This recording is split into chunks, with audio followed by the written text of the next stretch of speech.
Hey guys. I'll be on a vacation for a few days, so I'll leave this story before that. Happy holidays! Enjoy and take care! This is WAF if Naruto saved Christmas. Honestly, this is probably even more ridiculous than what you're imagining. Hit like and subscribe if you like this one, and also please check the author in the description. Let's start. We are pain, that's all.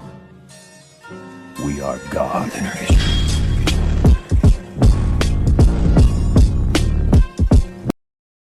Chapter 1, 2008. Wintertime in Kanahigakure. Snow drifts slowly to the ground, ninja and civilians alike scurrying around, preparing for the big day tomorrow, Christmas. And one team of ninjas, meeting one last time before the holiday. That's the most ridiculous thing I've ever heard, Niji said after an incredulous pause. What? Guy roared. How unyouthful! To think that my own students wouldn't believe in the ultimate ninja! Yosh! Lee agreed. Niji, my youthful rival, he is indeed the strongest ninja in existence. Perception that exceeds any Digitsusu, roared Guy, striking a pose. Giving him the capacity to understand the youthfulness of all the youths in the world. Speed! Roared Lee, striking the mirror image of Guy's pose. Such incredible speed that he can visit every house in the world in under 24 hours. Indeed! Roared Guy, as waves crashed against the mountain background that spontaneously sprung up behind them. Santa Claus is the greatest of all ninjas. Niji and Tenten exchanged looks. Tenten said. I've known Santa wasn't real ever since I caught Dad sneaking down the stairs. I was like 6. Ha ha ha! Guy laughed. The impetuousness of youth. Niji was less kind. Guy-sensei, he began. That a full-grown man can believe in Santa Claus, that's ridiculous. I can also make turtles appear out of thin air, Guy pointed out. And you have X-ray vision. We are in no position to judge people non-existent based on the absurdity of their powers. And indeed, child, should you head far, far to the north, farther north than the stone or cloud countries, farther north than even the northernmost tip of the snow country, there in the icy wasteland you would find a secret city, populated by a bloodline clan called the Elves.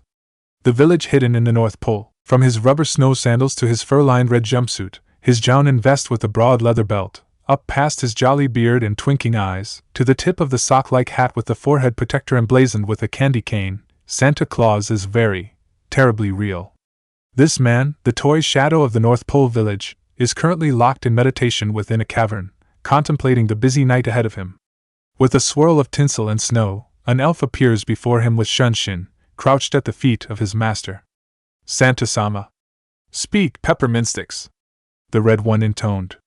Yes, master. The elf, Pepper, spoke. Alabaster Snowball summons you to the Chamber of Judgment. I see, Santa Claus said, standing up. There is some dispute? I know not, master, Pepper replied. Then, let us find out, Santa said, and he disappeared with a wink and flash. And he reappeared instantly in the Chamber of Judgment, deep in his icy fortress. Sitting in the lotus position on a great iron platform, forming the hand seal of the snowman and lit from the eerie glow of the seals on the walls, is Alabaster Snowball, administrator and adjudicator of the list. It is he who uses powerful kinjutsu to determine who goes on the scroll of nice children, and who are condemned to the scroll of naughty children. You required me, Alabaster? Yes, master, the wizened old elf responded, frowning from beneath his gray mustache. This year, there have been a number of fortuitous movements. Santa parsed this and smiled kindly. Then, there are children who have forsworn the dark path of naughtiness and are once again nice? It is as you say, master, Alabaster responded. Most shocking is Sabaka no Gara. What? Santa said. This is the same kid who defined his existence by murdering other people in the name of the demon sealed in him, right? It is indeed he, master. Alabaster nodded. However, my secret jutsu have never been defeated by any means, and his reform is to be false. Gara is actually a nice child this year. That is excellent news, Santa said. However, I am led to think this is not the only such reform you have to reveal unto me tonight. Indeed it is as you perceive, master, Alabaster spoke. Of the wave, the little boy Inari. Of the leaf, both Sarutobi Kanoamaru and Hyuga Niji. Alabaster paused, gathering himself. That last was unexpected, Master, so firm is his path set. And this surprising series of shifts has been traced to a single source, Master. I find the hard to believe, but if you see it to be so, it must be true, Alabaster. Santa replied. Indeed, Alabaster said, smiling. They were all brought to niceness by one who has reformed himself and become a genuine and excellent nice child. Uzumaki Naruto. That twit! Santa roared. One Orse openly has sworn vengeance on that insufferable little child for painting my sleigh orange, and I myself have no love lost for his antics. I am as aware of it as you, Master, Alabaster said, shrugging. Nevertheless, he has had a tremendously nice impact. This child is pure nice, whatever he may have been. Alabaster licked his lips. Indeed, he is even the nicest child of the year. You know what you say, don't you, Alabaster? Santa said heavily. Very well. The desire of the nicest child shall be absolutely met, no matter what. This is of our contract and law, and so shall it be. That is the reason I have summoned you, Master, Alabaster said. You see, he did not write you a letter this year. He paused. He has been consumed with his niceness and disregarded all thoughts of himself. Then, we must grant his wish as expressed last year, Santa said. Yes, Master, well. Alabaster hesitated, and then released the snowman's seal for a moment, halting the transcription of the lists, that he might snap his fingers, and in so doing a letter was summoned in a sparkle of tinsel. He resumed his seal and Santa put on his half-moon glasses, reading the letter under his breath. Afterwards he paused, frowning. He asked for somebody to be his friend. He looked up at Alabaster. Has he called someone friend since then? Alabaster winced. Yes, Master, and that person stabbed him in the chest with an assassination jutsu not 5 minutes later. Rather unnecessarily, he added. So now he's on the naughty list. Huh, Santa said, looking back at the letter. The nicest child of the year must receive their desire. This is from our law. But, he frowned.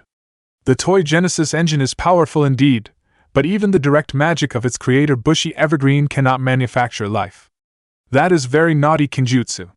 You must determine something on your own, Master, that our law might be kept, Alabaster replied. Oh, also, there's the issue of another child named Tenten. And what of him? Santa said. Her, Master, Alabaster gently corrected. You see, she cannot be placed on either the naughty or the nice list. She hadn't enough screen time for my jutsu to decide. Santa frowned. Then, the law is that her desire shall be granted in some kind of monkey's paw-esque fashion. Considering, he said further. What was her wish, anyway?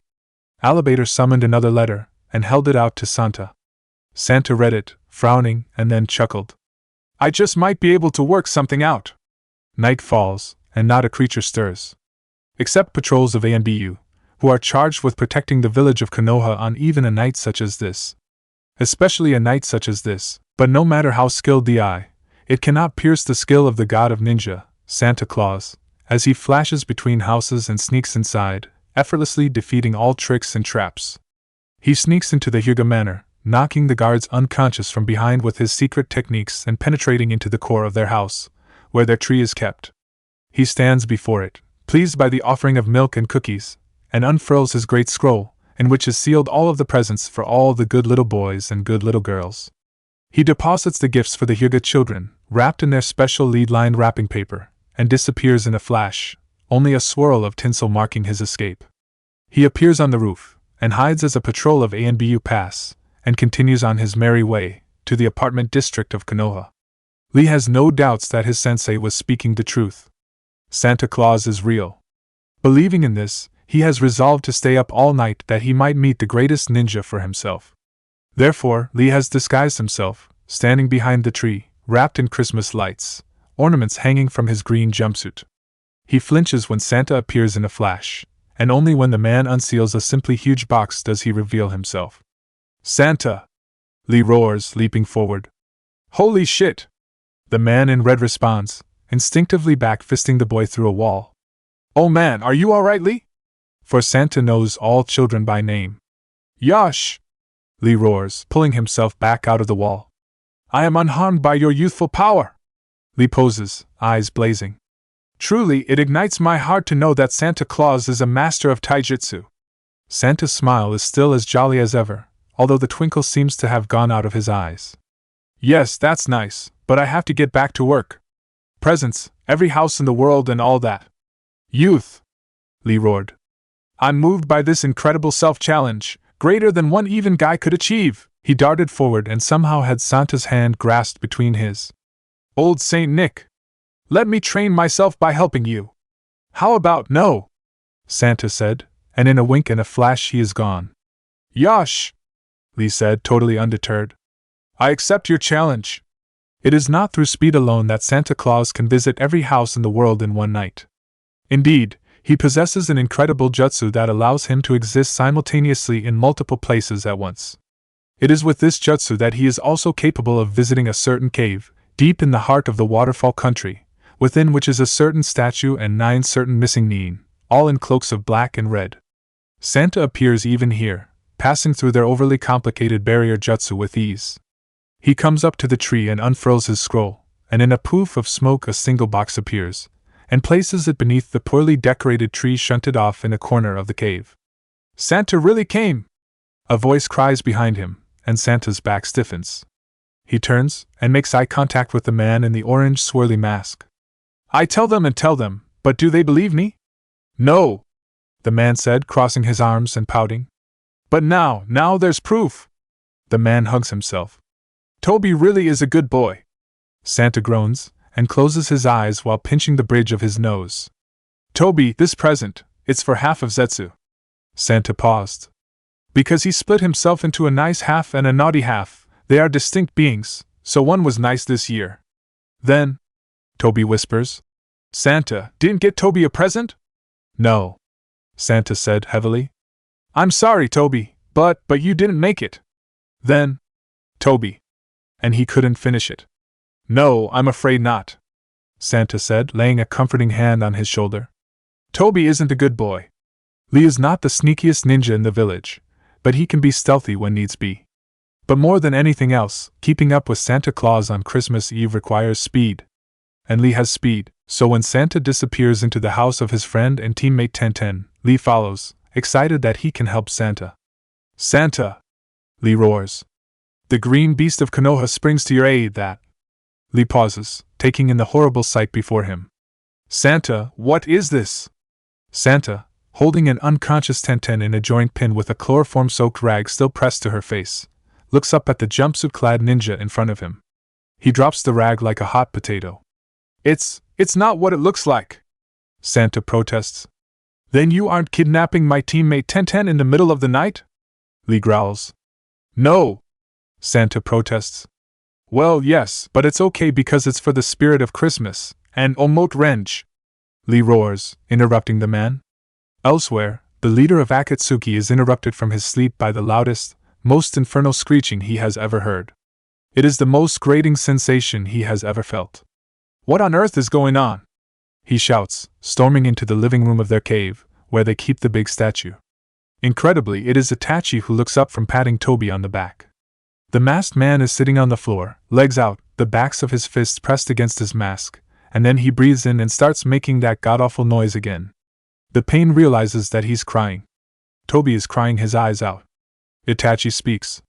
It seems Santa didn't bring him a present. Then he goes back to rubbing Toby on the back.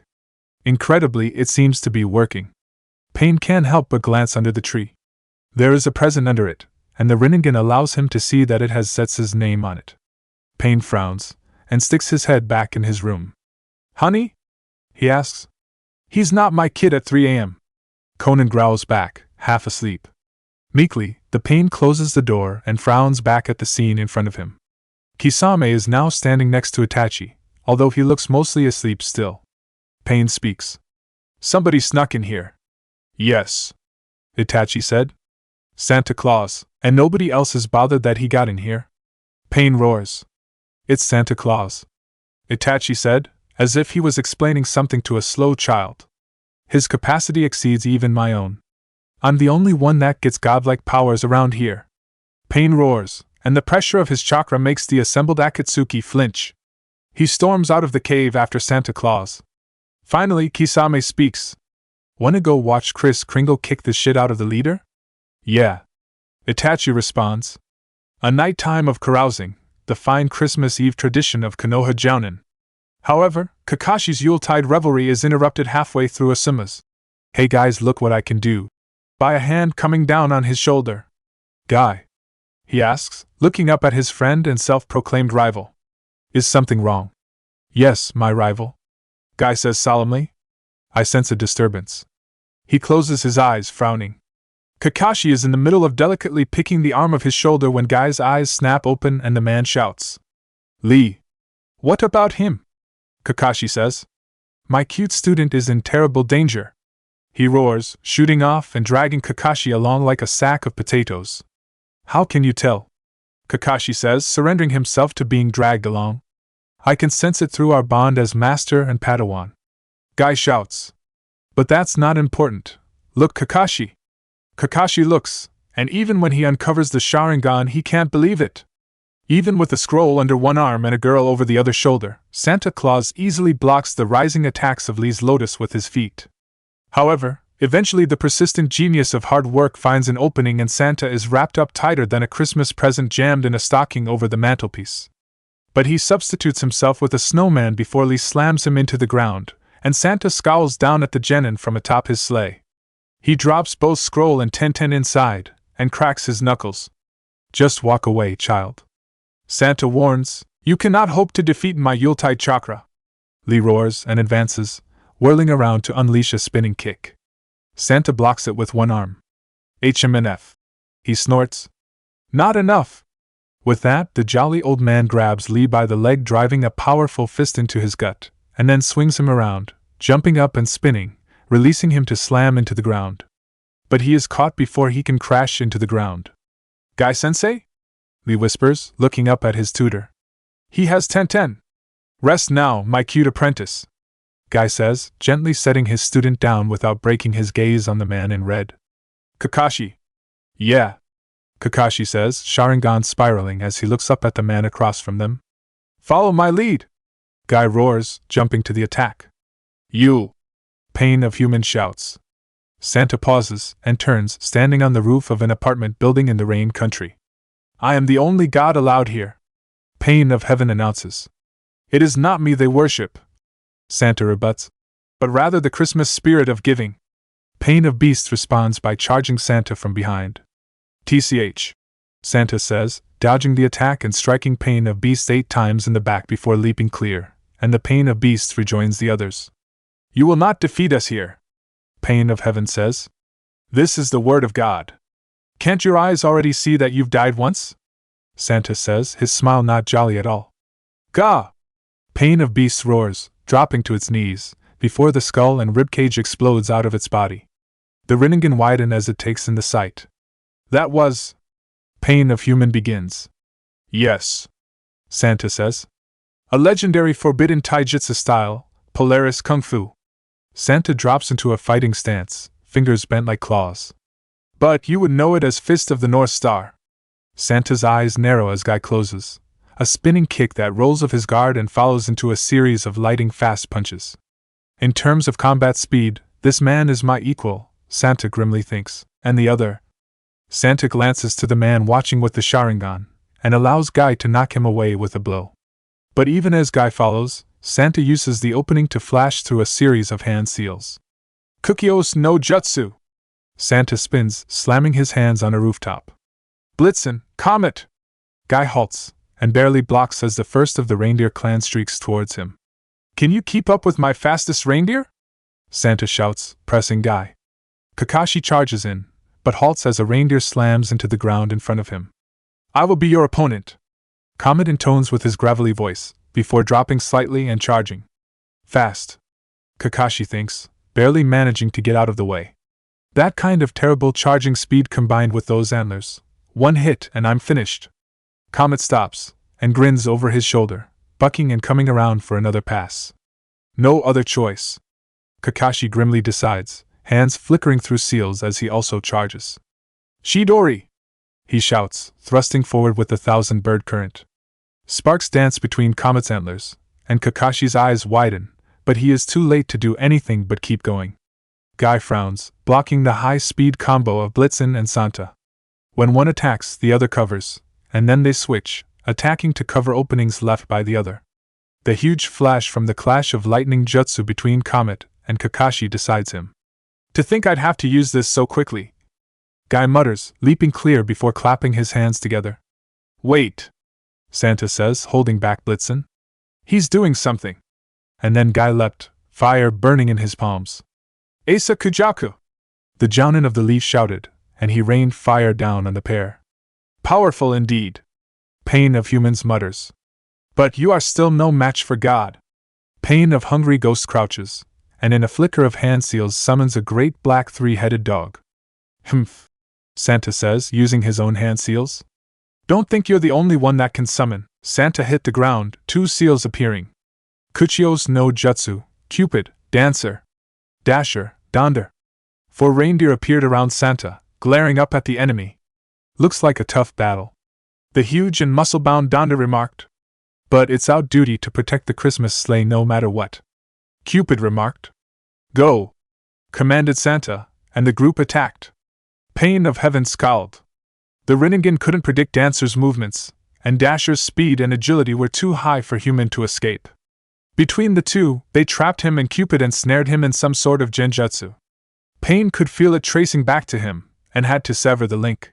Meanwhile, Donder was graping with the dog, holding it in place long enough for Santa to get up and close with Hungry Ghost. Once there, Santa got inside Pain of Hungry Ghost's guard and nailed pressure points on the sternum and face. In a spray of gore, the 6 paths of Pain were already down by half. Those without the spirit of Christmas. I won't show any mercy, Santa growled. Kakashi stumbled, blood leaking from a cut across his torso. The Chidori dissipated from his outstretched hand. Humph, Comet said. Blood erupted in a spray from his shoulder as his legs buckled. Guess I have to surrender my title as fastest. He disappeared in a poof of smoke before he could hit the ground. Kakashi stumbled, and then pulled himself together, hurrying off to defeat the enemy.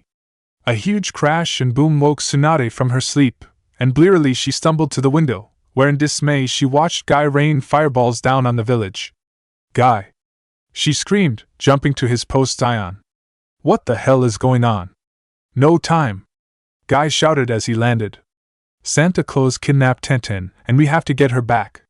Tsunade paused for a minute to think about that before screaming. What? Ho ho ho! Laughter came from the smoke drifting away from them all. That was a close one. 2 more reindeer stood, guarding Santa and Blitzen. Thank you, Prancer. Vixen, Santa said. Indeed, Blitzen said. Without your double shield jutsu we would have been in trouble. But we have other things to worry about, Santa growled. Isn't that right, Kakashi? Ha! Kakashi said, popping up from the side of the building where he'd been hoping to ambush Santa. We're wasting valuable time, Santa said.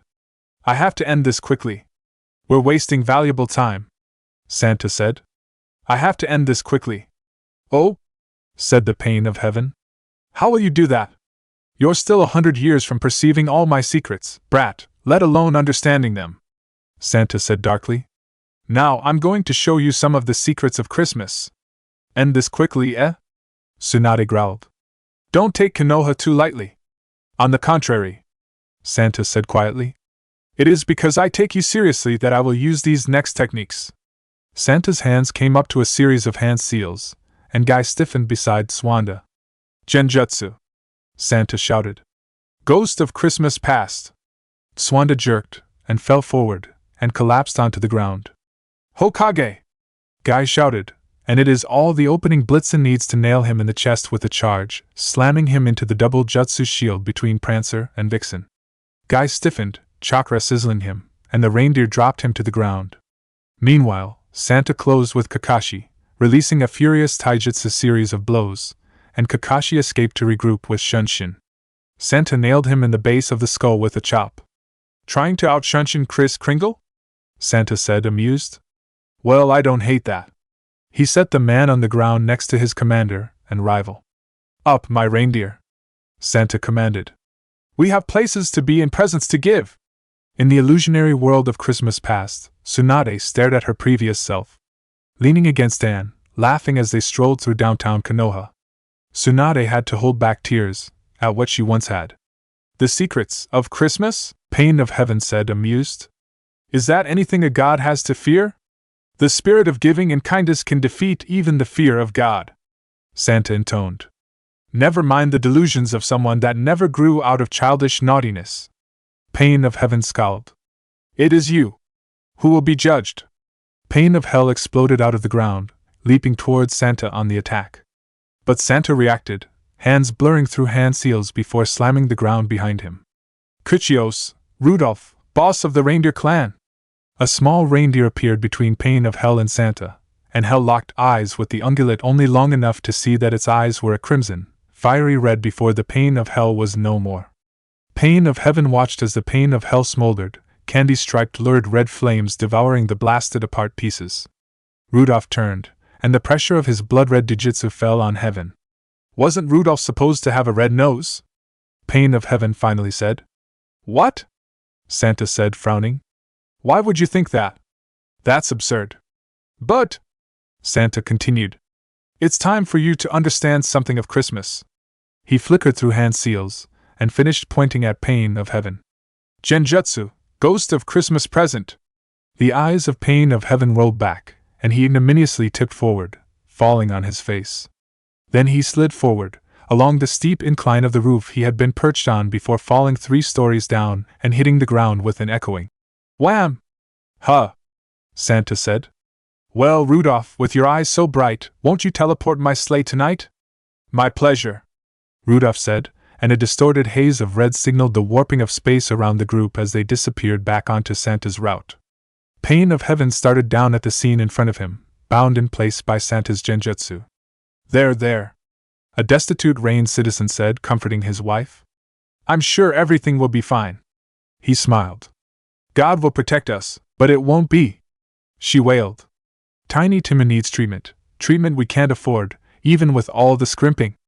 SSSH, he said. Everything will be alright. But why do we have to suffer? The woman sobbed. Haven't we always been good people? Didn't we take in that poor boy after he was orphaned? And now he's our son and he's going to die. She grabbed at her husband's shirt. Where's God in that? Where's there any good in that? The man wrapped his arms around his wife. I don't know. He patted her on the back. But I'll work something out. For Timon? Far, far to the south from the great icy fortress of the North Pole village, tucked between the swamps of the river country and the jungles of the grass country, the nicest child of the year spent his Christmas Eve fighting off mosquitoes before collapsing from exhaustion from the brutal and occasionally pointless training of the toad sage. Dozens of miles from civilization, squatting on the side of a piranha-infested river, Naruto has no idea it's even December. Outside the tent he was sleeping in, there was a small twist of snow and tinsel, and Santa appeared in a flash. He took a single step and froze. He leapt and spun about, dropping into a stance. Oh no. Santa groaned. I don't think I can deal with you on top of everything else that has happened tonight. Don't be like that, Jiraiya said. This is a tradition stretching back decades. Can't you grow up? Santa groaned. I mean, it was kinda cute when you swore to get even for being put on the naughty list.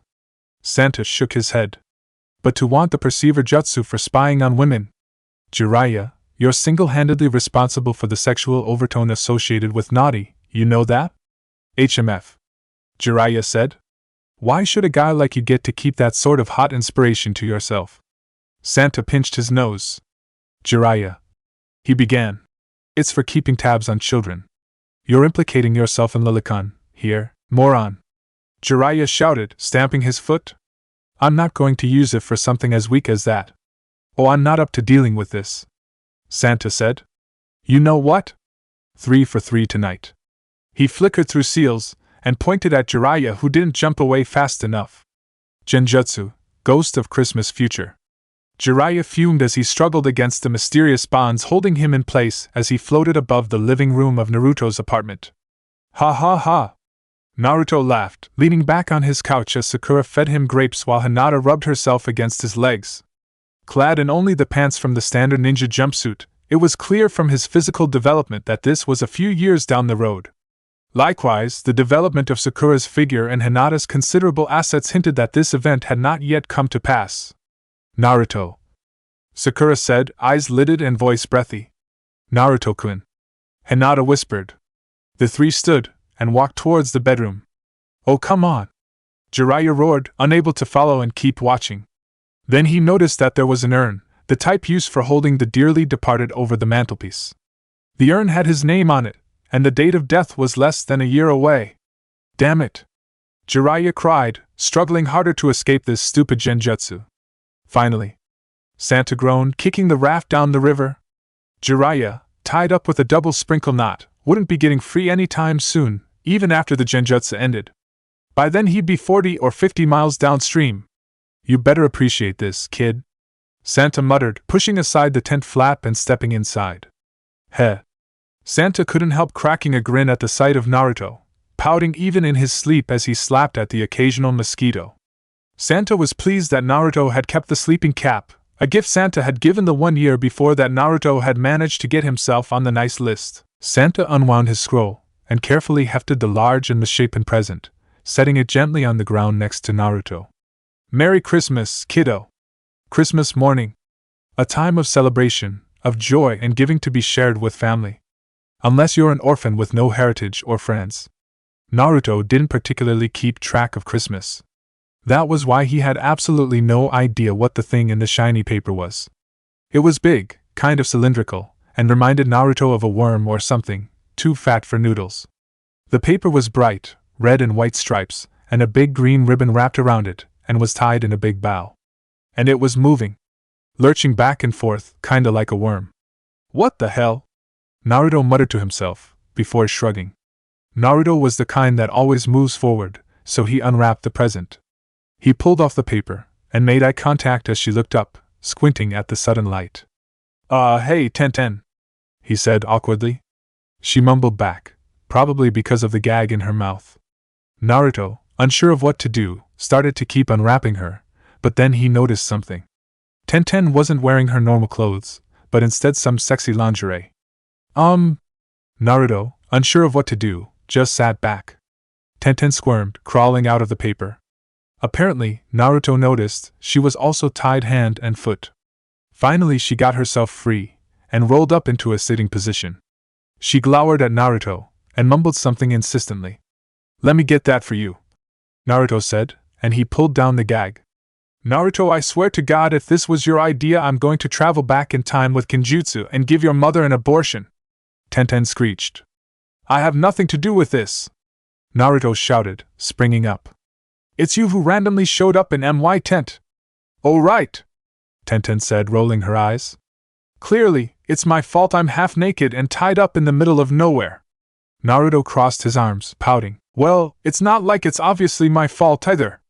If anybody, it was probably that creepy old Erosenin. This seems like just the kind of thing he'd do for Thanksgiving.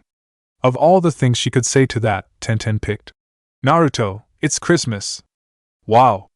Really? Naruto said, turning. Well, Merry Christmas, Tenten. I hope you get what you asked for. Tenten scowled. Well, it is more screen time, but this isn't really what I meant. Naruto shook his head. Be careful, it's enough of a strain when a Yuri Kitsune does that. What? Tenten said.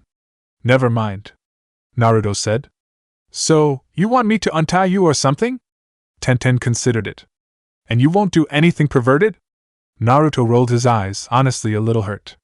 Tenten, if I was gonna, wouldn't I have already? Fine, Tenten said, and she stretched out her legs so Naruto could undo the ropes around her ankles. HMN, Naruto said. They're pretty tight. He pulled, dragging Tenten forward so he could work at the knots in his lap. Tenten squealed as he dragged her forward. Be gentle, she hissed, wishing she could fix the new wedge in her needlessly sexy underwear. I'll be careful, Naruto promised. He frowned, and leaned forward to use his teeth to tease out the knot. Tenten shivered when she felt his saliva drip onto her ankles. Christmas morning in the Hyuga household is still Christmas morning. In a rare display of childishness, Hanabi dragged her father from bed at 6 in the morning and down to the living room, and the rest of the family assembled in short order to receive their presents. Niji dutifully thanked Hayashi for the socks, and was delighted with the hat that he received from Santa Claus. He immediately plunked it directly on his head, and the family collectively winced. Niji, isn't it a little warm to be wearing a knit cap? Hayashi said, voicing the mournful cry of the Hyuga fashion sense. A little, Niji admitted. But it's cunning. HMMN, Hayashi said, and further conversation was interrupted when Hinata loudly squealed. A Naruto-kun body pillow, she said, delighted. And indeed, she had a full-size body pillow with a picture of Naruto printed on it. Andheim, how did you know? Us old ladies have our ways, dearie. Her aunt responded, chuckling kindly in her hand. Hayashi didn't smile, but even his sternness was beginning to look strained. Look! Look! Hanabi said, excited. Santa gave me Konohamaru-kun's scarf. With that, the little girl immediately tied it around her neck, and stood up straight with her arms crossed, frowning adorably. Very nice, Hayashi said. Yeah, Hanabi said. He's gonna have to be my aeroslave if he wants it back. That's... Hayashi can't. He just can't finish it. He quietly excused himself, and walked out of the room, silently pacing down the hall. He opened the door to his room, and closed it, before crossing to the far wall. He threw aside the sliding panel, and slapped his hands against the giant, 10-foot poster of Hizashi that had been behind it. Brother! Hayashi roared, tears streaming down his cheeks. Our kids are so damn weird. Kakashi groaned, his head pounding. He felt like someone had knocked him unconscious with a blow to the head. Guy, what did we drink last night? Gaggle. Guy responded, flopping in the snow next to Kakashi. He felt like he'd been electrocuted with some kind of jutsu. I know not, my youthful rival. Lee sprung to his feet, only to double over gagging as he felt the bow rise. His stomach felt awful, like he'd been hit with a sledgehammer right in the gut. Sensei, it's Christmas. Tsunade grit her teeth and clenched her eyes shut, slapping her hands over her ears. If she could block everything out, then maybe it wouldn't feel like she'd been tortured with genjutsu. Kakashi stiffly helped his friend to his feet. It was weird. Everything up to a certain point was pretty clear, although getting blurry, and then all of a sudden everything was just gray, no memory or anything. It was almost like his memory was being suppressed by some sort of huge area genjutsu that erased memories of something someone wanted to keep secret. Nah. That would be ridiculous, Kakashi decided. Well, let's get you and Guy back home, Lee. Yosh! Lee cheered. Tenten's father frowned as he came down the stairs. Honey? He looked around, and could find no trace of his daughter anywhere. Huh, he said, hands on his hips. Eventually, he shrugged. Oh well. I'm sure some big exciting mission came up and she had to leave immediately. Mind settled, he promptly forgot about Tenten and went back upstairs. In a rumble of thunder and a flash of glitter, Santa appeared in the great winter hangar of his workshop. Sweat ran down his jolly face. He'd had to call upon powerful jutsu to catch up with schedule after all those fights, but he'd done it. He'd saved Christmas. From himself, if he was going to be honest. Whatever. A swirl of snow and tinsel, and the elf Pepper appeared once more. Master, the elf said. Alabaster Snowball summons you. Pepper paused. He says he found a letter that arrived late. Great, Santa mumbled. More trouble? He cleared his mind of such unworthy thoughts, returning to a clear and jolly mindset.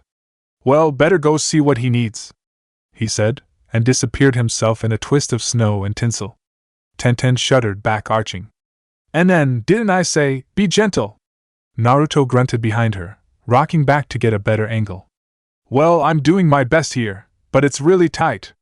Tenten bit her lip as he pushed, arching her shoulders painfully. Abruptly he relaxed, and all of the pressure behind her released. Got it, he said. Naruto triumphantly pulled the ropes off Tenten's arms, and she rubbed her wrists to restore circulation. So, what now? She asked, turning her head to make eye contact. Naruto blushed a little when he realized that Tenten's lips were right next to his face. Seeing his blush, Tenten also realized just what a compromising situation it was, and shot off his lap. Don't you have some spare clothes at least? Well, I've got some jumpsuits and stuff, but... Naruto trailed off. But? Tenten said. I know they're probably orange, but even if they're incredibly tacky, I think I'll manage. Hey! Naruto roared. I don't make fun of your silly haircut, so don't make fun of my jumpsuit. Oh, you did not go there! Tenten shouted. It's on! Without any kunai to stab him with, she tackled him. Naruto rolled back with the tackle trying to fling her off, but she was too cunning and picked his leg. Naruto responded by locking his arm around her head as she pushed him back into the wall of the tent, jackknifing his body to try and break the grab on his leg. Undeterred, Tenten squirmed, gasping into his side before she managed to roll him over and pin him face down. "Got anything to say?" Tenten taunted. "Yeah," Naruto said, tucking his arms together. "I do. Kaige Bunshin no Jutsu." There was a series of ominous pops, and Tenten turned, and saw the trio of grinning Narutos standing over her with their arms crossed. Then the first one tackled her off Naruto, and they ganged up on her, and before she knew it she was lying spread eagle on her back, arms pinned at her sides and legs held in a scissors lock by all the Naruto. Chest heaving, she scowled up at the grinning boy perched on top of her. "You win," she admitted, voice low. "Ha!" Naruto said, but he wasn't sure what to do. If it was Kiba or something, he'd rub the other boy's face in it, but Kiba would never be a good enough sport to concede in the first place. Naruto didn't feel right rubbing it in when Tenten was being a good sport. "Well," Naruto said, scratching the back of his head, "I dunno if this counts. I had to use jutsu after all, HMMN. Tenten said. "Mind getting off me?" Sure, Naruto said, hastily hopping off and scooting back. "So, what were you saying earlier?" Tenten asked. "Well, I do have some clothes I could loan ya, but I don't think they'd fit," Naruto said. "See, you're too big." "Uzumaki Naruto," Tenten said, voice dangerously soft. "Are you saying I'm fat?" "What?" Naruto said, confused. "No. What? Why would you think that?" Naruto paused. "What I meant was, how can I put this?" Naruto said, glancing down. "You mean?" Tenten said, looking down at her chest. Oh, don't worry about it, I'll manage." "Okay," Naruto said, and he turned to start rummaging in his backpack. "Let's see, this one's no good. Why do I even carry this one?" Tenten looked over his shoulder. "Naruto, what on earth happened to that jumpsuit?" "This?" Naruto said, holding up what looked like fabric confetti loosely threaded together. "Ah, Rasengan training. Wow." Tenten had known that Naruto was training with Jiraiya, but just seeing what it did to his clothes made her realize that it was probably on a level with what Guy put them through. "Speaking of the legendary pervert, Naruto," Tenten asked, "where's Jiraiya?" Naruto looked up. "Huh." He scuttled over and stuck his head out the tent. "Huh. All his stuff's gone. He'll probably be back in a week or two." "What?" Tenten said. "Yeah, he does that sometimes," Naruto said, shrugging. "Dumps me somewhere and runs off. Anyway, we'll be fine. He goes back to the pack and smiles. Hey, I forget I brought these." He turned and handed Tenten a black shirt with a green spiral and a pair of khaki shorts. He turned away as Tenten put them on, and then she frowned, considering. The shirt was very tight across the chest, just like she'd expected, and the pants hung a little loose on her hips, but a belt would be perfect. They had plenty of pockets. "I'm sorry I don't have any spare sandals," Naruto said honestly. Tenten smiled, suddenly feeling grateful at Naruto. "It's okay," she said. "Let's just head back to Konoha, okay?" Naruto considered that. "Okay," he said, smiling. It was true he was on a training journey, but that was for him, not Tenten. He could definitely make the time to take one of his friends back. Tenten smiled back, and acting on a whim, leaned forward and kissed him lightly before standing up and scrambling out of the tent. Naruto froze, surprised, before grinning goofily. "This is the best Christmas ever," he said to himself. Santa Claus stared at the letter that alabaster snowflake held before him. He read it again, just to be sure. "Oh, come on," he said. "This Naruto kid is just too nice." Santa gestured impotently with his hands. "Be that as it may," Alabaster said heavily, "this is what he asked for, and the law is very clear." "What kind of kid asks for world peace for Christmas?" Santa cried. "The nicest child of the decade, apparently," Alabaster sighed. Chapter 2, 2009. "Rudolph, with your eyes so bright, won't you see my way tonight?" Santa says, eyeing the blizzard raging south of them. Well, south of them is everywhere when you are in the village hidden in the North Pole. The incredible red eyes of the leader of the reindeer clan sweep out across the howling storm. "It would be my honor," Rudolph said. "It's our proud job to pull this sleigh," Donder added. "The pre-flight checklist is all green, Santa," One Horse Opensly, master engineer of the sleigh, added. "Your go for takeoff." Santa sat in his seat in the great sled and cleared his throat, preparing the vocalization of the powerful space-time jutsu that allows his sled its awesome power. "Now, Dasher! Now, Donder! Now, Prancer and Vixen!" The sleigh rose over the top of the landing pad attached, porch-like, to the office of the toy shadow where Santa administered his village.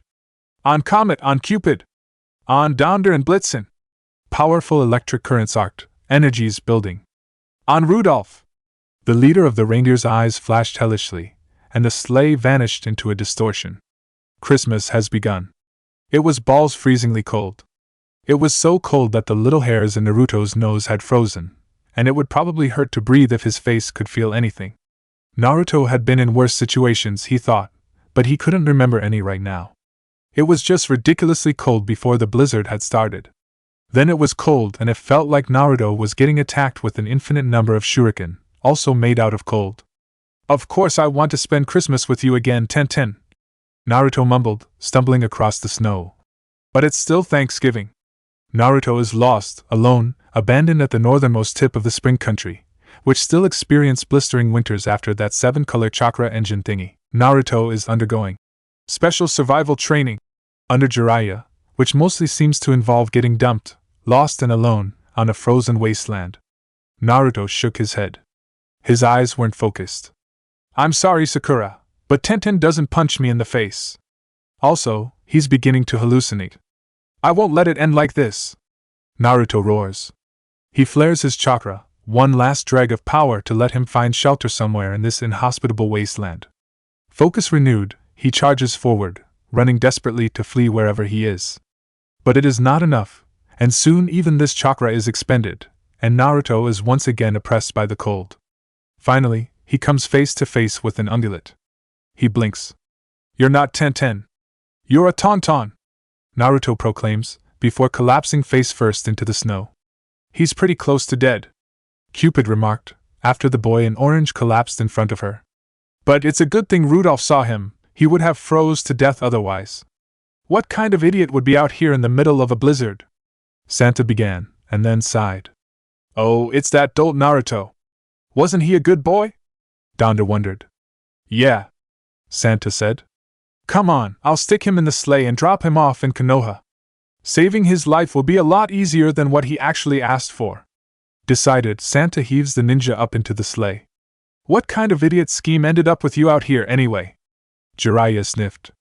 "I'm not asking for a free rein, Tsunade. Just let me fight him." "Let me ask this question again," Tsunade said, pinching the bridge of her nose. "You want to ambush Santa Claus and you want my permission to do it in Konoha?" Jiraiya humphed. "He's the one that kidnapped one of our ninja last year," Tsunade sighed. "And put all of us under a genjutsu. After, I might add, he beat up like 4 jounin plus me." Jiraiya spread his hands. "I'm just asking you to tell the ANBU to stay out of the way. I'll handle it myself." Tsunade swore. "Santa Claus," she repeated. "What do you care?" Jiraiya said. "Shinto is the state religion. I'm talking about a secular icon of kindness," Tsunade retorted. "And you want to ambush him and bury him in Tianai?" Jiraiya shook his head. "I'll be handling that myself." "That's not better," Tsunade said. "Please, Tsunade," Jiraiya said. Tsunade sighed. All right. You can ambush Santa Claus." "Woo-hoo," Jiraiya said. "Yosh!" agreed Guy, crashing in through the window, as 2 of the legendary 3 flinched. "Were you listening in?" Tsunade asked, angry. "I sensed it through the youth," Guy replied. "Truly, Santa was most unyouthful last Christmas," Guy said. "Beating up the cute Lee, me too, kidnapping the hip Tenten, and worst." Here Guy shuddered. "That abominable hat he give Niji. It was a pretty ugly hat," Tsunade said. "Worse, Niji insisted on wearing it all the damn time." Jiraiya shrugged. "Sure, you're in." Naruto awoke, with to a sensation of pins and needles all over his entire body surface, especially strong on his hands and face, and violent shivering. You're awake much faster than I expected. Naruto's eyes cracked open.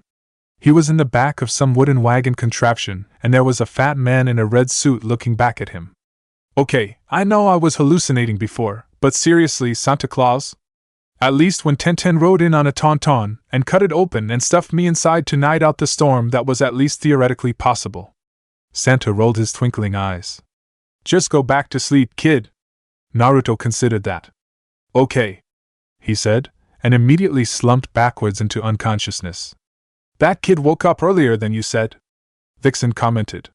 Yeah, Santa said, as they flew in towards Konoha.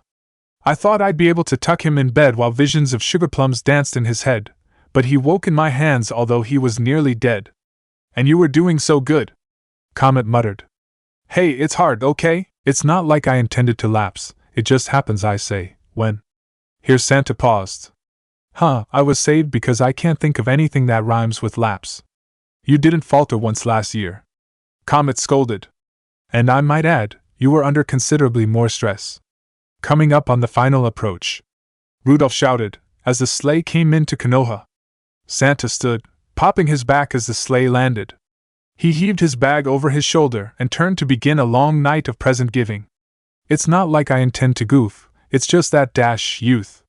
Santa's grumbling was cut off as a green meteor struck him, Santa first, sending him tumbling from the sky. Swamp of the underworld. The sleigh buckled and began to sink into the zone of muck and mud that suddenly appeared underneath them, miring the reindeer in place. Santa tucked, turning in midair, and his eyes narrowed at the two standing before him. So last year wasn't enough, Jiraiya? Santa said. He stood, cracking his knuckles. Then this year you will witness the full magnitude of my Yuletide chakra. Jiraiya snorted. I won't fall for the same techniques as last year. Ho ho ho. Santa laughed. You have not yet begun to see my jutsu. But Santa had to interrupt his first-hand seal to block a spinning kick. Don't forget the beautiful green beast of Konoha. Guy scolded. Humph. Santa spun, twisting and punching at Guy, who blocked and countered, forcing Santa to duck. Guy leapt clear. Santa disappeared in a swirl of tinsel, even as thousands of hair needles perforated the spot he had been standing. Jiraiya twisted, but it was too late. Santa struck him 4 times in the back, and leapt away. Jiraiya braced himself. Nothing. Did it not work? Guy wondered. But Santa took the opportunity to finish his 8-hand seals, and the summoning technique was complete. The god of death appeared above him. Jiraiya swallowed, staring. This was the cornerstone of the strongest jutsu he knew, one that sealed away the opponent's very soul, at the terrible cost of one's own soul, the technique that killed both his student and his master. The Shinigami looked down at Santa inquiringly. Spit it out, Santa ordered. The Shinigami shook its head. Don't make me make you, Santa quietly stated. With a shudder, the Shinigami reached up with its hand, and then into its own throat, further and deeper down, until Jiraiya was positive it had reached right into its own stomach. Then it pulled its arm out, and it was gripping a ghost in its hand. Sensei, Jiraiya whispered, even as Guy breathed out. Hokage-sama. The ghost of the Sandaime shook its head. It had a pair of snake-like arms wrapped around it, with hands that continuously beat against his body. One stopped to poke him in the eye, and Sarutobi irritably batted it away. I have been sent to visit you this Christmas Eve, my student, to tell you to repent of your evil ways. He paused, and turned to Guy. Also, you shouldn't be so judgmental of Niji's fashion, Guy, no matter how hideous that hat is. Guy struck a pose. Indeed, I was excited that Niji would stand up for his own youthful fashion, even if it was hideous. Guy's teeth went ping, and his smile turned feral. My issue was more with the whole kidnapping Tenten thing. Sarutobi considered this, looking from the green beast and turning to Kringle. In that case, you can keep trying to beat him up. Hey! Santa roared, even as he had to deal with a furious barrage of kicks. Now, where were we? The ghost of Sarutobi turned back to Jiraiya, frowning and exasperated. Jiraiya, remembering that look, cringed. Tenten's eyes snapped open, and she rubbed her face. There was mud on her face. With a wet plop, mud fell from the ceiling and landed on her bed. She felt the impact through the blanket on her thigh. There was mud running down the walls, seeping through the ceiling. What the hell is going on? Tenten muttered. Is the roof coated in mud or something? She climbed out of bed and threw on a coat to check it out. Santa grumbled, and countered the spinning backfist with a snap kick, and had to jump the retaliatory leg sweep that followed. Your taijutsu is strong, Santa said. The pair leapt, trading blows, and landed, precariously perched on opposite sides of Santa's sleigh. Because I burn with youth, Guy replied. But, Santa continued, you are too old for a child and too young for an elder. You lack the powers to defeat me. With that, Santa swept his hand, and sharpened candy cane shot out. Guy dodged, leaping into the air. It was a mistake to place yourself between you and your reindeer. View gate, open! Santa's mind worked furiously. There were few jutsu he could use to defeat Guy now, and they would cost heavily of his chakra. If he couldn't finish Jiraiya quickly, then he would not be able to complete his Christmas sojourn. Asa Kujaku! Guy roared, flinging fireballs. There was no other choice. Wonder Gate, open! The green beast announced. Santa's hands blurred. Winter Wonderland! A distortion, and a huge construct of snow appeared. The 3 stacked spheres of snow, with the top hat on top, blocked the fireballs, before dissipating into a huge storm that wrapped around Guy like a wintry tornado. Disoriented, Guy was barely able to block the first kick, as Santa flickered across his field of view. But the next connected solidly with his back, and Guy spun to intercept the next blow. Santa smiled. Guy slammed into the hat. Suffused with dark magics that granted false life, it was as hard as an iron wall. Guy plummeted to the ground, slamming into the now frozen muck with the reindeer.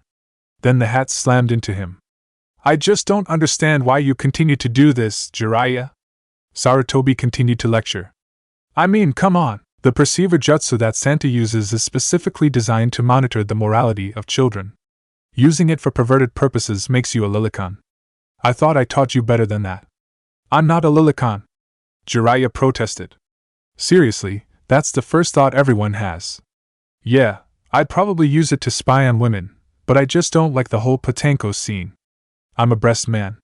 If we're cooking an egg, we can't have something light like a souffle. It's gotta have character, body, and a nice curve. Hard-boiled. That was a stupid metaphor, Sarutobi replied. And besides, Jiraiya said, even as it is, even without any changes, the perceiver would be a huge boon to our intelligence network. Every whacked-out underage super ninja, every kid that got stuck on the battlefield and adapted a little too well, we'd be able to follow their movements. Jiraiya sighed. The things I've had to ask of our long-term agents, to collect data about the child prodigies of Hidden Mist, or the bloodline savants from Cloud. We wouldn't have to do any of that anymore. You've really thought about this, Sarutobi said. But not enough, Santa interrupted. No ninja would surrender their jutsu so easily, and mine are for kindness and giving. He shook his head. The secrets I've amassed, the knowledge and Yuletide power, I will not surrender them. My immortal life is given over to compassion. I will not allow my secrets to be used for any military, even yours. He turned to face the ghost of Sarutobi. Do it. Sarutobi nodded, turned to Jiraiya. You will be visited 3 ghosts, one of Christmas past, one of Christmas present, and the last of Christmas future. The same jutsu won't work on me twice, Jiraiya warned. Santa smiled. Oh, it's entirely different when anchored to a ghost. 3 ghosts of Christmas, Santa announced, and Jiraiya stumbled forward as the genjutsu snared him. Santa turned and walked towards his sled. Tenten stared. She'd walked outside to see what the hell was going on in time to see Guy fighting a familiar man in a red suit. The last time she'd seen him, he'd knocked her unconscious and she'd woken up wearing only lingerie and rope in a tent in the grass country, or somewhere like that. It sounded like snuff, but fortunately Naruto was a lot better than that. Tenten jerked, diving for cover as Guy shot fireballs and the man in red countered with sort of man-shaped snow thing in a hat. Then he smacked Guy with the hat into her house, which was covered in a thick layer of mud that was still oozing down the sides. Or it had been until it mostly froze. Then the ha smacked into Guy and her house, which gave up the ghost and finally collapsed into shambles. Dimly Tenten was glad that her father was out drinking with friends from the metalworkers' district. But, my house! Tenten shouted. I am the ghost of Christmas past. Jiraiya turned and looked down at the wizened old toad calmly sitting before him. Fukusaku? Jiraiya queried. The toad nodded, stroking his goatee. I am. The toad turned and waved his arm. You should remember a time when you were more innocent, Jiraiya, when you did not seek to take everything for power. Humph, we'll see about that, Jiraiya said, boosting the old sage up onto his shoulder. Jiraiya smiled sadly as he watched his younger self, offering wrapped gifts to his teammates. Tsunade opened hers, and immediately decked Jiraiya. That had struck him as unfair, since he's worked so hard to find not only a good bra for her, but also find out the right size in the first place. Orochimaru opened his just as quickly. Jiraiya had learned very quickly that nothing attracted Orochimaru's attention so quickly and thoroughly as secrets. Orochimaru also got underwear in Tsunade's size. More specifically, he actually got Tsunade's underwear. Tsunade began stomping on younger Jiraiya for that one. Fukusaku rubbed his chin, tapping his foot on Jiraiya's shoulder.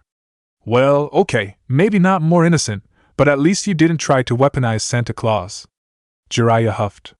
This was the last Christmas we had as genin.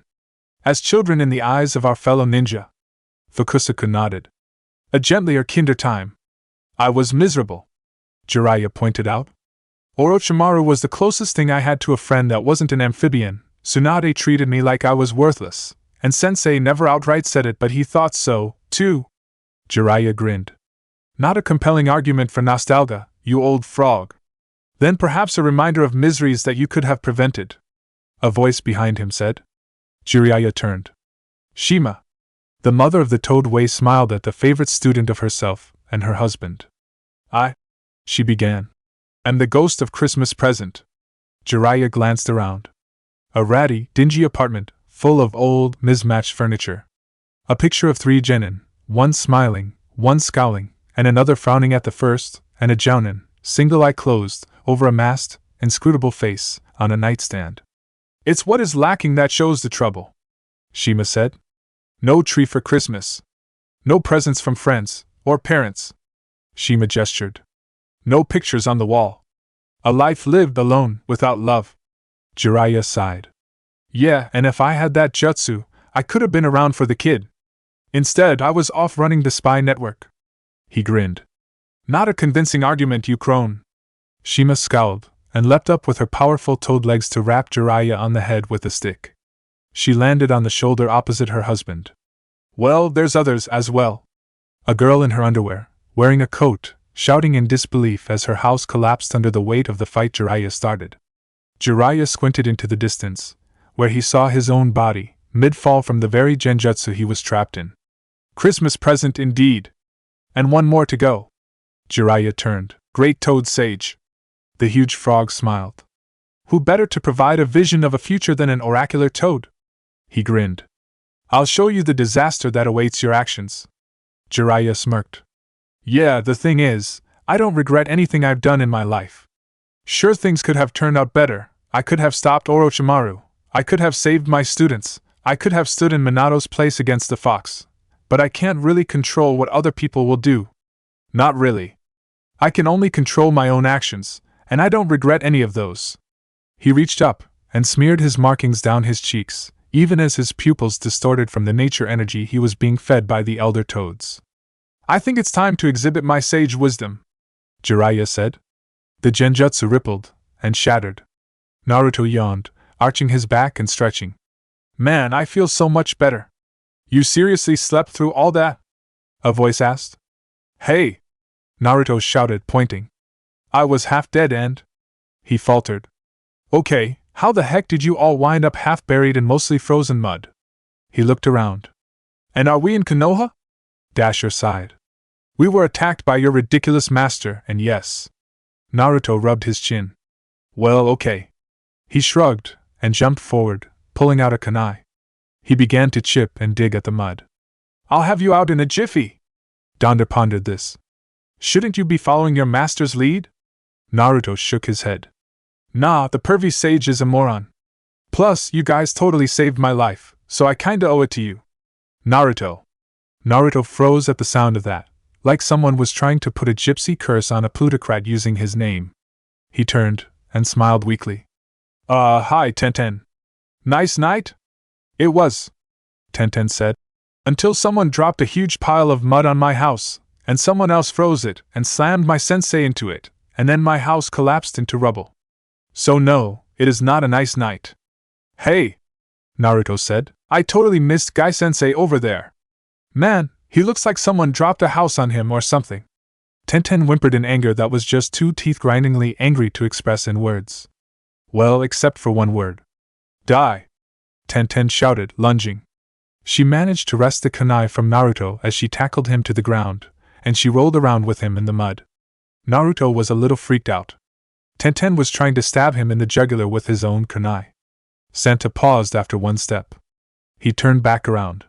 Jiraiya had stumbled once while under genjutsu, and then caught himself. He was standing. His body was altered by the flow of natural energies.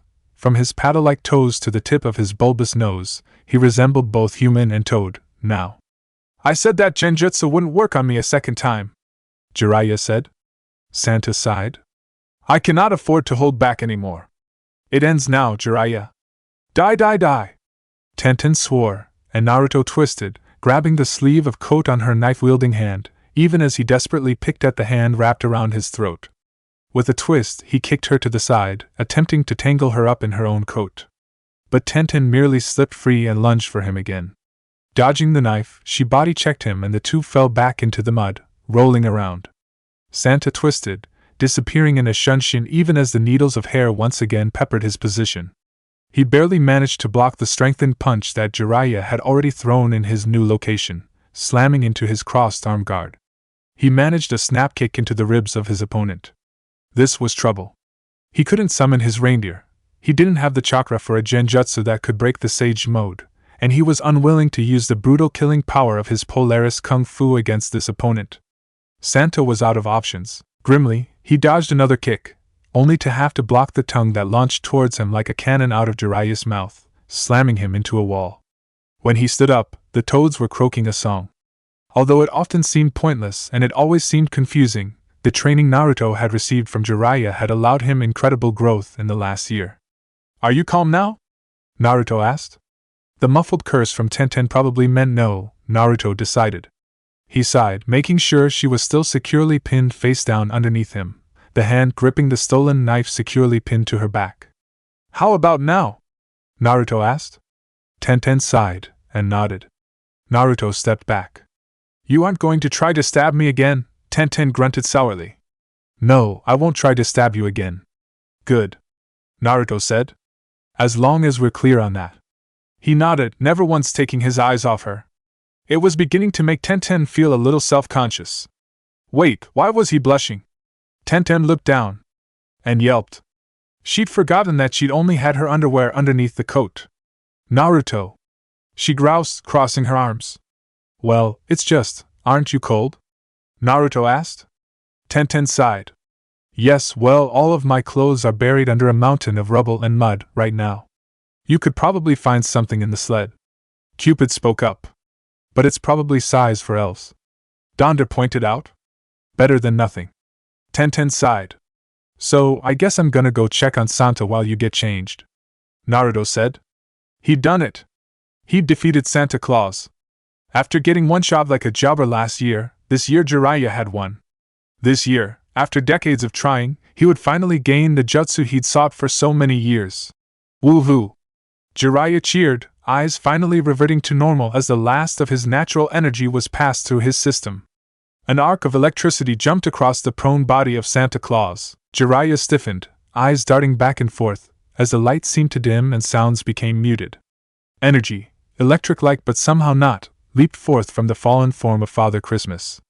It streaked towards Jiraiya, who desperately dodged, but it twisted jaggedly mid-air and struck home on the toad sage, filling him with its power. Green and red, the thundering power poured from the fallen to the victor. Jiraiya screamed. Tenten tugged, although it seemed futile. The one-piece dress was intended for a much shorter and less buxom form than Tenten's, resulting in an effect that was somewhere between indecent and ineffective. Mostly Tenten was just glad that Konoha was quite temperate, even in winter. There was a loud pop, the sound of air rushing into a sudden void, and the plume of smoke. Two more, as two more reindeer disappeared. Then 4 more, and 2 more in quick succession. The reindeer were gone. That can't be good. Tenten muttered. Naruto stared at Jiraiya. Jiraiya stared at Jiraiya. He patted his chest and stared at the sleeves. From the tips of his geta to the hat full of hair, from his mischievous twinkling eyes to his red suit, it was Jiraiya as Santa Claus standing there, with a sack full of toys slung over his shoulder to boot. Naruto cleared his throat. So, what the hell just happened? I hadn't understood, Jiraiya said grimly. By defeating him, I took on his powers. Although the Yuletide spirit of giving touches every heart in Christmas, when it comes to Santa Claus, there can be only one. No way. Naruto breathed. Are you seriously saying that? Jiraiya grinned and spun in place, dancing on his geta. The man who convinces all naughty children to be nice, appearing in a flash of alien light from his super northern fortress astride a magical Christmas toad, that's me. Jiraiya stuck out his hand. Santa Jiraiya. Naruto shook his head.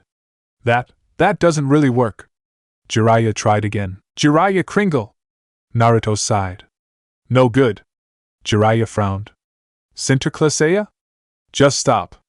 Father Christmas? Jiraiya Claus? Naruto groaned and slapped his forehead. Listen, it's a title, right, like Hokage or whatever? You're Santa Claus and not some other stupid thing with your name in it, alright? Tenten looked up and gawked. Jiraiya chuckled self-consciously. Naruto sighed, rubbing the back of his head. Listen, Tenten, you don't have to come along, but… Naruto trailed off. Okay, there's no way to say this that isn't stupid. I've got to help the new Santa Claus here finish Christmas. Christmas Eve. Or Christmas Day, depending on which you would consider 3 a.m. December 25th. Either way, it was a quiet night, a silent night, and not a creature was stirring anywhere, not even the ninja mice used for reconnaissance by Rock's intelligence department. With a muffled boom, a huge toad landed in the middle of the village hidden in the rocks. The Rock ANBU mobilized, dashing to the post ion of the huge toad, with a distinctive scar across one eye and a distinctive pipe clenched in his lips, with an equally distinctive red hat with a white bonbon on the end, although no one had ever associated the Christmas cap with the Toad Boss before. With a huge pop of displaced air, thousands of red-suited clones appeared around the toad, each bearing a sack that resonated with contained transport seals. A mysterious and confusing act without any apparent motive, the event that would shock the Rock Ninja community to the core and prompt massive changes to their internal security measures took the village by surprise in the dead of night. The Christmas invasion had begun. Elsewhere, in Hidden Cloud, a red-suited old man with a much better skill at stealth than his loud apprentice snuck into the office of the angriest Kage. Why are you doing this? Tenten screamed, as Naruto, why he had a red version of his jumpsuit, and where he'd gotten the Christmas cap Tenten didn't know, blocked the sword of a Rock ANBU and slammed a low-power Rasengan into him, sending the man spinning off into the night. Being Santa is awesome! Naruto cackled. In that moment of distraction, another ANBU lunged forward, stabbing Naruto right through the heart. But that was okay when Naruto simply burst into smoke, dispelled. Naruto drop-kicked the ANBU, who narrowly dodged, only to get nailed from behind by a flying elbow by a third Naruto. Man, this is the best fight I've had in years! Naruto enthused. While the security forces were distracted, he darted into homes and houses all over IWA, leaving wrapped gifts for all the good little girls and boys. Sasuke clicked the light on, intent on a midnight snack. He had a lot of training to get done tomorrow, no matter how much Kabuto needled him about training on Christmas. Sasuke's desire to spend Christmas with his family had died, well, with his family. Sasuke blinked. There, shoulder deep in the refrigerator, was Naruto, who turned to blink, owl-like, at the man in the doorway. Dressed like Santa Claus. Sasuke clicked the light off and shuffled back to bed. Tenten grunted, heaving a box into place under a tree. She wasn't quite sure how she had gotten roped into helping, but whatever. Still, she was surprised at how good the cookies were. She didn't think Kiba's mom was that good of a cook. Christmas morning. A time when families gather around the tree to give gifts and share in their happiness. Hanabi dashed into the room, dragging her father along. It's Christmas! It's Christmas! Hayashi nodded, and sat down as his associated relatives filtered in, taking up positions around the room, smiling to each other, as Hanabi impatiently bounced up and down in place. All right, Hayashi said. Begin. Niji thanked Hayashi for the socks, privately wondering why the man kept giving him clothes he didn't need. but the big box from Santa. He opened it up carefully and sucked air in through his teeth. Uncaring of the attention he'd drawn to himself, Niji lifted the green fedora reverently from the box, careful of the giant peacock feather stuck in the brim. Another hat. Hi, she said glumly. You, like it, Niji? Niji nodded. Best hat ever. He immediately stuck it on his head and tilted to an appropriately rakish angle. Hi, she winced and turned to watch his daughters unwrap their gifts. A telescope. Hinata enthused. I didn't know you liked astronomy, Hinata. Hi, she observed.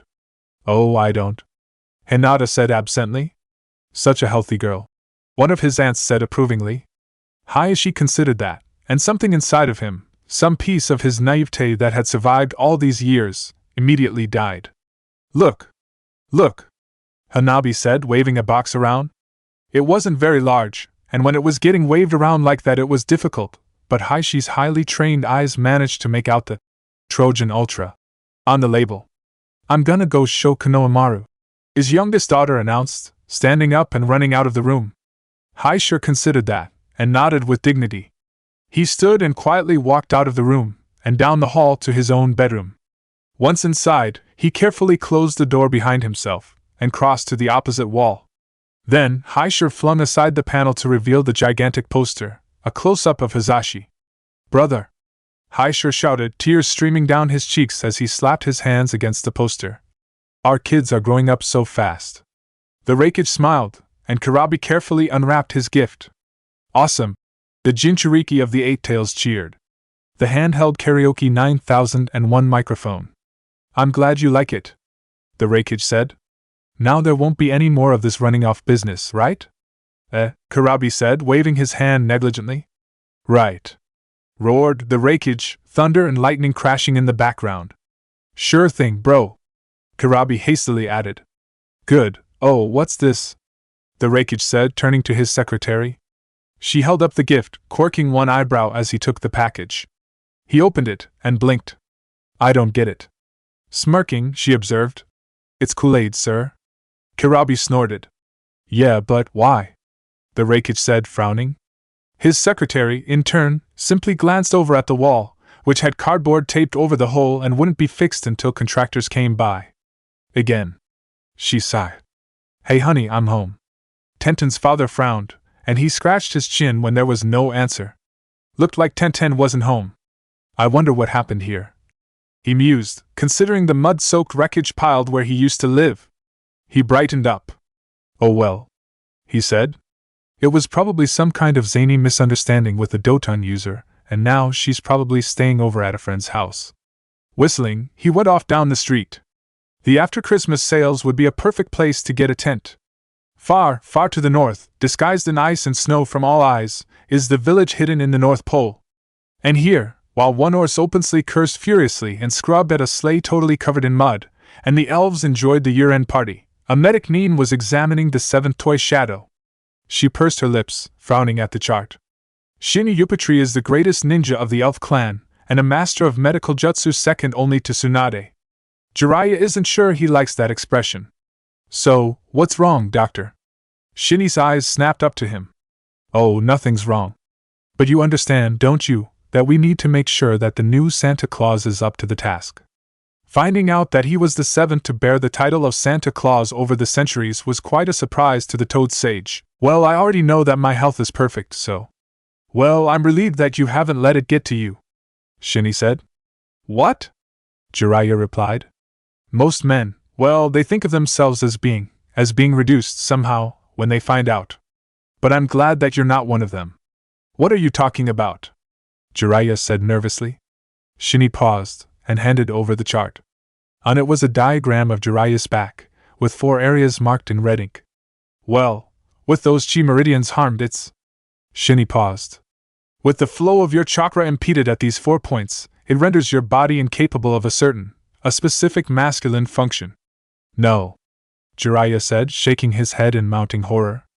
I'm the legendary ultra pervert. I can't. I won't lie. Shinny forced on. There's not much hope. Some men respond well to treatment with certain products, available both by prescription and over the counter, but with the way your body has been struck. She shook her head. I'm afraid it's irreversible, Jiraiya screamed. It was the sound of ultimate suffering. Naruto smacked his lips and frowned. There was a funny taste in his mouth, kinda cottony, kinda smoky. He cracked an eye, and then lifted his head. He was passed out on the floor of his apartment, wearing a red jumpsuit with one sleeve missing, only charred fabric on the shoulder. Oh right, that Katon user. That explained the smoky taste.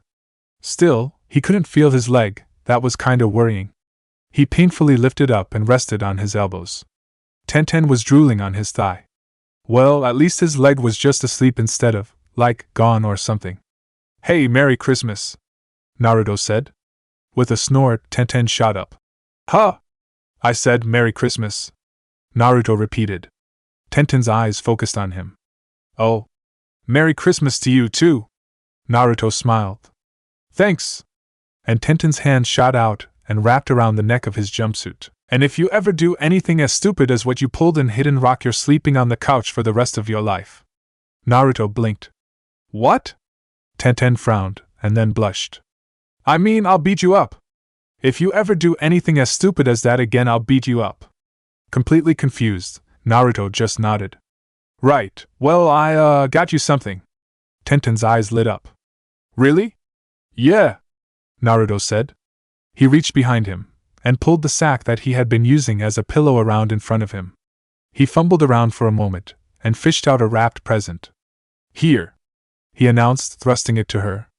Tenten considered it and smiled. Thanks. She unwrapped it and blinked. Rope. Actually, it was very high-quality rope, finely treated and very supple and soft.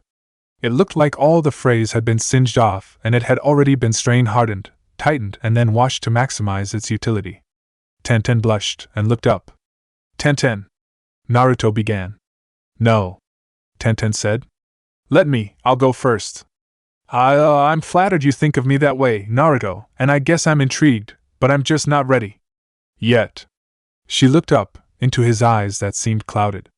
Tenten, Naruto began again, blushing. The girl barreled on. So, I'm just not ready for this kind of play, and I don't know if I'll ever be, but I don't want that to get in the way of anything else we could have. Naruto swallowed. Tenten, I gave you the wrong gift. Naruto pulled the wrapping paper up, ignoring the mortified Tenten. He frowned at the label on it. Although, what the heck would Kurenai need all this rope for? Doesn't she use genjutsu to fight? Naruto, Tenten growled. Naruto knew that tone of voice. He was already ducking out of the way. Get back here! Tenten shouted. Gotta catch me first. Naruto teased, leaping up from where he was sitting and taking a flying leap out his window. I'll get you all right. Tenten swore, chasing after him. Chapter 3, 2010. Christmas Eve in Konohagakure. Snow drifting gently to the ground, coating everything in a blanket of white, softening corners and rounding edges. It is a white Christmas to dream of. Especially if you're Naruto, fast asleep, snug as a bug in a rug, curled up in his bed snoozing. For the first time in over 2 years, he's spending a holiday in Konoha, not lost having a near-death experience, or something. That's because Jiraiya is busy being Santa Claus. So instead Naruto has been training with Kakashi and Yamato, and they are much less crazy. Anyway, Naruto is tucked into bed, visions of sugar plums dancing in his head.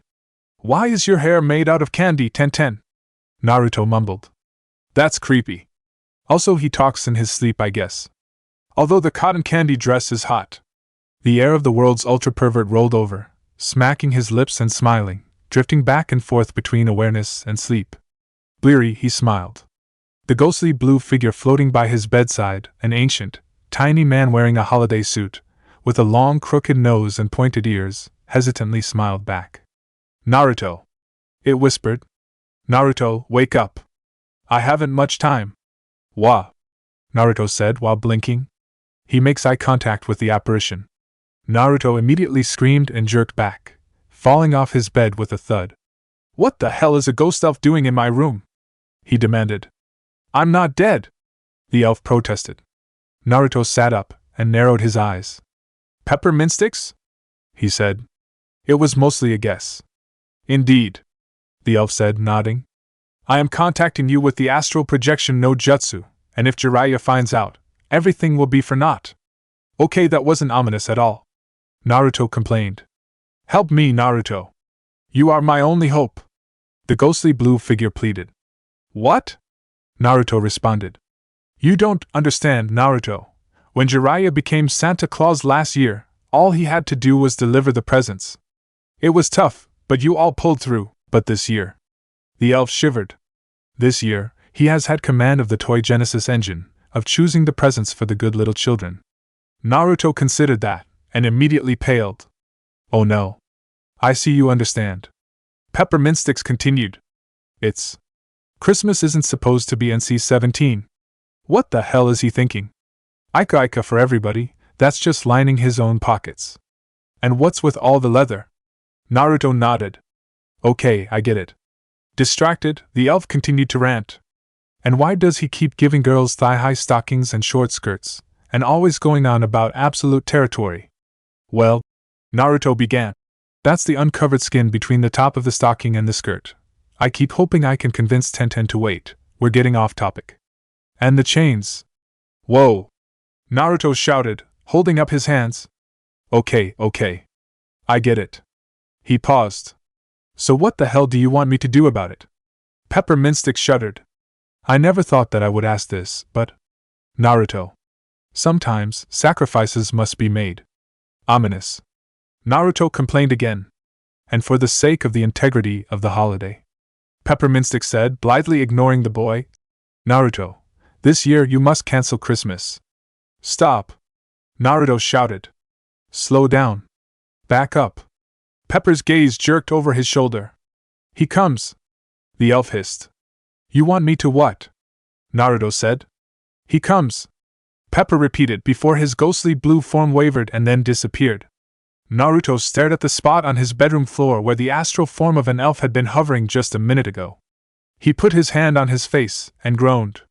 Of course, I immediately come up with a plan. Naruto muttered. Stupid brain. He stood up. Well, I'm gonna need to go get some help. Tsunade yawned, rubbing her eyes as she once again cursed her job.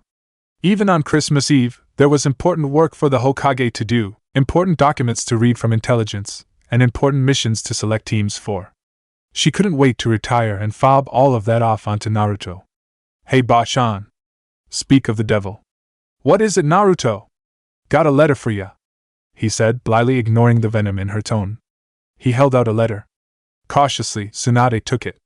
Dear Ba-chan, going to Otogekyo for Christmas. Oh, and if Christmas gets cancelled it totally won't have anything to do with me, K? Anyway, I'll be back in like 3 days, a week tops. Cheers, Naruto P. S. Let Tenten know we're still on for New Year's, okay? Thanks. Tsunade's glare wrenched up from the paper to the grinning fool before her. Naruto, she began. You had damned better explain yourself right now. Ha ha, Naruto said. No. With that the Kage Bunshin poofed out of existence. Tsunade clenched her teeth so hard her eyes crossed as she crushed the letter in a shaking fist. From the wart on his nose to the nails of his toes, from the spikes of his hair to the planks of his sandal, Jiraiya proudly stands there, a true Santa Claus scandal. Ha ha ha! He laughs with glee. Now all the good little children get presents from me. For good girls I have toys with battery power. For boys there are such contraptions even I can't explain.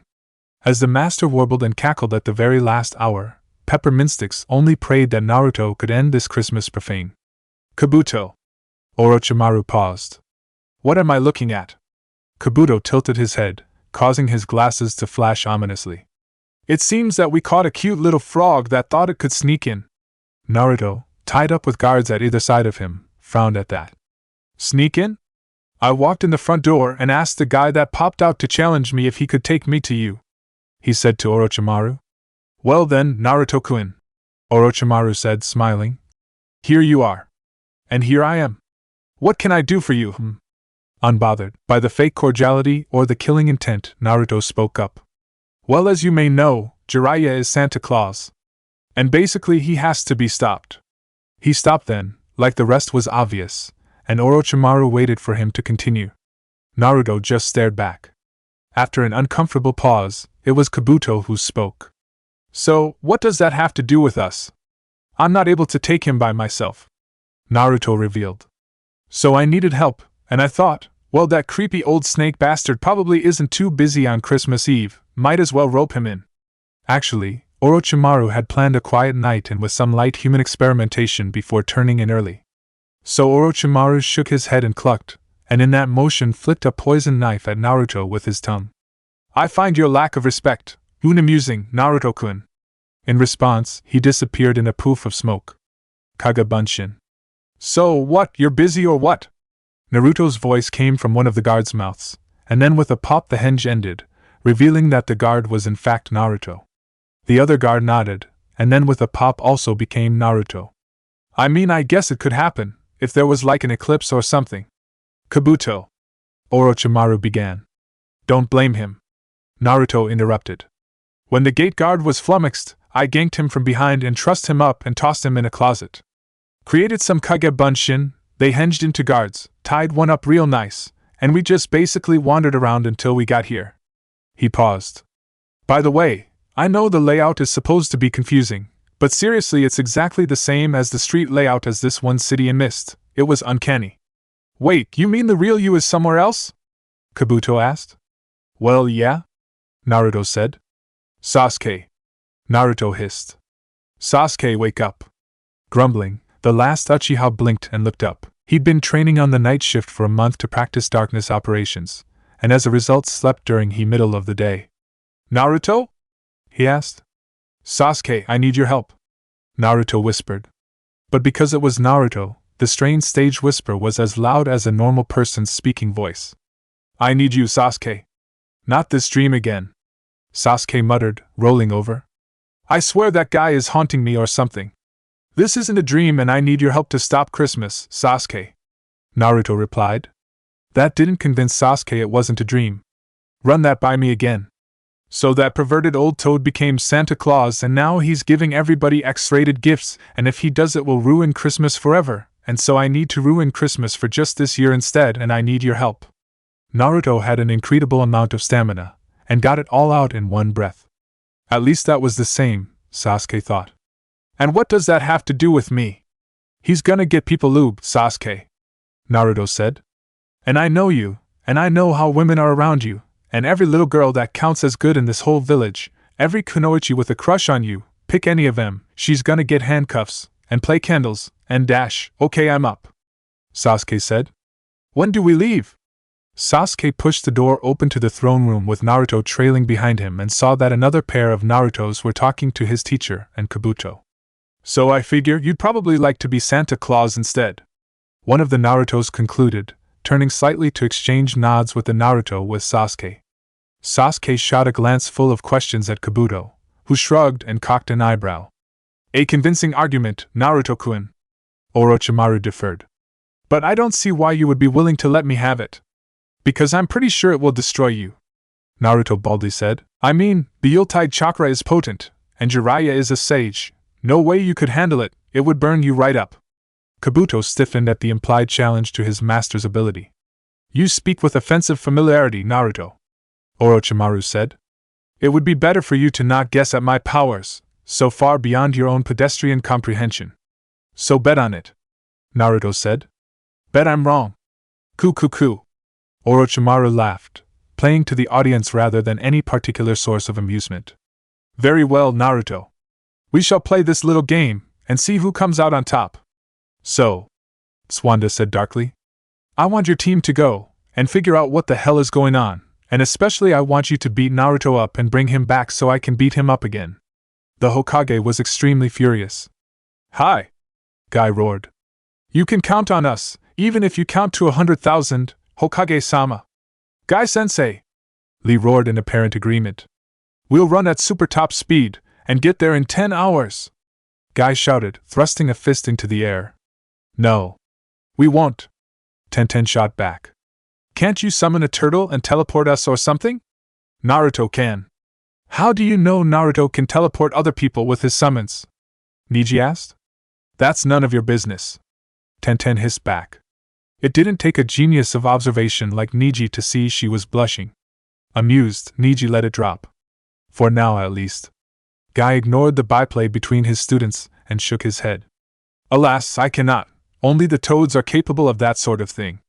We would need a youthful summoner of that heritage such as the irrepressible Naruto or the gallant Jiraiya to accomplish that. I don't care, Tsunade said. Just your ninja, figure something out. Just get him. She finished, and Team Guy hustled out before her leaking killer intent spilled out, and she took out her anger on them.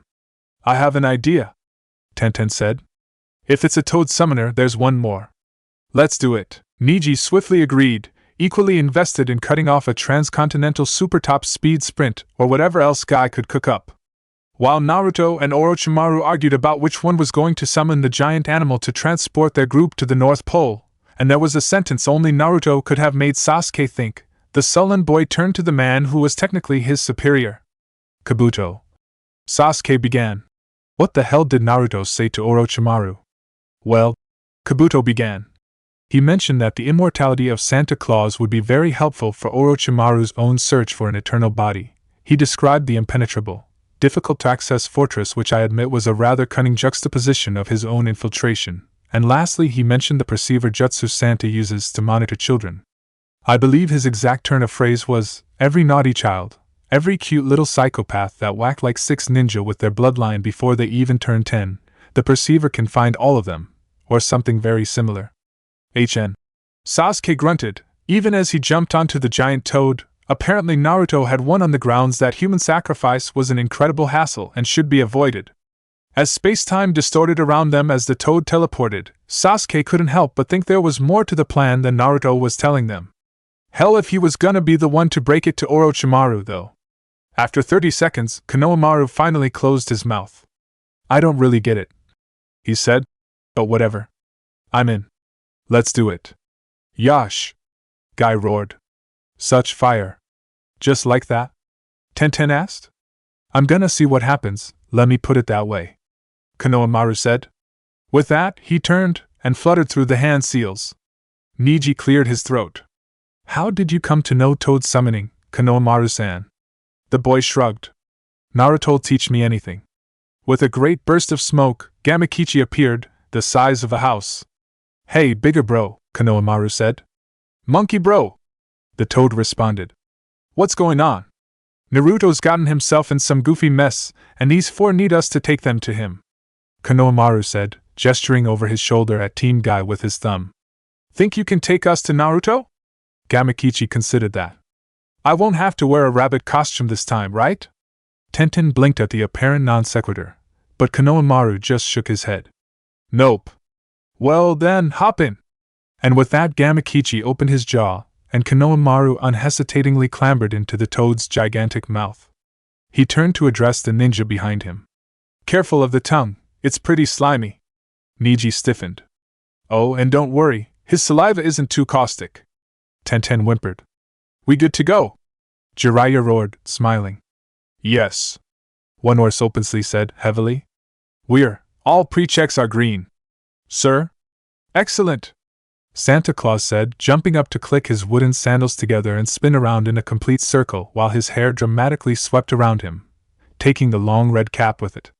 Now Dasher! Now Donder! Now Prancer and Vixen! We're doomed, Peppermintsticks thought. This incredible lurid pink mark could never be scrubbed from the good name of Christmas, no matter what kind of cleaner was used. On Comet! On Cupid! On Donder and Dash, hold everything! With that defiant roar, in a flash of alien light, a giant scar-faced toad clenching a pipe in his mouth appeared, and upon his head was perched a voice that cried out defiance against the perverted antics of the fake Kringle, an orange-clad beacon of hope. Don't think we'll let this stand, Naruto shouted. Together, we'll stop you! And indeed, young Naruto had brought help. 3 men, a good-looking dark guy, another harmless-looking glasses guy, and the last was a menacing pale man with a narrow face. But Pepper thought the most noticeable thing was definitely the purple rope tied around each, like the bow of a present. What? Jiraiya cried in shock. Kabuto! Orochimaru! And his little Uchiha too! Although Sasuke looked affronted at that, Orochimaru just chuckled. Coo! How does it feel, knowing that your little apprentice came to me, your greatest enemy, for help to defeat you, Jiraiya? Jiraiya shrugged. Little brat's done way more obnoxious stuff. Hey! Naruto protested. But, Gamabunta! Jiraiya pouted. The boss of toads pulled the pipe from his mouth. Jiraiya, you've always been my favorite drinking buddy, but as a Santa for my children, I'm sorry. I simply can't allow that. Jiraiya deflated. I'm only doing this because those elves asked me to. Naruto shouted, pointing. Jiraiya turned huge watery eyes on peppermint sticks. Is this true? Without pausing even an instant, the elf replied. 100% yes. You guys! Jiraiya roared. I'll show you the power of my Christmas, no matter what happens! In that instant, another distortion of alien light appeared, and Gamakichi swirled into being, instantly spitting out 5 ninjas. Hey Naruto! Konohamaru shouted. Me and Guy and his team are here to take you in, I guess. Wait! Guy shouted, dramatically throwing his arm up.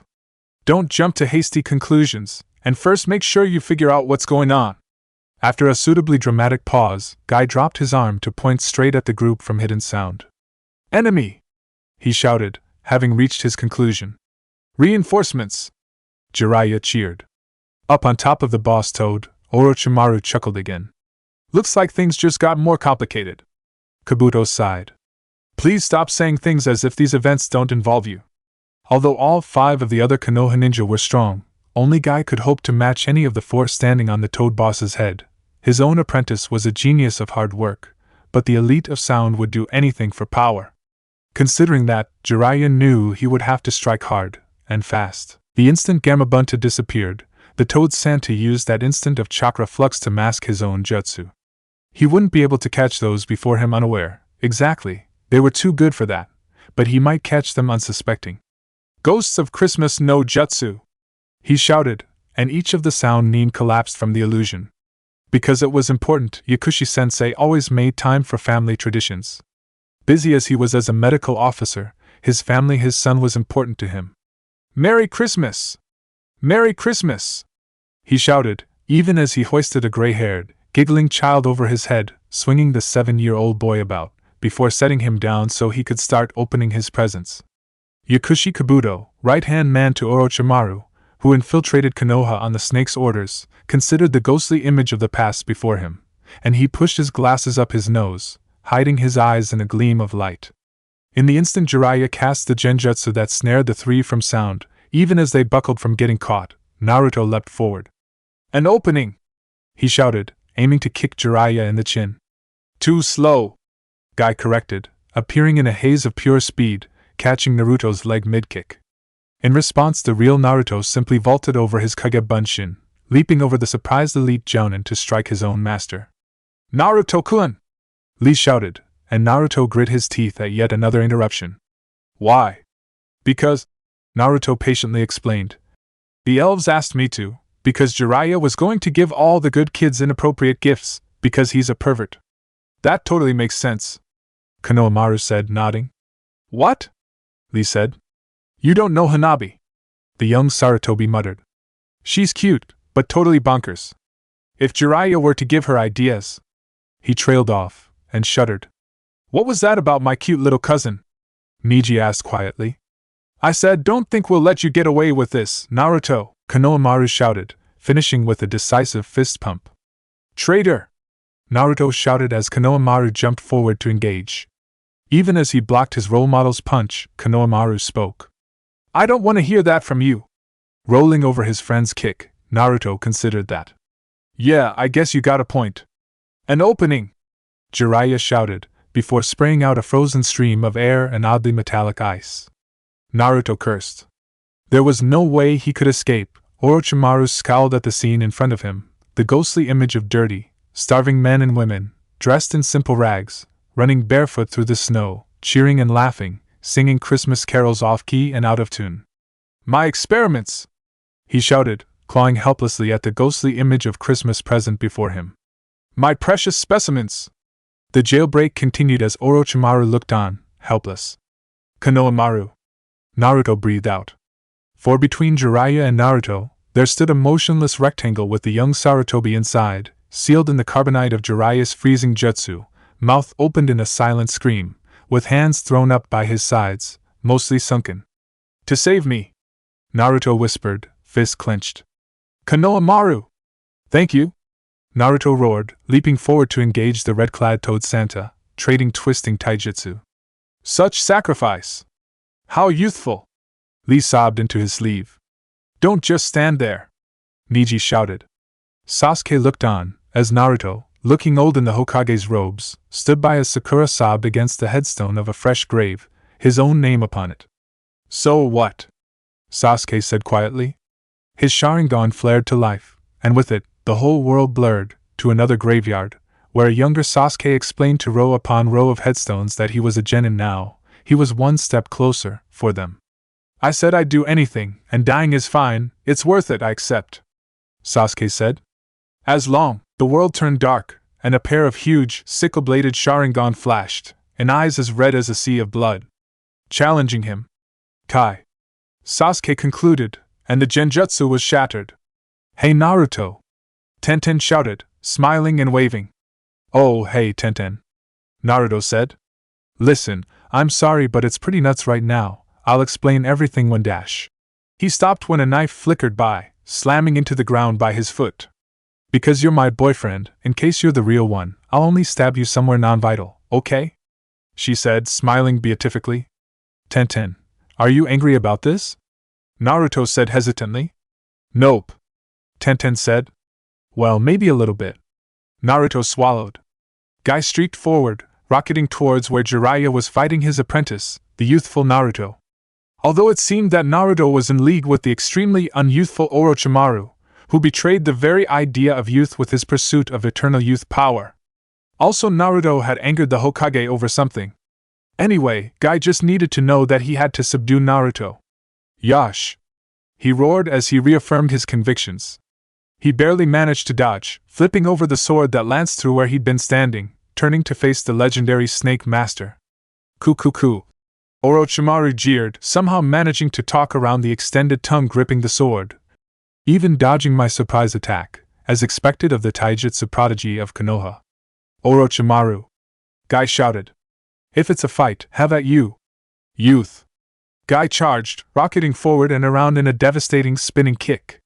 Orochimaru leaned back at an impossible angle to dodge, and in the same motion his tongue whipped up, trying to impale the green beast from behind.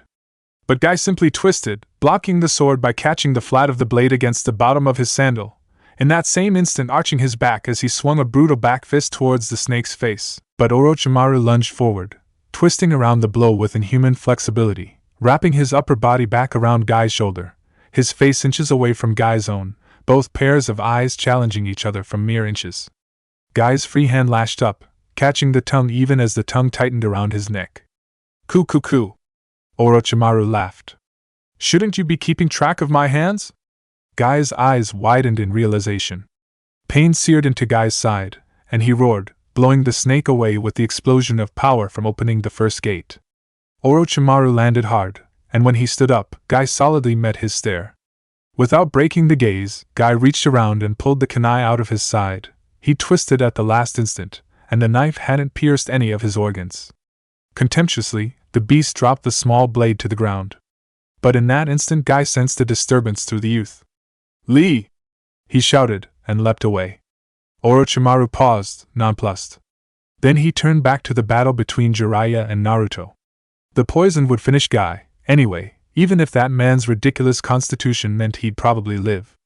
Arrow Sennin! Naruto roared, lunging in with a kick.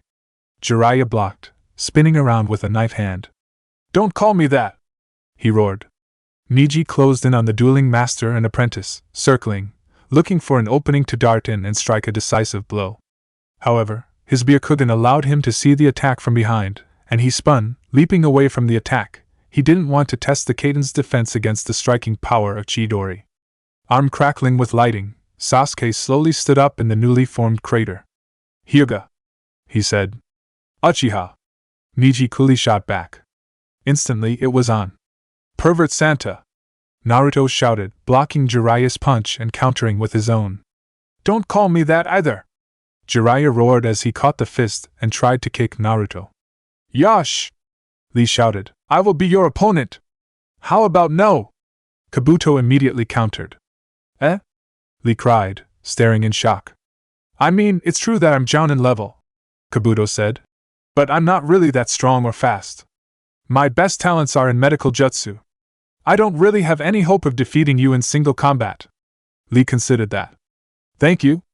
No problem, Kabuto dryly responded. So the thing is, my only hope is playing to my strengths, and that's medical jutsu. But in order to move fast enough to even strike you with them, first I would have to use my medical jutsu to enhance the performance of my muscles and unlock my body's limits. Lee paused, again thinking about what had just been said. So just do that then. Kabuto shrugged. Okay. Immediately, he launched into a series of hand seals. As soon as he finished, Lee looked around him as he perceived feathers falling all around himself. What? Wah! Eyes rolling back in his head, Lee collapsed unconscious to the ground. Sucker! Kabuto muttered. Creepy Kringle! Naruto accused, spinning head over heels to drop a devastating axe kick. Jiraiya desperately lunged back to evade. That one's even worse! The old man shouted. Ten. Naruto began, leaping away from a trio of kunai that streaked into where he had been standing only a second ago. Why are you so angry exactly? Oh, I don't know, she said, all pretense of happiness abandoned. Maybe because the first person you went to for help was that pack of traitors. Wait, that's what's bothering you, he said. Ten scowled. Of course. She gestured over to where what was probably the real Naruto was fighting Jiraiya. I mean, you actually have a good reason for what's going on over there, but you don't even consider asking me for help? Do you really have that little faith in me? In my ability as a ninja? Naruto definitely did not want to say, but Tenten, you simply aren't strong enough, so it was lucky for him the real reason was something else. I want to be Hokage, Naruto began. Tenten held up her knives, menace flashing in her eyes. Holy smokes, woman!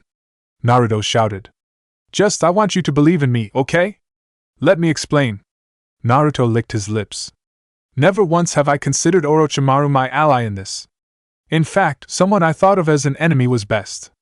I want to be Hokage, Naruto repeated. But I have to cancel Christmas. That's political suicide. I could never become Hokage if I was responsible for that. So I decided I needed someone else to do it. I considered the Akatsuki, but frankly they're a pack of freak missing nin with freak powers that have nothing better to do with their time than hang out with fake Liquid Snake. To me, Orochimaru wasn't ever an ally, Naruto said. Jealous of his old teammate's Jiraiya's power, he came to steal it, and that's why Christmas was cancelled. How unfortunate. Naruto smiled. Orochimaru isn't my ally. Orochimaru is my patsy. Naruto. Tenten breathed. An opening! Another clone roared, shooting forward to wrench the knife from Tenten's hand, pulling her back and locking her helpless, arching her back painfully. Tenten grunted. Be gentle! Then Naruto in front of her ran a finger along her jaw. When she tried to knee him in the groin, he caught her leg and held it. I think I'm going to be rough, Tenten. Tenten blushed. Arrow Sennin! Naruto shouted with a punch. You used that already! Jiraiya protested as he blocked. He paused. And don't call me that! He roared, shooting in with his own downward chop. Niji raised his hands, settling into a solid gentle fist stance even as he glared a challenge at Sasuke. In response, Sasuke flared his chakra, crackling with electricity, smirking contemptuously. With a sneer, Niji stirred his hands, creating vacuum blades of chakra and extending them from each palm. With a haughty grunt, Sasuke's Chidori took on the shape of a long katana, humming with power. Each capable of reaching the other, each capable of defeating the other's defenses, the two locked eyes, a stare down for the other to acknowledge which one was stronger, and more importantly, which one had the cooler expression. They were interrupted as potent blue-white power, shaped like lightning, blazed forth from where Jiraiya, now on his knees, had engaged Naruto and Orochimaru in combat. Lee!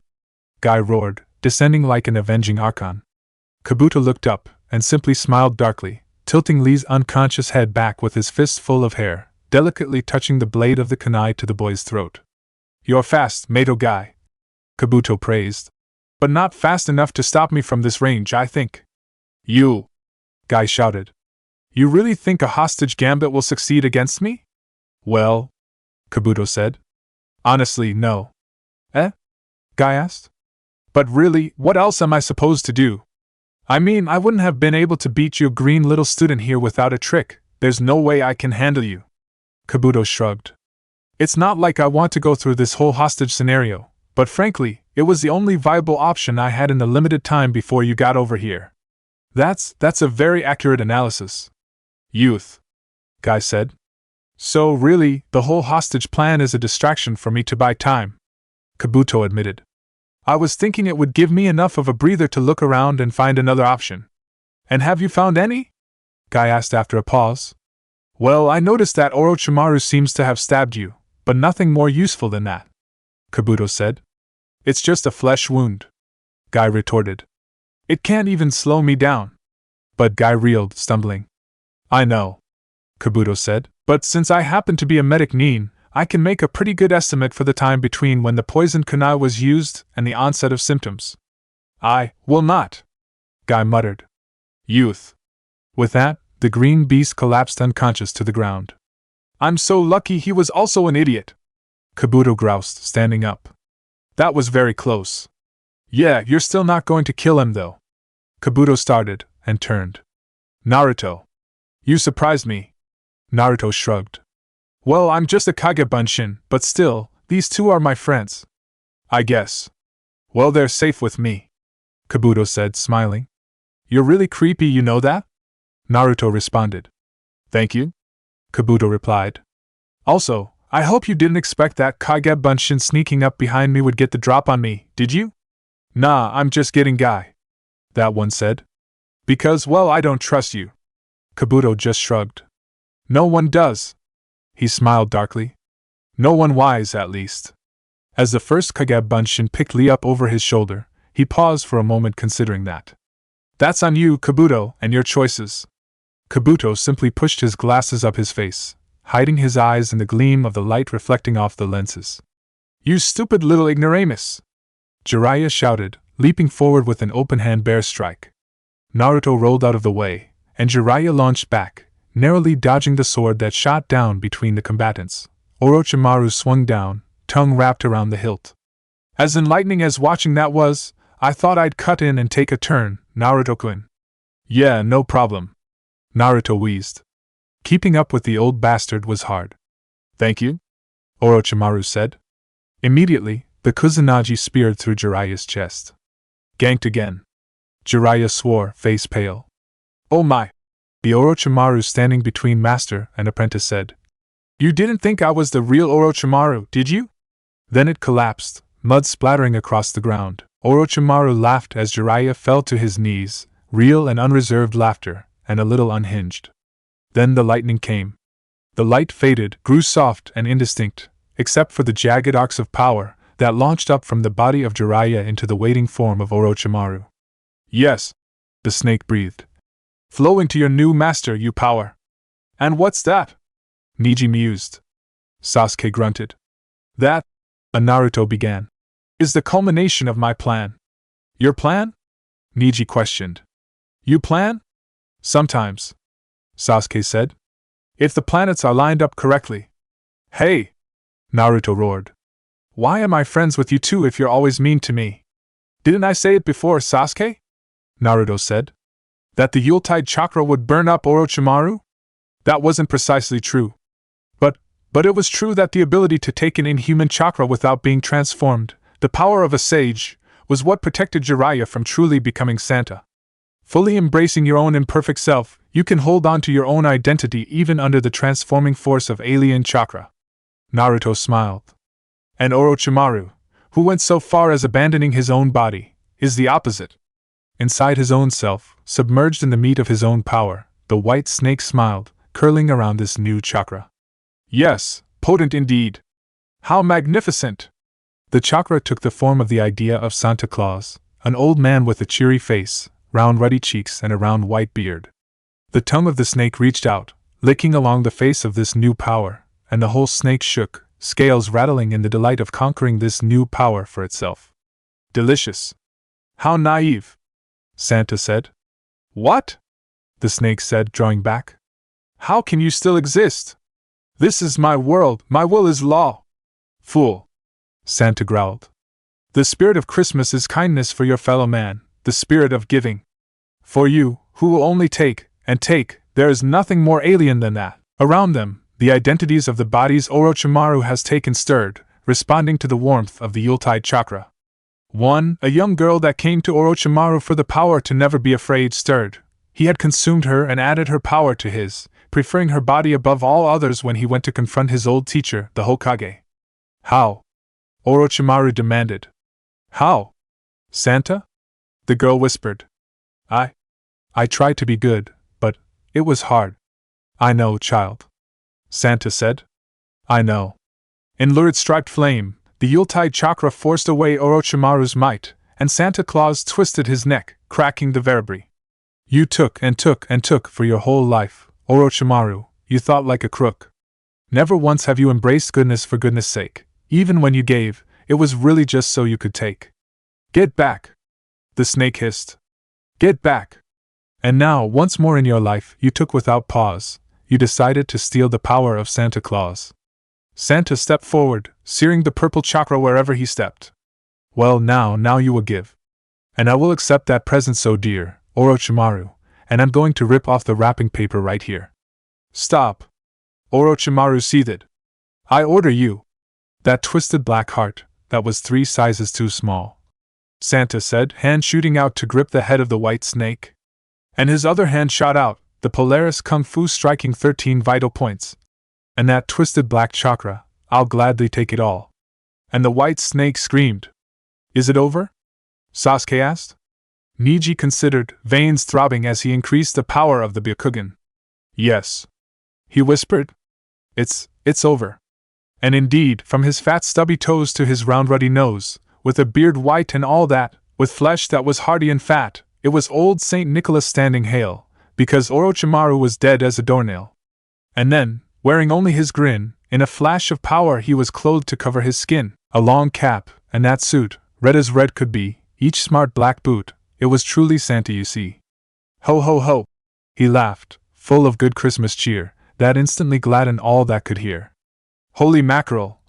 Naruto breathed out, leaning against Sasuke for support. I am so glad that worked. And what would you have done if it hadn't? Sasuke asked. A raisin gan, Naruto said. A really big one. He turned. And anyway, I believe that if I forced you to choose between me and Orochimaru, that you'd have my back.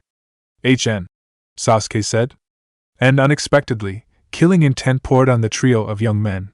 You! Tenten seethed. Me? Naruto squeaked. Yes, you!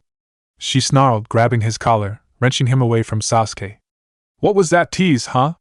At the very last instant, right before we could connect, you just up and cancel. That's bullshit, Naruto. I call bullshit. Well, this isn't really an appropriate place, don't you think? He managed. One kiss. Tenten continued, ignoring him. We kiss, it's sweet, and then, reaffirmed, we get right back to work. But no, you had to cancel the Kage Bunshin before we got to have that moment. I'm sorry, Naruto said. Tenten lunged forward, latching her mouth onto Naruto's, ramming her tongue into his mouth. Sasuke looked away, awkwardly. He knew it had definitely gone on too long when Neji tried to whistle nonchalantly. Neji was terrible at whistling. Finally they came up for air. You're not sorry now, Naruto. But you will be, Tenten said, pushing away, breathing heavily. Believe it! Neji stared after his teammate like she was a complete stranger, and he never realized it before. Congratulations, Sasuke finally said. You seem very happy together. Thanks, Naruto said. She's really something. And then Neji looked at Naruto and Sasuke, as if he never quite realized they actually were friends before then, either. Well, the Kage Bunshin of Naruto said, leaning back from where it had finished administering first aid to Jiraiya. Looks like the real self is having a lot of fun. Yeah, Santa agreed. Don't think I'm going to forgive what you've done to me, though. Oh, come on, Naruto argued. You should totally be thanking me.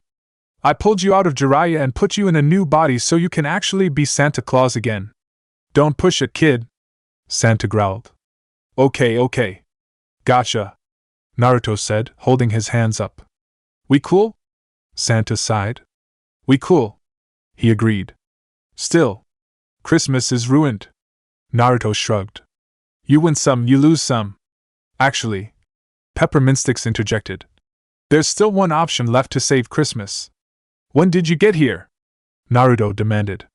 I've been here all along, Naruto. Pepper sighed. I just retreated to cover when the absurd ninja wizard duel began, and came back out during the transformation. Oh, Naruto said. As I was saying, Pepper said, there is one option, but we would need an impossible amount of chakra. So much chakra only a Jinchuriki could possibly supply it. With that, he turned and looked questioningly at Naruto. Oh man, Naruto whined. More, he sighed. Okay, let me just send everybody else home, and then I guess I'll save Christmas. Again. With that, the Kage Bunshin canceled itself to let the real self know. Didn't even try to refuse, Pepper said, chuckling. Underneath it all, he's a pretty good kid. That he is, Santa agreed. He's a great guy. Then he frowned. Don't ever tell him I said that, though, it would go straight to his head. Okay, Naruto said, clapping his hands together. Everybody here? Niji, Tenten, Sasuke, you guys got Lee and Guy and Jiraiya? Great! So I still got to help clean up here, I'm gonna just send you right along. Without even checking to see that they were nodding, Naruto created a Kage Bunshin and summoned a toad. Have a candy cane Tatsu, Naruto shouted, flinging the striped confection into the air. Candy! The humongous toad squealed, and then faster than the eye could see his tongue whipped out, capturing the airborne treat and sucking it back into his mouth. All aboard the Christmas Express! The Kage Bunshin shouted. Not again, Niji grumped, as they climbed into the obliging toad's mouth for transport. He had it worst, having to carry the tallest and most injured casualty, Jiraiya. Don't be such a baby, Naruto scolded, dragging Guy along. Trust me, the slugs are like 100 times worse. Yeah? Tenten said, rolling her eyes, as she also got settled in, Lee draped over her back. Just teleport us already. Glad to, Naruto roared, clapping his hands. Wait, Sasuke said. Why am I going with Dash? He was interrupted when the toad disappeared into the distortion, vanishing from space-time in the alien flash of light. Phew, Naruto said, watching the toad disappear. Well, glad that's handled, good thing I didn't forget anyone. Actually, Pepper said, pointing. Oh yeah? It dawned on Naruto. Konohamaru. He considered the silent figure of his frozen screaming friend. He'll keep. So, Naruto said, turning back to the elf leader. Where to? Such compassion. Pepper muttered. I can handle Konohamaru instead, Naruto offered. No, Pepper hastily said. You're right. He'll keep. Let's save Christmas. Lead the way, Naruto cheered. Naruto's Kage Bunshin gulped as the toad's mouth opened. Tsunade was waiting. And she was totally furious. She was scowling hard, and tapping her foot, and her arms were crossed and her one finger was tapping against her arm, and it wasn't even the same rhythm. Plus she'd brought both Shizen and Sakura along, as like backup singers, only they would glare and make disapproving noises at him instead of sing. Well, divide and conquer. Merry Christmas, Sakura! He shouted, and then he pushed Sasuke out of Gamatatus's mouth, and the cool Uchiha stumbled before looking up. There was a frozen instant, a perfect tableau of gaping, and then dash. Sasuke! Sakura cried, lunging forward to wrap her arms around her beloved in a teary bear hug. Sasuke wasn't fooled. Sakura was the most temperamental, unstable, emotional woman he'd ever met. She'd blubber and cry and make him feel like a heel when she had no right to, like she had some sort of claim on him, and then when she was done with that she'd get angry, and then the punching would start. He looked up and narrowed his eyes at the one he considered his best friend. I'll get you, Naruto, he mouthed. I swear I'll get you. Ha ha, Naruto said, to hide his genuine fear. Then he turned to Tsunade. A good offense was the best defense. Don't let her start in on him. Attack. Good news, Bachan, he said, taking Jiraiya from Niji. Jiraiya's not Santa Claus anymore. Here he frowned.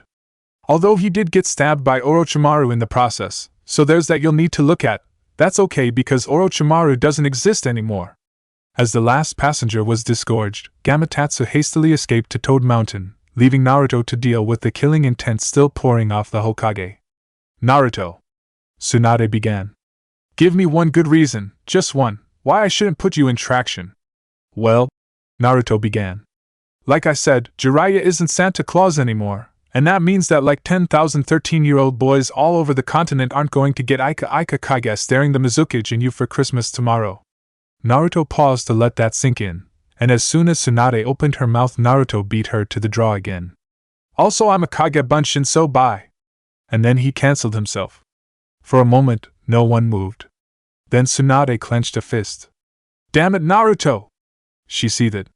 I still want to punch you even if I'm feeling super grateful. Well, that went about as well as I expected. Naruto muttered to himself as he received the clone's memo res. Pepper said. Just talking to myself. Naruto said. Anyway, what's the plan? I want to show you something. Pepper said. Yeah, what? Naruto asked. This. Pepper said, throwing open a pair of doors. Behind them, in a huge cavern, rested a huge contraption, a monstrous thing of steel and steelwork, glowing with unearthly power. The toy Genesis engine. Pepper Minstix breathed. It takes the elves a whole year to create all the toys needed, but with your chakra, it's conceivable you could create the presents as fast as Santa could put them under trees, for the whole night long. What ho, Pepper Minstix! Shouted a burly elf with asheny bald head and strong arms. What brings you here, this Christmas Eve? What ho, bushy evergreen! Pepper responded. The perverted one was defeated, and the true Santa destroyed, and now with the chakra of this young man we might still save Christmas. So as it was written, by our law and our truth, Christmas shall be. Shouted Bushy in triumph. Come, young man, and together, I will show you my magic, and together, one and all, we will save Christmas. I believe in you. Naruto roared. And as you believe in me, then together we'll save Christmas. Of course these two get along. Pepper moaned. Okay. Santa shouted. It's been a long, confusing night that didn't make much sense. But in the end, it's all gonna work out. From the top. One horse. Santa shouted. We're all green, sir. The elf jubilantly shouted. You are go for takeoff. Santa settled himself in his seat and began the jutsu. Now Dasher. Now Donder. Now Prancer and Vixen. Humming with power, the sleigh lifted off the ground. On Comet, on Cupid. On Dancer and Blitzen. Fantastic powers built and arced, coursing about the sleigh. On Rudolph. On K, the fantastic jujitsu of the boss of reindeer flared, and in a haze of brilliant red light, the sleigh vanished. Santa Claus was coming to town. Blurg. Naruto moaned. He was exhausted. Creating thousands and thousands of toys over a period of hours was not fun. And now, he just wanted to go home and sleep. It was about 4 in the morning. But he needed to get Konohamaru, and then he needed to get back to Konoha. And he didn't have enough chakra to summon even a tadpole. He'd have to use Hiraishin. Jiraiya had taught it to him. Now it took Naruto 12 hand seals to use Hiraishin, so he could never use it instantly like the yellow flash, and it left him disoriented for a good 3 seconds or more on arrival, so he couldn't attack or enter combat with it, and his chakra control, while not terrible, wasn't super amazing, so rather than appearing at any one tag, an equal amount of him would appear at every tag. So he could only have one tag at a time. That one tag was sewn inside a pair of his favorite boxers, ones that he really super liked because of the ramen bowls on them but that weren't actually that comfortable. Perfect thing to leave stuffed in the back of his dresser. In essence, to Naruto the Hiraishin was only an escape technique. In any instance where he actually needed it, he'd be abandoning his comrades. That wasn't even an option for Naruto, so he never had use for it. Except for times like no, when he wanted to get back home to Konoha and he didn't have much chakra. Hiraishin no Jutsu. When the world stopped spinning, he wondered why he was leaning against the door to Hinata's closet in the Hyuga house. He was pretty sure his ultra-lucky boxers were in his dresser, not Hinata's closet. Whatever. He could figure it out in the morning. He dragged Konohamaru along, swaying back and forth. Absently he realized he was still carrying the bag connected to the Santa's sleigh that he used to teleport the presents to Santa. Then he realized he was lost. He'd spent too much time thinking about the bag and not enough about where he was going. The Hyuga house was frickin' huge. Whatever. Naruto groaned. It's not like they'll care. With that, he collapsed to the ground underneath a Christmas tree and crawled into sack. Christmas morning.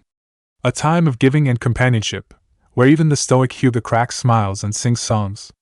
It's Christmas! It's Christmas! Hanabi chanted, dragging her father along by the hand as the Hyuga family entered the parlor where the tree and the presents were kept. The whole family paused. A strange man, mostly inside a bag, was snoring away. A pair of legs, with orange pants and ninja sandals, were sticking out. It was Niji that spoke. Naruto, why are you passed out under the Christmas tree? Huh! The bag sat up. There was some fumbling around, and then it was pushed off, revealing a bleary Naruto with absurd hair. He blinked before his eyes focused. Oh, hey Niji! He yawned. Somehow I ended up teleporting into your house when I was finished last night. Well, a little earlier this morning. Anyway, I crashed and here I am. I see. Niji said. Yeah. Naruto said. Oh, I forgot. He ruffled around in the bag, and finally pulled out a huge conical hat with ridiculous paper streamers and bells. Here, I swiped this from Hidden Sound yesterday. It's Orochimaru's hat from when he was in the Akatsuki. Naruto said, handing the absurd hat to Niji. Wicked. The Hyuga prodigy whispered as he settled the thing on his head. Hayashi couldn't entirely hold in the whimper. Abruptly, a huge metal rectangle clocked on the ground, appearing out of the ceiling Naruto had used to hold it. Trapped inside a frozen layer was a young man, clawing desperately for freedom, mouth wide in a rictus of horror. Is that Konohamaru? Hayashi asked, hesitantly. Huh! Naruto said, turning. Oh, yeah? Oh. Hanabi squealed. Thank you. She rushed forward, excitedly hopping up and down, before rubbing her cheek against the metal layer on top of Konohamaru's. Kya! And then she blushed. Without even waiting for breath, she hoisted up the whole thing. Cheeks puffed out from effort, she announced. I'm going to my room! Before charging out as fast as she could while loaded down. What? Naruto said. Hayashi nodded with as much dignity as he could muster before standing and leaving quietly. His shouting voice could be heard from across the house. Brother! A pause. Somehow my kid's already crossed the line to adulthood. Okay. Good to see you guys. Niji. Naruto nodded, and Niji nodded back, setting the bells jingling. I'll come back for Konohamaru later, I guess. With that, he lifted himself up and walked out the door to the courtyard, before leaping up and bouncing across the roofs to his own apartment. But what about me? Whispered Hinata. Naruto yawned as he opened his door. Then he blinked. Hey, Tenten said, sitting up and rubbing her eyes. I picked the lock and waited for you, but you were gone so long. Naruto ignored her words as his eyes fixated on her body. The super tight red dress that accented the cleavage of the cutout, the skirt that was so short it was little more than a belt, and the sheer stockings that came up so high. She saw him staring. You like? She whispered with a breathy, one finger at her lips, pouting. HNNG. Naruto agreed. He spun, and stood in his doorway. Merry Christmas to all, he shouted. And to you all a good night. Then he turned and slammed the door as he rushed into his apartment, where someone was waiting for him. Chapter 4, 2011. 'Twas the night before Christmas in the Hyuga main house. Only Hayashi was stirring. Without even his spouse, quietly he checked in on each daughter in turn, so of the terror he was the first to so learn. It was a dark and quiet night. The grounds outside were muffled by snow. There were only pale wispy clouds backlit by the moon above. All was silent. Sometimes, on nights such as this, Hyuga Hayashi found himself checking on his daughters. When he couldn't sleep, it eased his mind greatly to ensure they were still safe. And so it was that he slid open the door to Hanabi's room as he sometimes did. To see his youngest daughter sleeping with a peaceful expression, it made the fear from that night unclench. But when he slid open the door, what he saw was not what he had expected. Looming over his youngest daughter, with a great sack on his shoulder with cloven hooves like a goat, covered in matted black fur, turning to face the opening door, curved horns and a great nose, fanged teeth with a long tongue sticking out from between, Hayashi did not hesitate. He shot forward, Byakugan flaring to life in his head, palms rising up and blasting out a vacuum wave at the chest. The figure sneered, and with bulging cheeks, sprayed mashed coal into the incoming air shock, and with a rapid set of hand seals, ignited it with a katon. The vacuum was consumed by that explosion. Covering his eyes with his hands, Hayashi nonetheless pressed forward through the fire.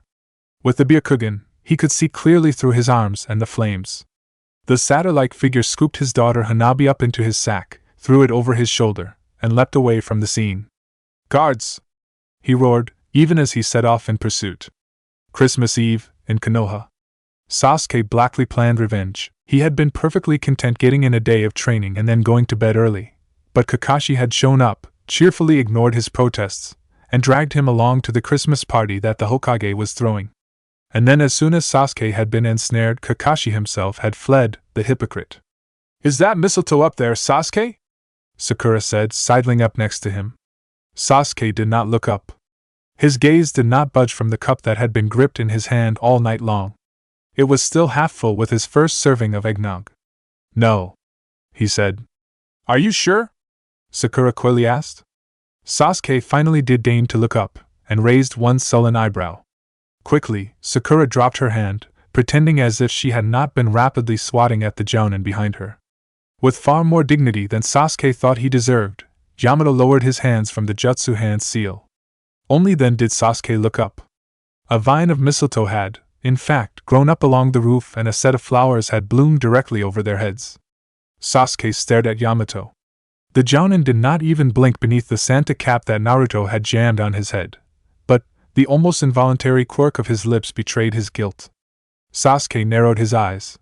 Then he shifted to the side as Sakura invaded his personal space. "Hey guys, what's going on?"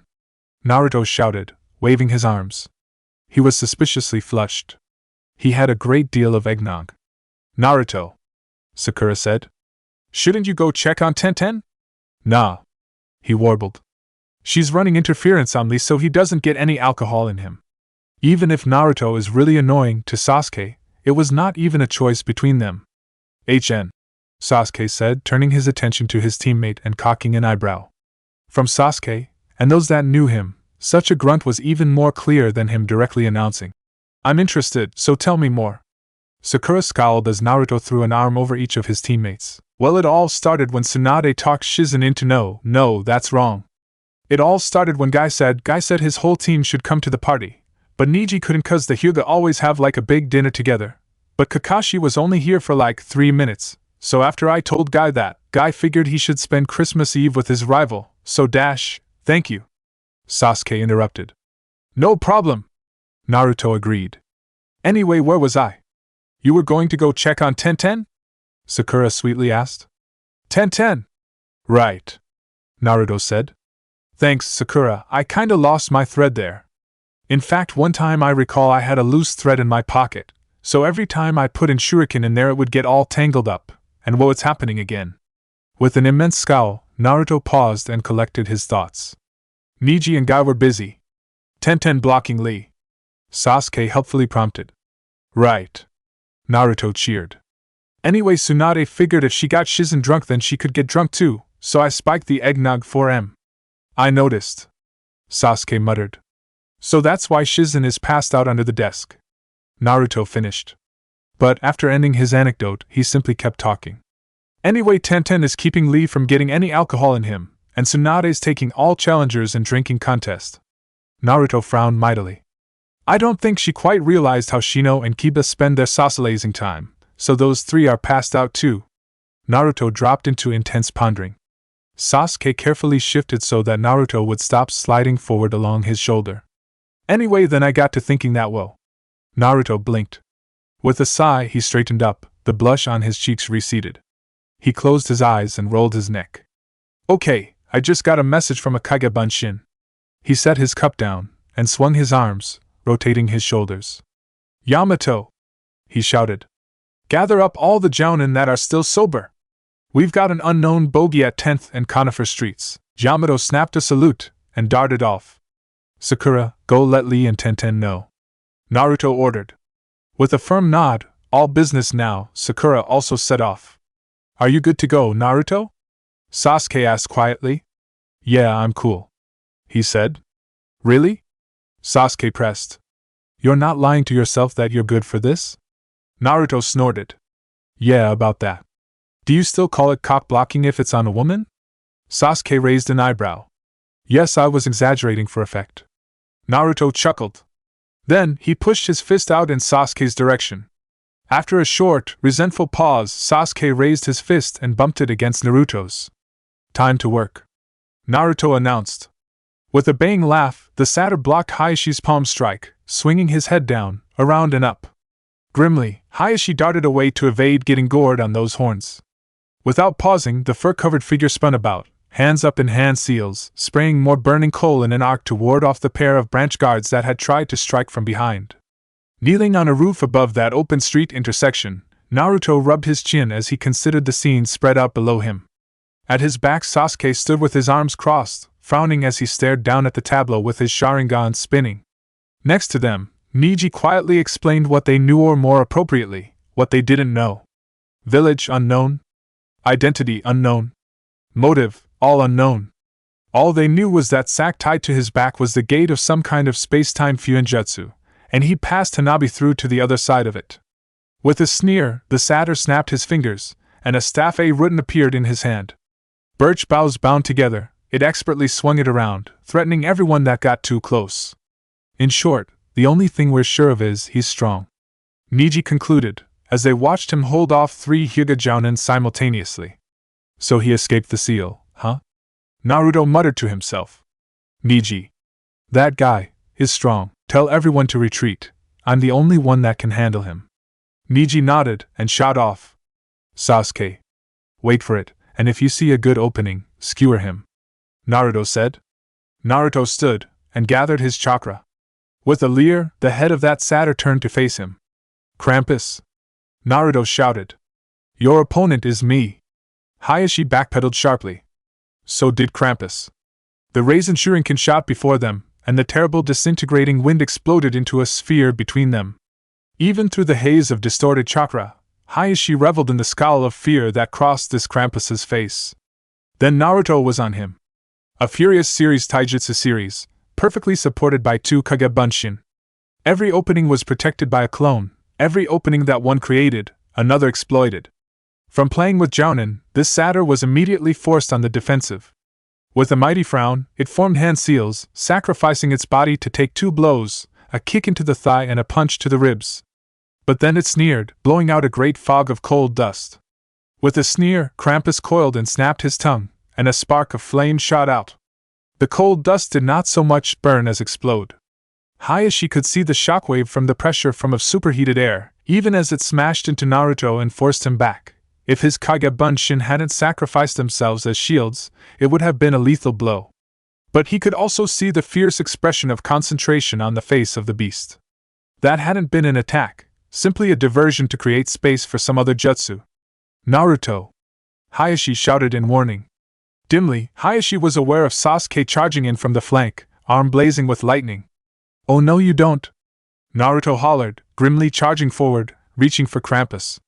Even as his hand closed in the matted fur of that beast's left forearm, the spatial distortion widened.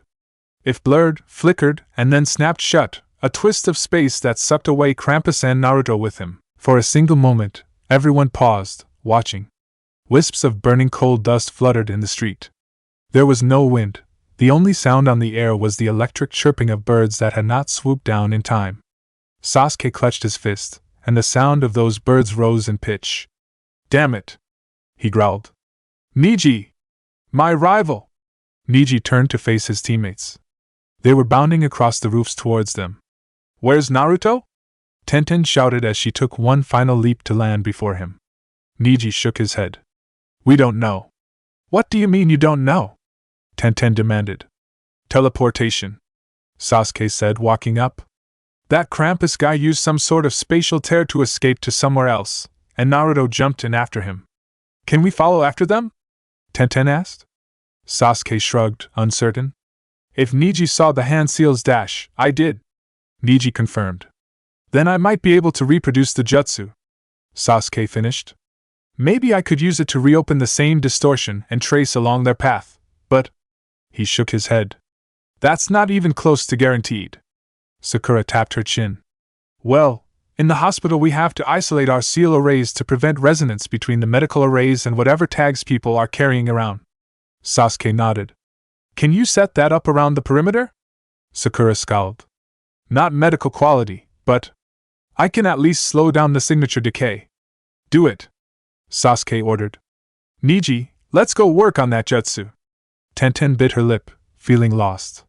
Although she was excellent at operating ceiling tags, she had very little theoretical knowledge. She had been able to follow the conversation, but she was at the level of knowing that she was too ignorant to help. There was nothing she could do to help Naruto. If only she could snap her fingers and appear at his side. Huh, Tenten said.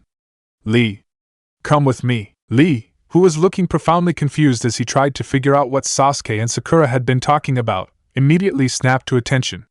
Yes. Tenten, what is it? I have an idea, Tenten said. With a twinkle in his eye and cheer on his face, it was Santa Claus who climbed out of the fireplace with all the good little children tucked safe in bed. It was Kris Kringle opened his mouth and said, I wonder why they even have fireplaces around here. With a thoughtful shrug, he silently walked over to knock back the glass of milk. While munching on the first cookie, he considered. I mean, it's not even that cold in the first place in Suna. He nibbled thoughtfully. And firewood must be pretty hard to get a hold of. He carefully knelt and began unpacking presents under the tree. Of course, it didn't seem very used. Probably something the builders put in without really thinking about it. Santa shrugged and put his finger along his nose and vanished with a poof, and in that instant, appeared next to his sleigh on the roof. How are we for time? He asked. We're ahead of schedule this year, Rudolph said. We're about 90% done with this village, and on track to finish off the sand country in good time. All right, Santa said, surveying the moonlit canyon full of stucco and brick, Sunagakure, the village hidden in the sand. He bent over the sleigh, and with a grunt, heaved a fresh sack over his shoulder. There was an explosion behind him. Santa closed his eyes. A fearsome cackle that password did hark. Krampus! Rang out a voice in the dark. An angry shout in a voice that he knew. Oh no! Santa groaned, sounding blue. Naruto grunted, spinning around and lashing with a hook kick, hiding the draw with his right hand. He jabbed forward with the knife he'd palmed, but Krampus deflected it with a savage blow. With a sneer, Krampus shot forward, whipping his head around. Naruto crossed his arms, absorbing the shock of the headbutt on his forearms. Skidding back, he used the opening to form a Rasengan between his hands. When Krampus tried to follow up, he halted his backwards slide with a strong stamp and pushed his attack forward towards Krampus's chest. Overbalanced, Krampus caught Naruto by the wrists, struggling to prevent the spiral bullet from scouring away his chest. The two wrestled back and forth. Abruptly, Krampus laughed and lashed his tongue out at Naruto's face. While Naruto closed his eyes and dropped his head forward to block with his forehead protector, Krampus leaped away. They had both sensed him coming. Naruto, Santa asked, crossing his arms as he scowled down at the pair faced off in the street below him. What on earth is going on here? I'm not sure, Naruto said. He showed up and kidnapped Hanabi. Then, Santa said, trailing off. Yeah. No idea, Naruto said. But first things first. Krampus slinked backwards, eyes flicking from Naruto to Santa. His endurance is crazy, Naruto said, shaking his head. It's like fighting a tailed beast. Careful, Santa cautioned, sinking into a fighting stance. He's looking nervous, Naruto grunted. With you here, he's gonna dash. With a roar, Krampus hunched over, and chakra poured from his crouching form. And then it bubbled up, a shroud-like expanding fur that blanketed him around him. And grew, lashing wildly. With a feral roar, Krampus sat back on his haunches and screamed, echoing out in the night. Even nearly sitting, his shoulders were level with the roofs of the buildings around him.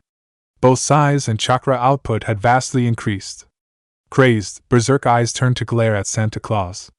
He's gonna do that, Naruto finished. An arm bigger than a cypress shot forward, smashing into the roof where Santa had been standing. In a twirl of snow, Santa shined next to Naruto. If you can keep him busy, dash on it.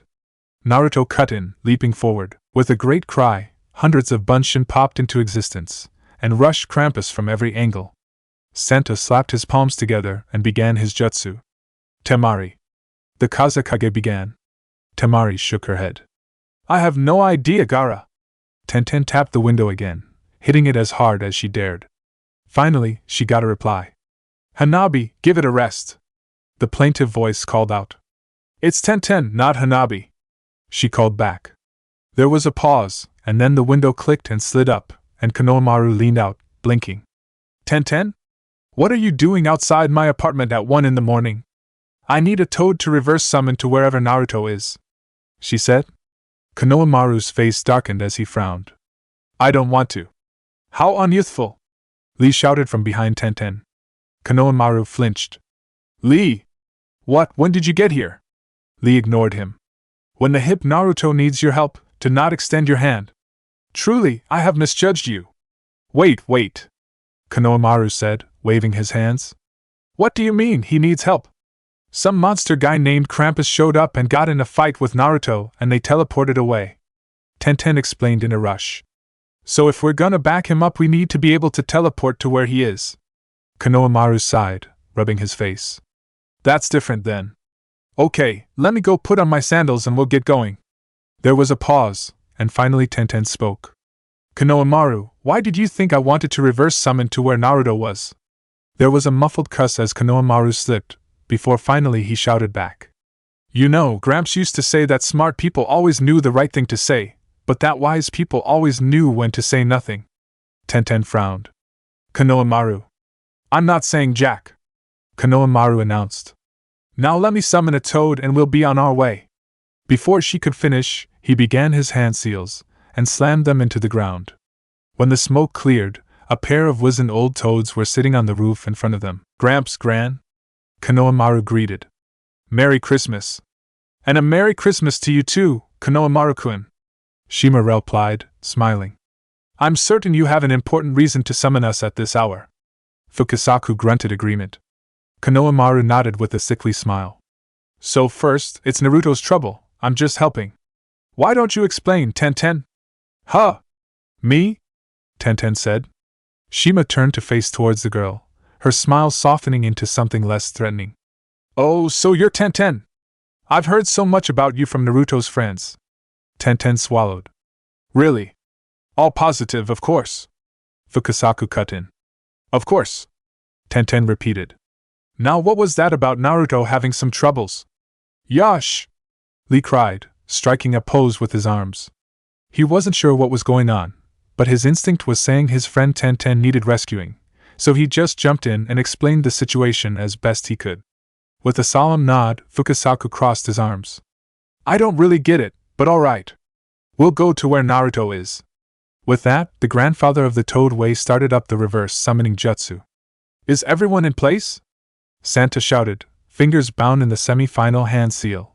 Next to him, Rudolph nodded. Ready? All right. Santa nodded. Then let's finish this. Now, Dasher! A blaze of bright Christmas red chakra lit up in the distance. Now, Dancer! A second pillar of chakra. Now, Prancer and Vixen! 3 and 4, they formed an asymmetric box around the raging Krampus. On Comet! On Cupid! With 5 and 6, the square became a hexagon, still lopsided. On Donder and Blitzen. 7 and 8, now, the octagon with Krampus in the middle had formed the correct shape. Naruto! Get out! Santa commanded. In that instant, all but one Naruto simply burst into smoke, and the last one vanished into a shunshin, appearing behind Santa. With a triumphant shout, Santa slammed the last hand seal in place. 8 reindeer all-present containment seal. Ribbons of power, held taut between the 8 reindeer, snapped inwards, binding around Krampus, seizing his motions, dragging him down. Krampus buckled, and screamed. Placing his hands on the ground, he arched his back mightily. And the ribbons of Yuletide chakra strained, and broke. What happened? Naruto shouted. I don't understand, Santa said. This is the supreme wrapping technique of the mascots of Christmas. Anything that is present would be sucked in and sealed up. Naruto frowned. Didn't Jiraiya change the official mascot animal of Christmas to toads like 2 years ago? Santa froze. Oh crap! He cried. With a roar, Krampus shook his head, and chakra peeled off and floated around him in great splinters, that collapsed into black spheres. And the spheres of compressed chakra gathered at his open mouth. Menacing ball! Naruto swore. Rudolph! Santa shouted. With your eyes so bright, won't you teleport us away tonight? Where? The boss of the reindeer replied, even as his eyes began to gather glowing power. Anywhere but here, Santa replied. Got it. And with a great distortion of light, Rudolph swallowed everyone around him, Santa, Naruto, and Krampus, into his spatial distortion jutsu. Sasuke's eyes snapped open. All right, I think I've got it. Neji nodded. Then, let's go. Sasuke grunted, and his hands went through the hand seals. We're going. There was a curious, nauseating sensation, like gravity was pulling them in every way at once and his sense of balance was being contradicted, and then Sasuke stumbled as reality realigned. His eyes swept across the broken scene. Smashed buildings around them, wind-swept cliffs above them. What happened here? Sakura said. It looks like a bomb went off. Niji's eyes snapped to the side. What happened? I'd like to know, too, Gaara said, as he floated out of the shadows towards them, suspended on a great raft of flying sand. Hi, Gaara, Sakura said weakly. I'd like to know things like, why was Naruto fighting a giant monster in the middle of my village? Gaara continued, speaking flatly. Do you know why? We can explain, Sakura said soothingly. Just ease up on the sand, okay? HN, Sasuke said, glancing over his shoulder. Wasn't him. Oh? Gaara responded. Neji clicked his tongue and shrugged slightly, an expression like, what can you do, implied by his eyebrows. I see, Gaara said. Sasuke nodded absently as his Sharingan studied the surroundings. Naruto followed. Humph. Gaara looked up at the sky, studying something only he seemed to see. Carry on then. With that, his raft of sand rotated and floated back into the shadows. What just happened? Sakura finally asked. Neji frowned. We explained the situation to Gaara. Sakura considered the exchange she'd just witnessed. No, you didn't. Sasuke sighed. Neji grunted in affirmation. Sakura scowled. What just happened? I'm going to try to follow the next jump, Sasuke said. With a wobble of light, space expanded. A great monster appeared, throat engorged with power. It roared, and a great beam of energy poured out and seared outwards, shearing off the top of a mountain. Where are we? Santa demanded. Hidden cloud! Rudolph shouted back. Santa considered that. That isn't better, he cried. It was the best I could do on short notice, Rudolph defended. We've got to end this quickly. Naruto cut in. He considered the rampaging beast towering over them. The best choice was. With 8 hand seals, he slapped the ground with a surge of chakra. 3 great toads appeared in a flash of light. With another hand seal, 3 Kage Bunshin appeared. One stayed with Santa, while another went to each of the sons, and the real body moved for the center patriarch toad. Bro! Gamakichi shouted. What's up? Naruto leapt to the head of the central toad. Boss! Brothers! We need to pin this guy down! Gamabunta unslung his short sword, and raised it between him and Krampus. Got it! He leapt, and Naruto grunted, struggling to keep his balance as they accelerated into the sky. Falling Toad Star! Gamabunta shouted, drawing the attention of Krampus as his blade swung down for the monster's neck. With a cackle, Krampus caught the knife in his teeth, his tongue sticking out to wrap around Gamabunta's wrist. His hands grappled at Bunta's legs, trying to pick his feet out from under him and roll him forward to the ground. But Bunta was the distraction. Gamatat pressed himself to the ground, preparing his body like the cradle of a cannon, and his tongue shot outward with the power of an artillery piece, slamming into Krampus from the side and binding his hips. Gamakichi leapt sideways and in, grappling at Krampus from the other side to capture him in a pincer. All right! Naruto shouted. Naruto! What's going on? Tenten demanded. Naruto started. Konohamaru! What are you doing here? With a sniff, Konohamaru turned, looking away. Oh, right, Naruto said, with a sigh.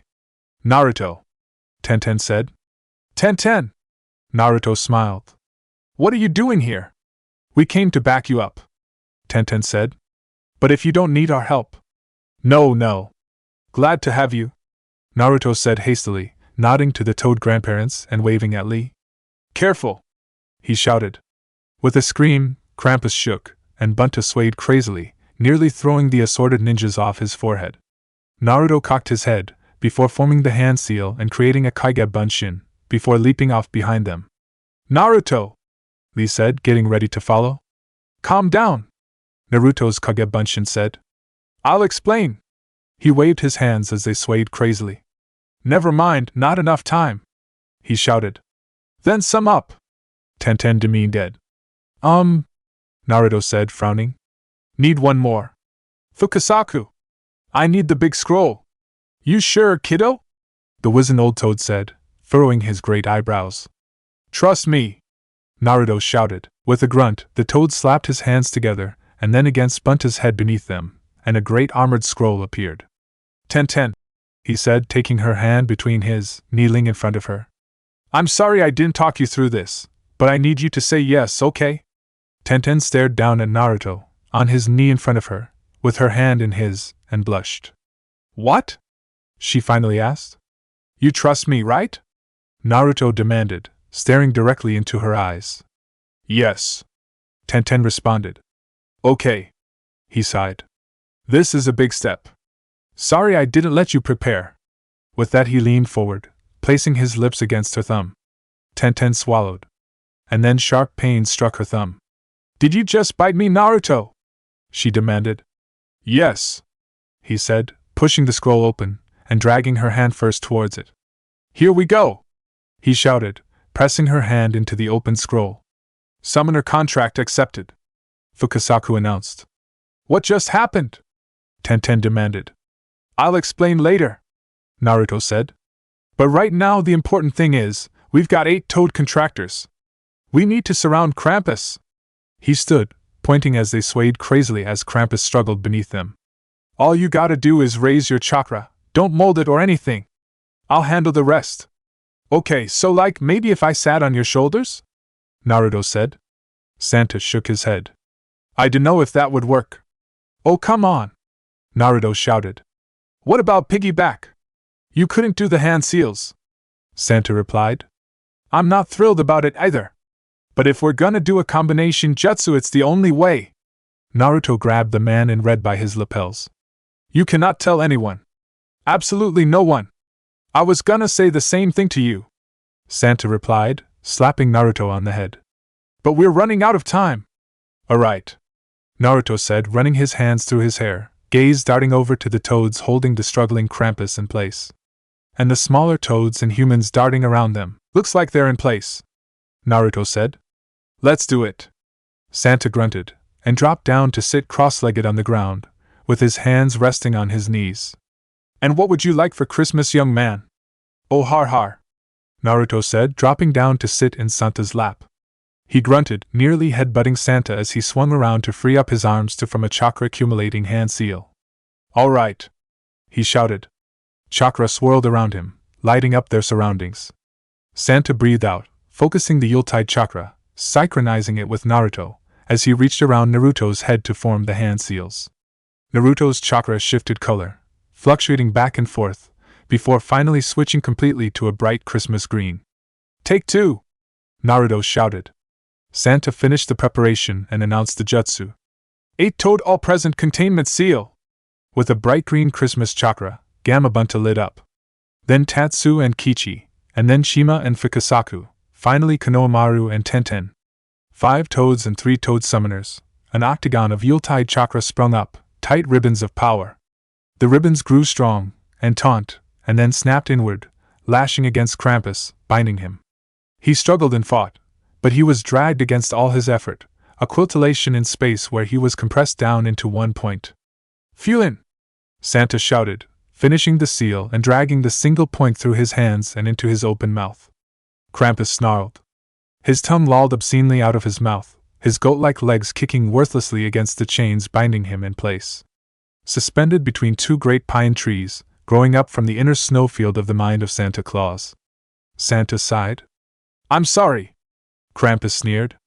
Santa's shoulders slumped. I didn't want this for you. We were a team, that's true. He shook his head. But I couldn't just wait as you stained your heart with hate. He continued, the spirit of Christmas is rewarding what's nice. With a heavy pause, Santa continued. But the naughty must pay the price. I'm not that thick. That if I was the carrot, then you were the stick. Santa sighed. But you were dragged into hatred's dark cycle. Your eyes lost their twinkle and sparkle. The spirit of Christmas is no longer to punish what's bad, Santa said with conviction. The goodness in all hearts that everyone's had. The goodness, no matter how small, that is within us all. So, rest, old friend, Santa said, as Krampus's struggles softened. Rest. With a sigh, Santa opened his eyes, rubbing his face with his mittens, sitting on the ground. You okay, old man? Naruto said, hands on his thighs as he leaned over Kris Kringle. I feel hearty and fine, Santa said. Just a little worn by time.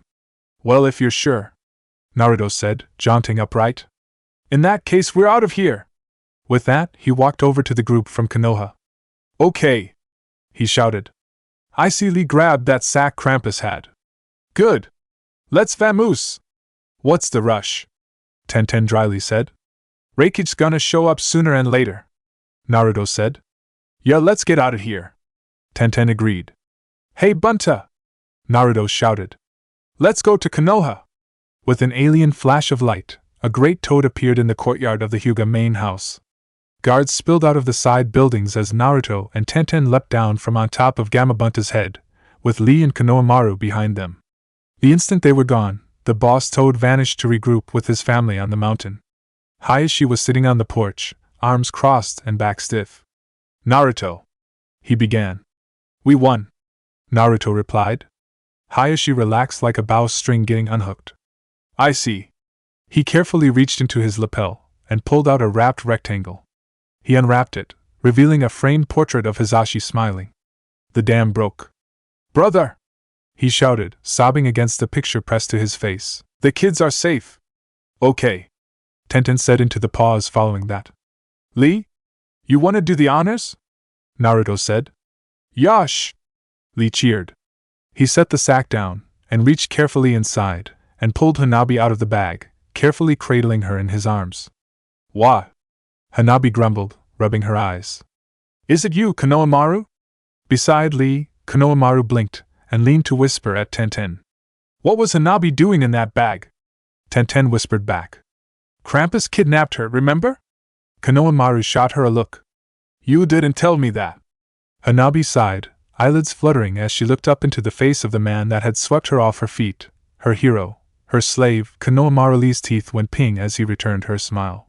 With a great screech, Hanabi bucked, throwing herself out of the grip of the beautiful beast. What? She demanded. Konohamaru! She sobbed, shooting forward, slamming him to the ground, before curling up on his legs. Konohamaru, you have to believe it wasn't my idea, I'm sorry. Konohamaru looked skyward. I'm sure it wasn't Hanabi. Hesitantly, he patted her on the back. He stopped though when she started purring. He narrowed his eyes over Naruto's head. Is it just me or is Konohamaru really pissed at you? Tenten whispered to Naruto. Naruto chuckled. Yeah, he hasn't forgiven me for the whole carbonite thing. Still? Tenten said, blinking. Well, not so much the carbonite thing, as much as the convincing him it was 10,000 years in the future thing when I did unfreeze him. Naruto admitted. I got Ino to help with costumes and Sasuke to use genjutsu on him so he'd think the moon was broke. It was great. Naruto frowned. Lee, what are you doing? Yosh! Lee said, reaching into the bag again. That's not an answer, Lee. Naruto accused. With a flourish, Lee swept his arms out of the bag revealing Hinata, bound and gagged. Casually, he pulled down the gag, and started undoing the bindings. Naruto! Hinata began. You saved Hinata! Naruto shouted, surprised. What were you doing in that bag? He paused, brown it. Wait, did Krampus kidnap you too? He said, turning to look at Hayashi. Hayashi shrugged. Oh well. Hinata sighed. Thank you anyway. Sure, no problem, Naruto said. Well, it's getting pretty late. Yosh! Lee shouted, striking a pose. Truly, a good night for all, and to all a good night. With that, he vanished in a swirl. Come on, Konohamaru, you can stay in my room, Hanabi said shyly, tugging him along by the hand. I've got a frame that's just the right size for you. What? Konohamaru began as he was dragged away. Naruto clapped his hands. Well, that's great. Now that we've cleared up all the loose ends, I'm gonna go home. He smiled, and tugged on Tenten's hand. Come on, let's go. All right, she said, and the two leapt onto the roof, leaving together. Make sure you turn off the lights when you leave, Hinata. Hi, she said, standing and turning to go inside himself. Hinata sighed. Merry Christmas, everyone. With a great strain, Sasuke heaved open the second portal, and spilled out into reality with Niji and Sakura in tow. The scenery around them was wreckage, flattened ruins in a valley, and the mountain beside them was glowing cherry red where the top half seemed to have been melted flat off. You! With a great roar, a huge, muscular man seethed as he crashed into the ground beside them, pointing at Sasuke with his one arm, wreathed in lightning. I should have known! What? Sasuke managed before the wreckage was upon him. It was the last word he managed to squeeze in until some time had passed. Chapter 5, 2012. All the ninjas in Konoha loved Christmas a lot. But Danzo, who lived under Konoha, did not. I hate Christmas, he said, resting his face on the palm of his hand. In his underground lair he seethed and he sputtered. The whole holiday season, he added, for the sake of his indoctrinated band. Slumped in his chair he groaned, and he muttered. Kind emotions and good cheer, he seethed, are a distraction for ninjas who should only cause fear.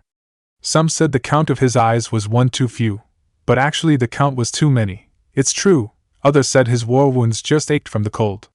But his jutsus could warm him even if he was old. A distraction that makes us all fools, he darkly added. For the sake of the village, ninjas are tools. But for good little ninjas with Sharingan's turning, their eyes would show them with instant learning. The reason Danzo was off on this hating Christmas lark was because his chakra was 2 shades too dark. If only we could remove this unnecessary thing, he wished with a sigh. Think of all the revenue another workday would bring. With eye on the goal, Danzo began planning a plan he thought most cunning. For the sake of Konoha, he planned with malice. I must stop Christmas from coming. But if you asked Naruto, he'd say it was so dumb it was stunning. Naruto pasted a sick smile on his face with an act of will, even as he suppressed a flinch running up his spine. So you want to be Hokage, huh? The guy beside him asked, with a neutral voice. Naruto desperately wished he could remember this guy's name. They had been introduced once, and he'd forgotten, and there was no one he could ask without causing trouble. Across from him, smiling serenely as her father continued to grill Naruto, Tenten merely looked on, saying nothing. Yes, Naruto said. That's my dream. The guy dragged out his grunt out. Won't that take up so much time you won't be able to do anything else? Under the table, Naruto clenched his fist around his thigh to stop himself from jumping. Because there was a foot brushing along the inside of his knee, having worked up his calf, rubbing against his legs. Naruto shot Tenten a black look, and although she didn't say anything, although she didn't admit anything, the light blush across her cheeks already told Naruto that yes, it was definitely on purpose. I don't think so, Naruto said, forcing himself to pick the thread of the conversation up again. I'm pretty good at delegating. Hey Naruto! With that announcement, another Naruto walked up. Yeah? The seated Naruto gave the man beside him an apologizing look before turning to address the Naruto that spoke to him. What's up? You couldn't cancel? Naruto shook his head. Nah, it's just, you know how we were trying to get side drunk? Yes, Naruto said, even as Tenten muttered, what, behind him. Well, he's definitely hiding something, so I thought I'd let you know. Cool. Naruto nodded. Keep me posted, okay? Sure, the other Naruto said before turning to walk off. The man beside him nodded solemnly. So by delegating you meant that you were good at Kage Bunshin, huh? Yeah, that's also true. Naruto finally decided on, his smile freezing for a moment, before shooting a black look at Tenten. Sounds good, the man cheerfully announced, before standing up and dropping his napkin on the empty plate.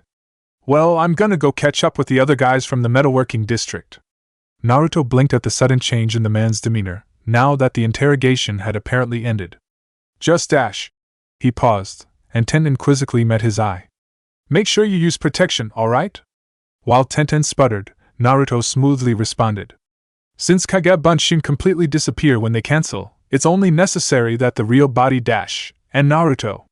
Tenten demanded, completely red in the face. Don't, that's not something you should be talking to my father about. But the man in question just laughed, before slapping Naruto on the back. With a hearty grin, he added, My daughter's a healthy girl. With a more sober expression, he continued. But you'll take care of her, right? Yes. Naruto swore, raising a fist before himself. Good man. With a nod, he added, well, you two kids have fun. See you tomorrow, honey. After saying goodbye to his daughter, he left. Naruto, Tenten demanded. You started it. Naruto immediately counterattacked. Ambushing me like that with your dad at the Christmas party. I was supposed to be drinking with Kiba and Shino. What were you even saying to my dad, huh? Tenten stared.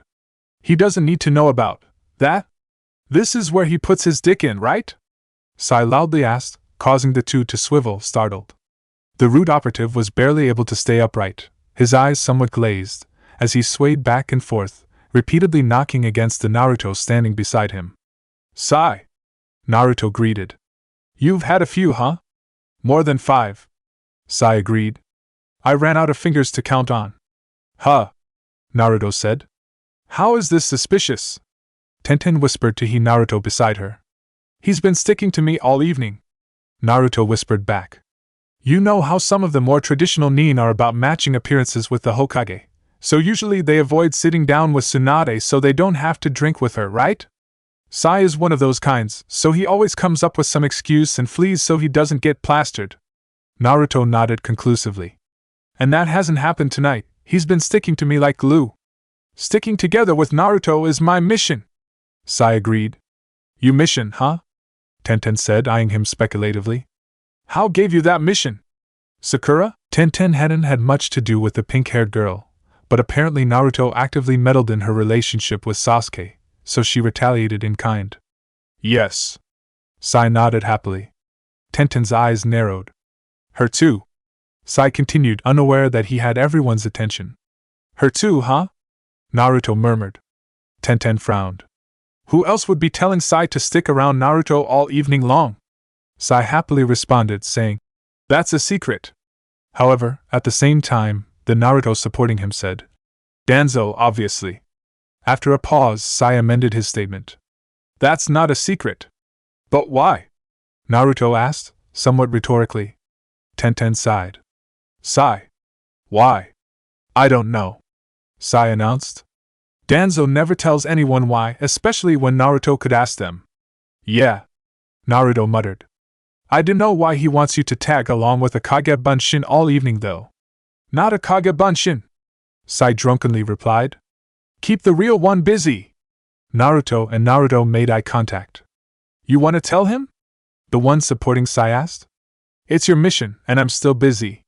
Naruto shot back, jerking his head sideways to indicate Tenten. Tenten rolled her eyes at Naruto's cowardice. That's not the real Naruto, Sai. She informed the Soust Root operative. The real one has been with me all evening. The two Narutos made eye contact, and a great deal of wordless communication happened. On second thought, Naruto with Tenten said. Oh no! You're busy! Naruto with Sai replied, quickly bringing his hands up and forming the cross seal, dissipating himself. You coward! Naruto shouted. Sai groaned. I failed! Aren't you right here, Naruto? Tenten asked, with a flat voice. Naruto flinched. I am, yes. So why would a Kage Bunshin have to cancel to tell the real one when he just told him in words to his face? Tenten pressed. Naruto sighed. Not this fight again. With keen insight despite his drunken state, even Sai observed. That was the wrong thing to say. Clad in red jumpsuit, lined with fur and a hat like a sock, stood a jolly old man on a roof above the tenement block. Beside him 8 reindeer, all harnessed to a sleigh, before them the 9th, whose eyes teleported the way. And slung over his shoulder was the ultimate reason, a bag full of toys to reward all good children this season. Phew. Old Nicholas said, wiping his forehead. How are we doing for time? On schedule. Rudolph announced. We really had to push. Santa grunted before gingerly stepping over towards the chimney. I wanted to push ahead of normal, because we've had some crazy delay for the last few years. That's reasonable. Cupid supported. We need to deliver the presents to all the good children, after all. You can just rely on our speed. Comet boasted. This much challenge isn't impossible. You guys. Santa began. Thanks. I really appreciate that. he grunted, stepping over the rim of the chimney. Well, time to work. With a flash and a swirl, he activated the chimney shunshin, transporting himself down and out into the living room where the Christmas tree waited. That felt kind of long. Santa muttered before turning and glancing about himself. Oh no. He muttered. It was not a living room. There was no Christmas tree, there were no stockings or lights. The whole space was empty and lit only by dim fluorescent bulbs. The bunker-like walls of bare concrete had a surreal flat look from the incomplete illumination. This space looked more like an abandoned warehouse than a part of someone's home.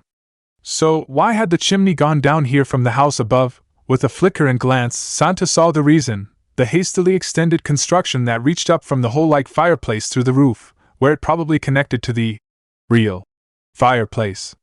With a casual sneer, Santa's hand whipped out, claw-like, to bat aside the sword that pierced out of the darkness behind him. He turned. So, you are the one to stand in my way this time? Danzo simply grunted, re-gripping the sword in his good hand, before bringing it back up to guard before him. Santa sighed.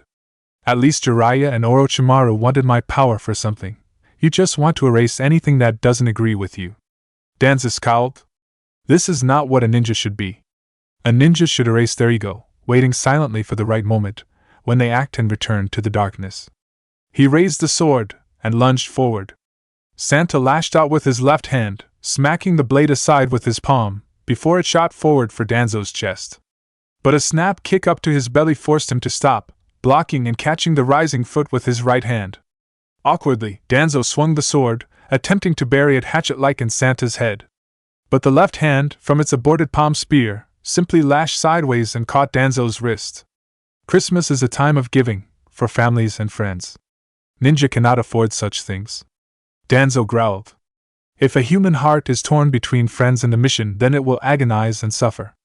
It's better, more reliable, for a ninja to forsake such feelings and finish the mission. The one moving forward has no need for guilt, and the one abandoned is simply a lost tool, without any betrayal. Those are human hearts you're talking about. Santa shouted. No. Danzo replied, meeting Santa's gaze. Those are ninjas. With an unnatural squirm like writhing snakes, his cloak and kimono were forced open, and a misshapen arm shot out from his robes. It was alien-colored, with flesh the color of pine wood, and set in it, like knots in a board, were many Sharingan eyes. That alien hand and that bizarre arm lashed out with unnatural speed, and reached Santa's throat, gripping it like a band of iron. With a fierce scowl, Santa released the leg and the blade, and his hand smashed into Danzo's body, into his shoulder and ribs. Fool, Santa rasped, even as the grip around his throat tightened. The grip released. In a spray of blood, that twisted arm was ripped from the body. But the arm itself did not bleed. It was like smashed clay, while the bones and vessels of Danzo's human core had ejected it like a splinter forced out of his flesh. Danzo collapsed, snarling. Even you would use such an evil thing, huh? Santa sighed. I was not always the kindly old man who rewards goodness for goodness' sake. In the old days, I was a fierce judge of those that take. You are the one that made it a contest of such skills, with your arms so fake. Danzo laughed hollowly. It's not over yet. Yes. Santa replied. Yes, it is. In that arm, ripped away like a tree limb pulled off by a winter storm, one of those eyes spun wildly. The tomo melded together and spun, before melting into a cataract of blindness. Danzo faded away like an illusion. Reality was revised according to the name of the god of the creation. Santa gargled as the hand clenched his throat like a board pressing into his neck. The fake arm was reattached and Danzo was unharmed. As long as I can use Izanagi's revision, it's not over. Danzo explained. Pushing against the sword arm gripped by his left hand, Santa had no space to use his deadly taijutsu. He was trapped. Rasengan. With a howl of warning, the storm howl of the famous A-rank assault technique slammed into Danzo's artificial shoulder, gripping his whole body in a spiral wind and flinging him away from Kris Kringle. Santa stumbled as his enemy was wrenched away, and grimaced at his savior. You really cut it close there, kiddo. Danzo grunted, forcing himself up. Sosai failed. Naruto chuckled. He failed before he even began. I'm on watch duty. All of the Narutos that are out and about were shadow fakes, while the real one erased his ego and hid, waiting silently for the right moment. With a fierce smile, Naruto stared down at the crumpled Danzo, who was gathering himself to stand up. It's not that size distraction failed, Danzo, Naruto pronounced. From the beginning, it was you that failed to contain me. Boy. Danzo glowered. Say that. Once the fight has ended. Danzo gathered himself up. If I have to fight both of you, then I should make it 2-on-2. With a quick series of seals, he slammed his hands on the ground, performing his summoning technique. The orange body of a tiger and the head of an elephant, it was Dash. What the hell is that? Naruto demanded. With a sweep of his hand, Danzo proudly announced. This is Baku, my personal summons. Is it some kind of taper? Naruto asked before pausing. Do you have the taper summoning contract? What? Danzo asked. No, this is the Baku, the creature that eats tree. Dash. Did you fail the taper sage training? Naruto wondered. Is that why your nose is so big? Stop interrupting me, you whippersnapper! Danzo shouted, punctuating by thumping his sword cane on the floor.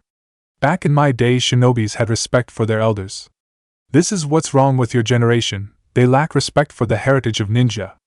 But hitting you with a Rasengan was okay, huh? Naruto asked. We're getting off track. The giant orange monster behind Danzo said, gently reminding his contractor. With a huff of offended dignity, Danzo drew himself up. Right, this is the Baku, the eater of dreams. Naruto narrowed his eyes. So. Santa harumphed.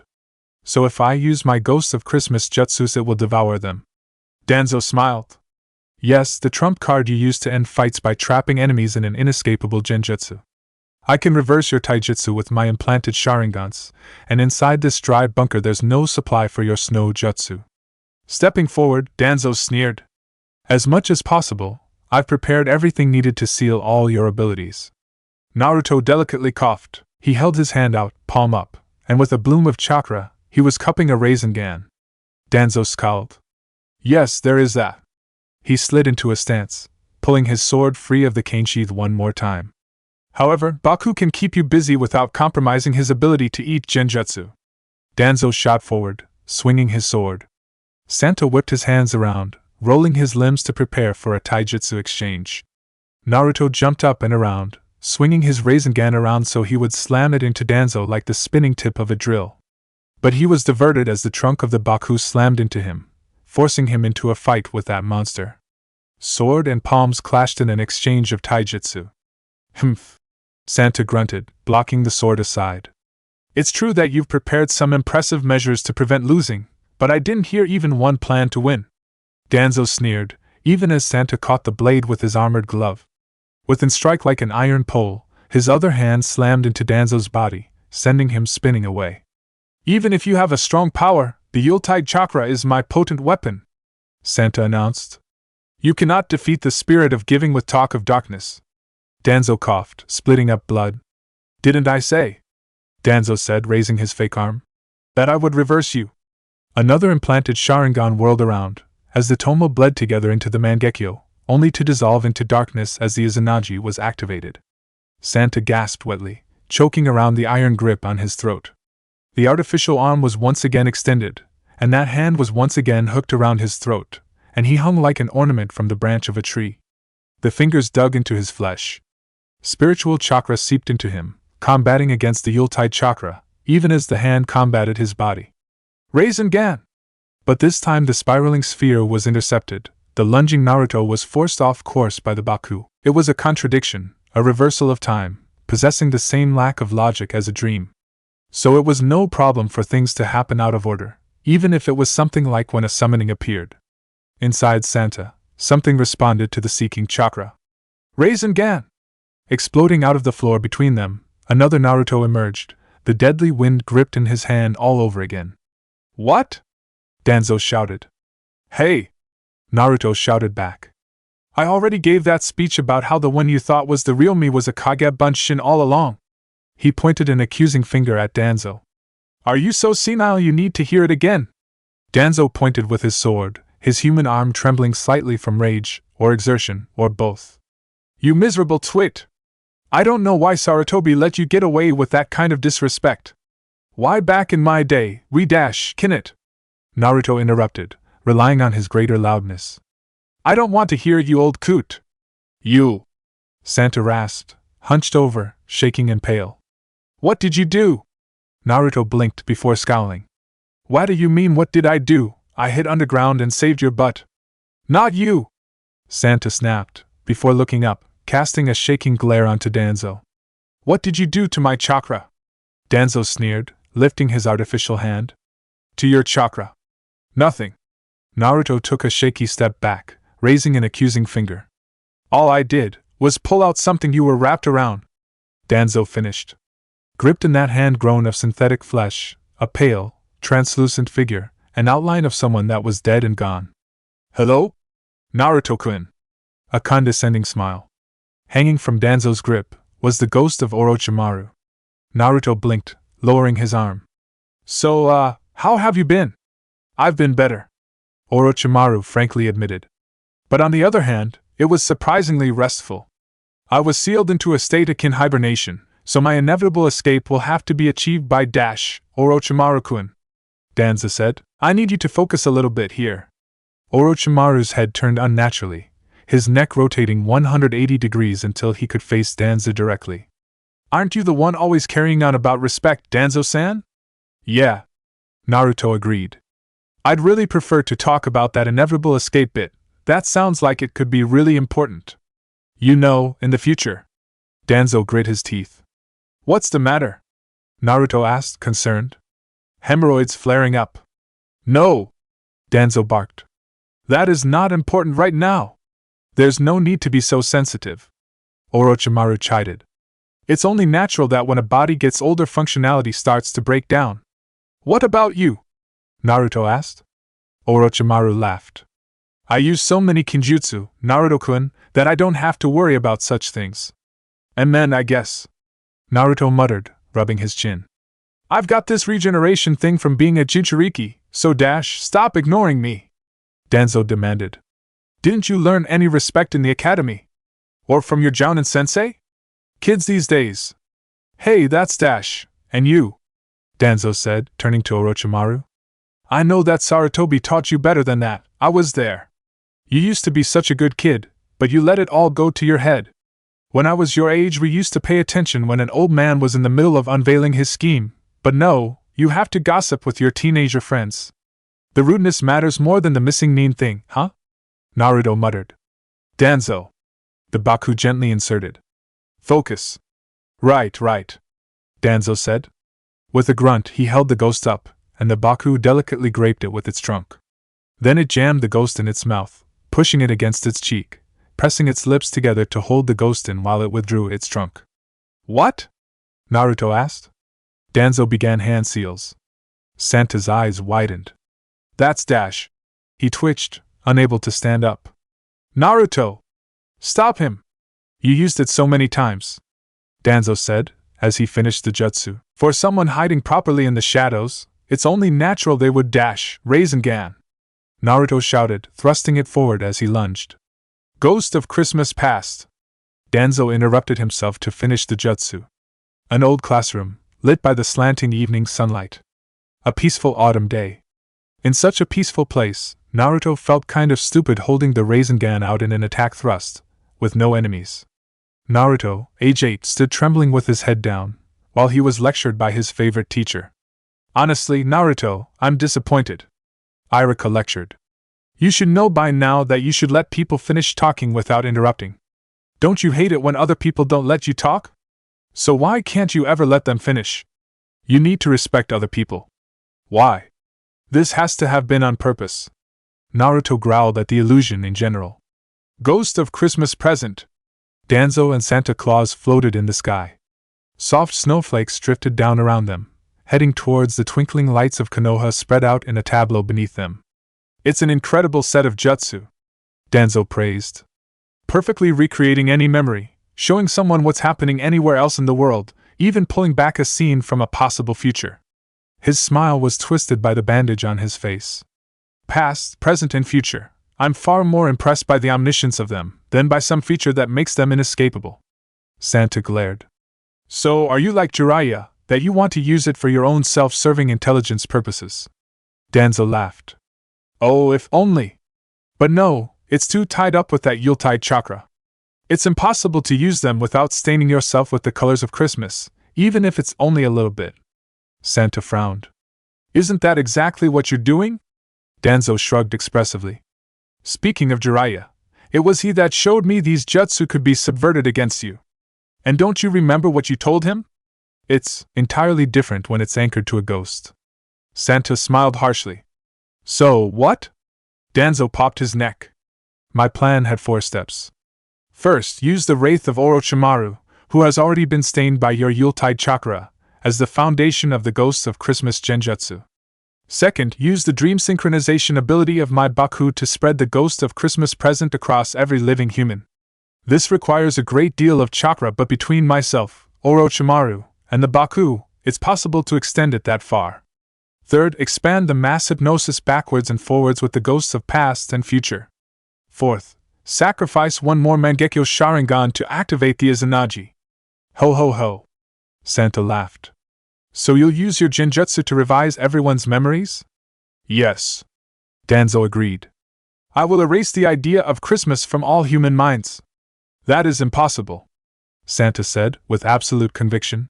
Strike me down, and another will arise in my place. The spirit of kindness and giving cannot be erased from human hearts. Humph.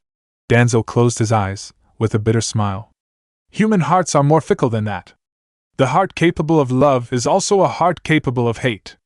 It's a much better thing for ninjas to kill their emotions. You are wrong, Santa plainly stated. Go. Use your Genjutsu. You will see. Danzo ignored him, raising his arm. For the 3rd time, the tomo of a Sharingan swirled and bled together, spinning until they transformed into the higher kaleidoscope shape. Izanagi! Danzo triumphantly shouted. 'Twas the night before Christmas, and in the village throughout, not a ninja was stirring, not even an ANBU about. The stockings were hung by the chimney with care, in hopes that St. Nicholas soon would be there. 'Twas before and in throughout, not a was stirring, not even about wink with a frown were hung by the with care, in that soon would be there. Danzo collapsed, panting, heaving, sweating from exertion. In the silence, broken only by his own breathing, the dull, steady hum of the fluorescent lights could be seen, casting an off-yellow glow flatly across the concrete. Danzo was alone. The floor was unmarked. There was no evidence that Naruto had torn it up with a Rasengan. There was no jury-rigged false chimney on the far wall. I did it! Danzo gasped, smiling darkly to himself. I unmade Christmas! Danzo slowly walked up the stairs, feeling exhausted from his exertion. When he opened the door and walked out into the street, he was pleased to see that Sai was waiting for him. The snow was gently falling, and the air had the cold, crisp smell from it. The night was dark, and the sky was opaque and black from the winter clouds. Sai shifted, and Danzo looked at him. Yes? He asked. Sai stood, glanced to the side, and finally held out a package. It was a rectangle, an oblong box. Danzo reflexively reached out to take it. It was heavy, solid, and thick, with a firm texture. Probably a book. But Danzo wasn't sure, because it was wrapped in colored paper. Neatly folded, and taped to the flat sides, the bright yellow paper, with that waxy texture, completely obscured the contents of that package. There was a bright red bow taped to the top. Danzo stared. He was holding a present.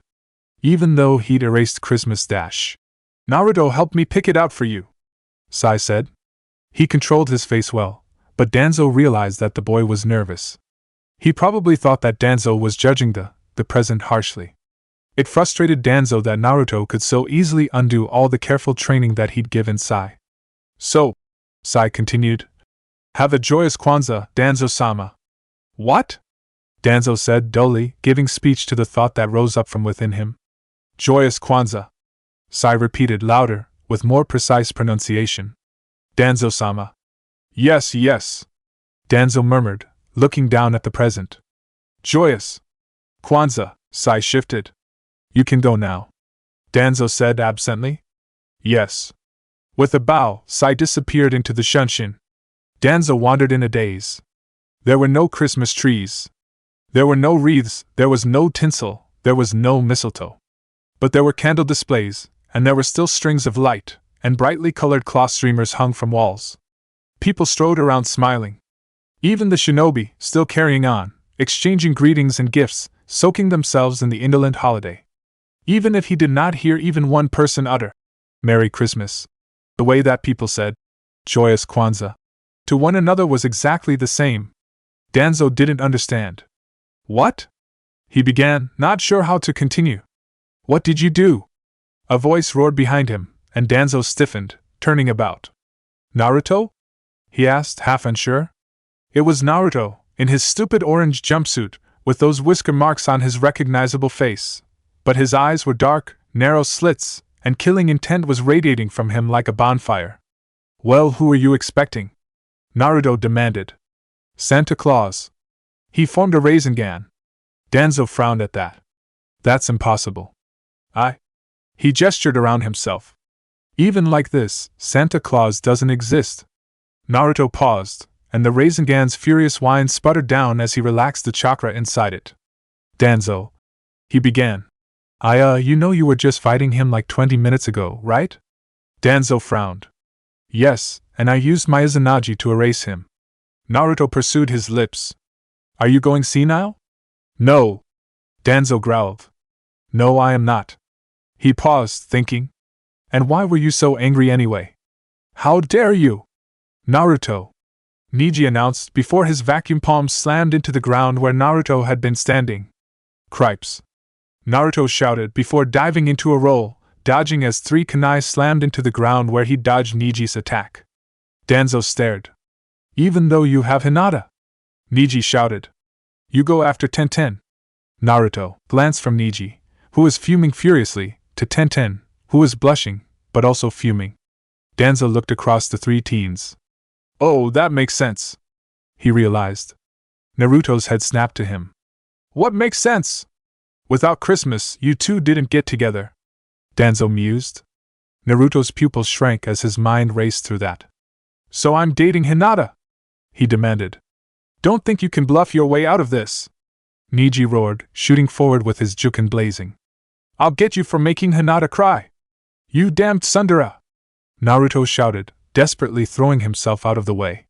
"It's Danzo's fault. He used genjutsu on me. I have no idea what you're talking about," Danzo calmly bluffed. "Traitor!" Naruto roared, even as he leaned aside, shoving the blazing palm away from his body, planting his foot on Niji's thigh, and jumping to create distance. He twisted midair, barely knocking 2 kunai down before they could bury themselves in him. "I don't need Neji to avenge my honor," Tenten primly informed him. "I can do that for myself." Naruto landed next to Danzo, and grabbed him by the lapels. "Fix this," he demanded before twisting, spinning about to put Danzo between himself and Neji. With much greater dignity than Naruto would have thought possible, Danzo ignored being used as a human shield against Neji, who wasn't quite willing to attack through a senior councilman to get Naruto. "Why should I?" Danzo demanded. "Even if there was an unexpected side effect, I removed the Christmas holiday. I have achieved my goal." Naruto grimaced. "You can't escape me forever." "Naruto!" Neji swore. "He's so furious," Naruto muttered. "That friggin' Siscon." "I'm not," Neji roared. "And she's my cousin, not my sister." Danzo took the opportunity to deck Naruto, sending him sprawling. Naruto's head snapped back, but he recovered and landed in a crouch, rather than on his back. His gaze met Danzo's. "What did you do?" he demanded. Danzo glanced over his shoulder, at the fuming and advancing Neji. "Oh, 4.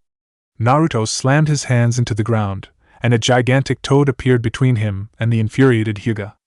Gamakichi blinked down, before his eyes swiveled to look at Naruto. "What did you do this time?" the huge toad demanded. "It wasn't me. It was Danzo," Naruto shouted. Gamakichi rolled his eyes. "Yeah, again, right? For crying out loud!" Naruto threw his hands up, before lunging, grabbing Danzo by the shoulder, and dragging him towards the toad. "Just teleport us somewhere we won't get interrupted. Don't think you can escape that easily," Neji shouted. But in a swirl of alien light, Gamakichi disappeared, dragging Naruto and Danzo with him. He had escaped. "Naruto!"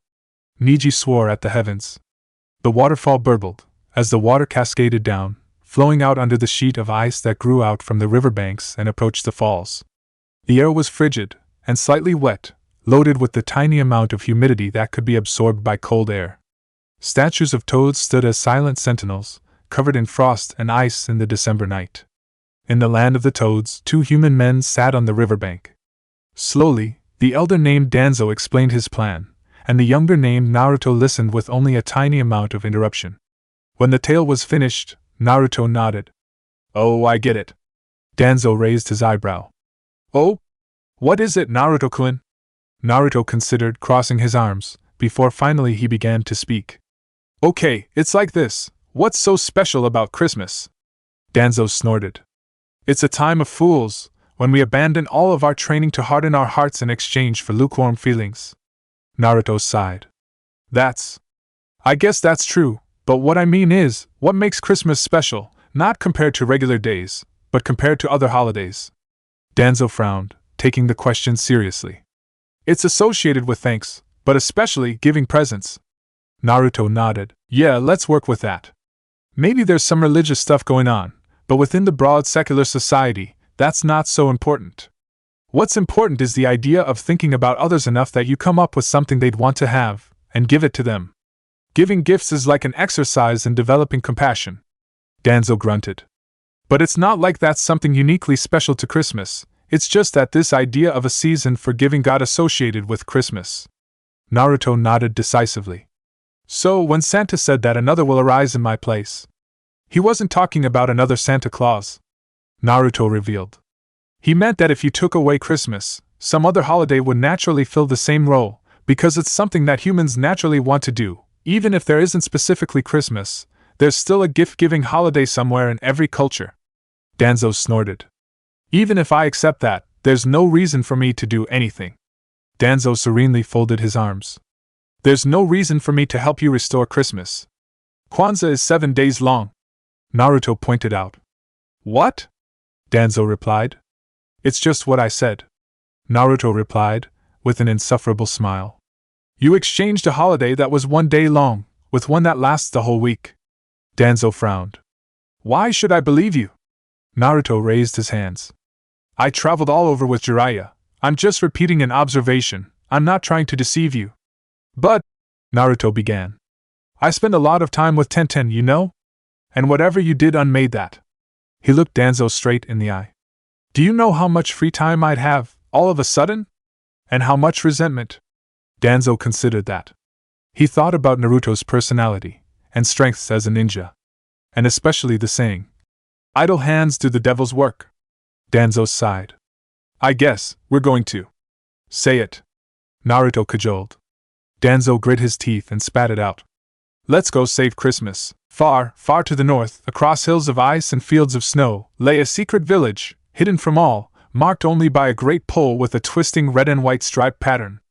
In that village, far to the north, is where a secret hidden bloodline lives, of industrious and short ninjas, called the Elves. It was their village that was pierced by a spatial ninjutsu, as a great void opened and a toad hopped through, bearing 2 men. The village was abandoned. Crystal spires rose from the ground in great caverns, illuminated by moonlight that refracted through and between them. With frost on his breath, Naruto made eye contact with Danzo, who grudgingly nodded. Naruto placed his hand on his shoulder and fed chakra into the other man. The Baku was summoned, and the jutsu was reversed. All across the elemental countries, while children slept snug in their beds, Santa crept out, while visions of cool jutsu played in their heads. He snuck past guards and snuck under trees, leaving presents among them, for all the good children as neat as you please.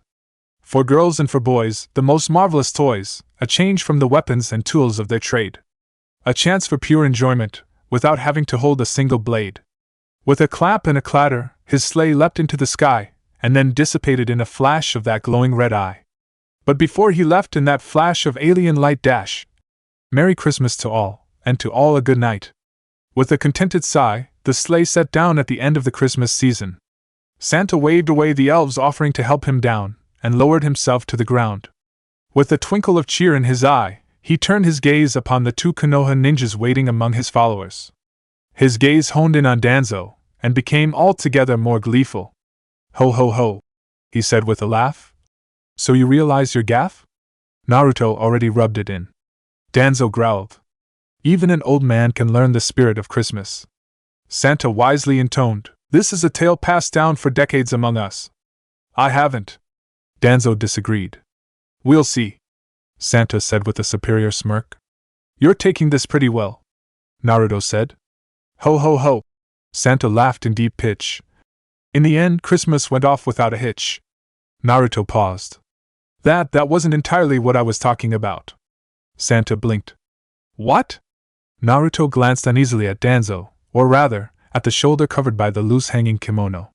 "Well, it's just, with Orochimaru gone, apparently, we needed to use something else as a substrate for your body." Danzo grinned, patting the stump of his shoulder where his synthetic arm was once attached. Santa pursued his lips, and then did philosophically speak. "Well, at least I'm not trapped in Jiraiya, that freak." Christmas morning. A time of happiness and cheer. "Niji." Niji solemnly ignored the voice next to him. "Hey! Niji! Don't ignore me!" There was something in the petulance and fury of that sentence that reminded Niji of someone else, so Niji thought it would be good to respond. "Yes?"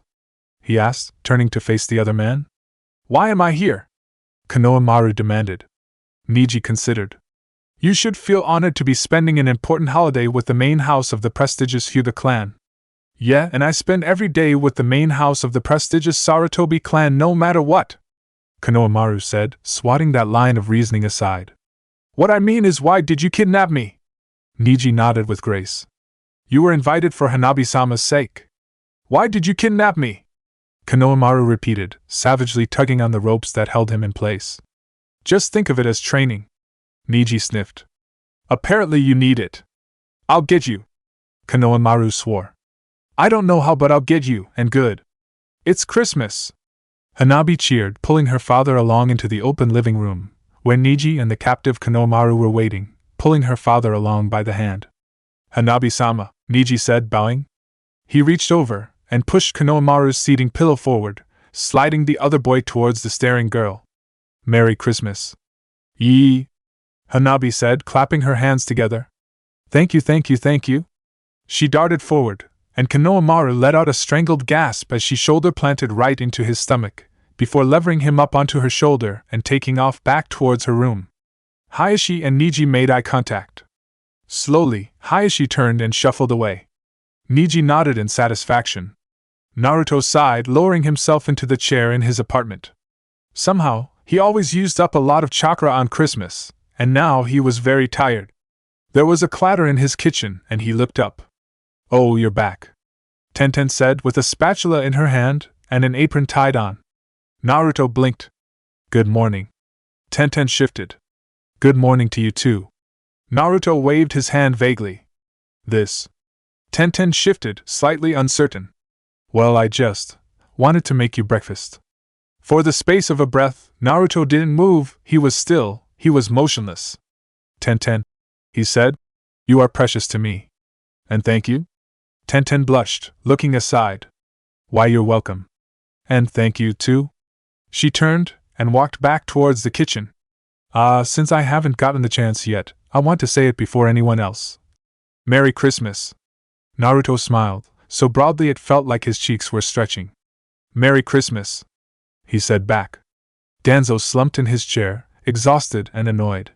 He would have been even more annoyed if he'd known how closely his body language matched Naruto's at that exact moment. There was something solid digging into his back. Danzo reached behind himself and pulled out an oblong present.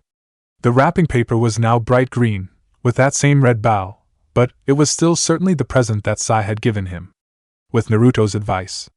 With a grunt, Danzo unwrapped it and gazed at the contents within. A book. Danzo thought about Sai, and then thought, of course. He checked the title. How to Win Friends and Influence People.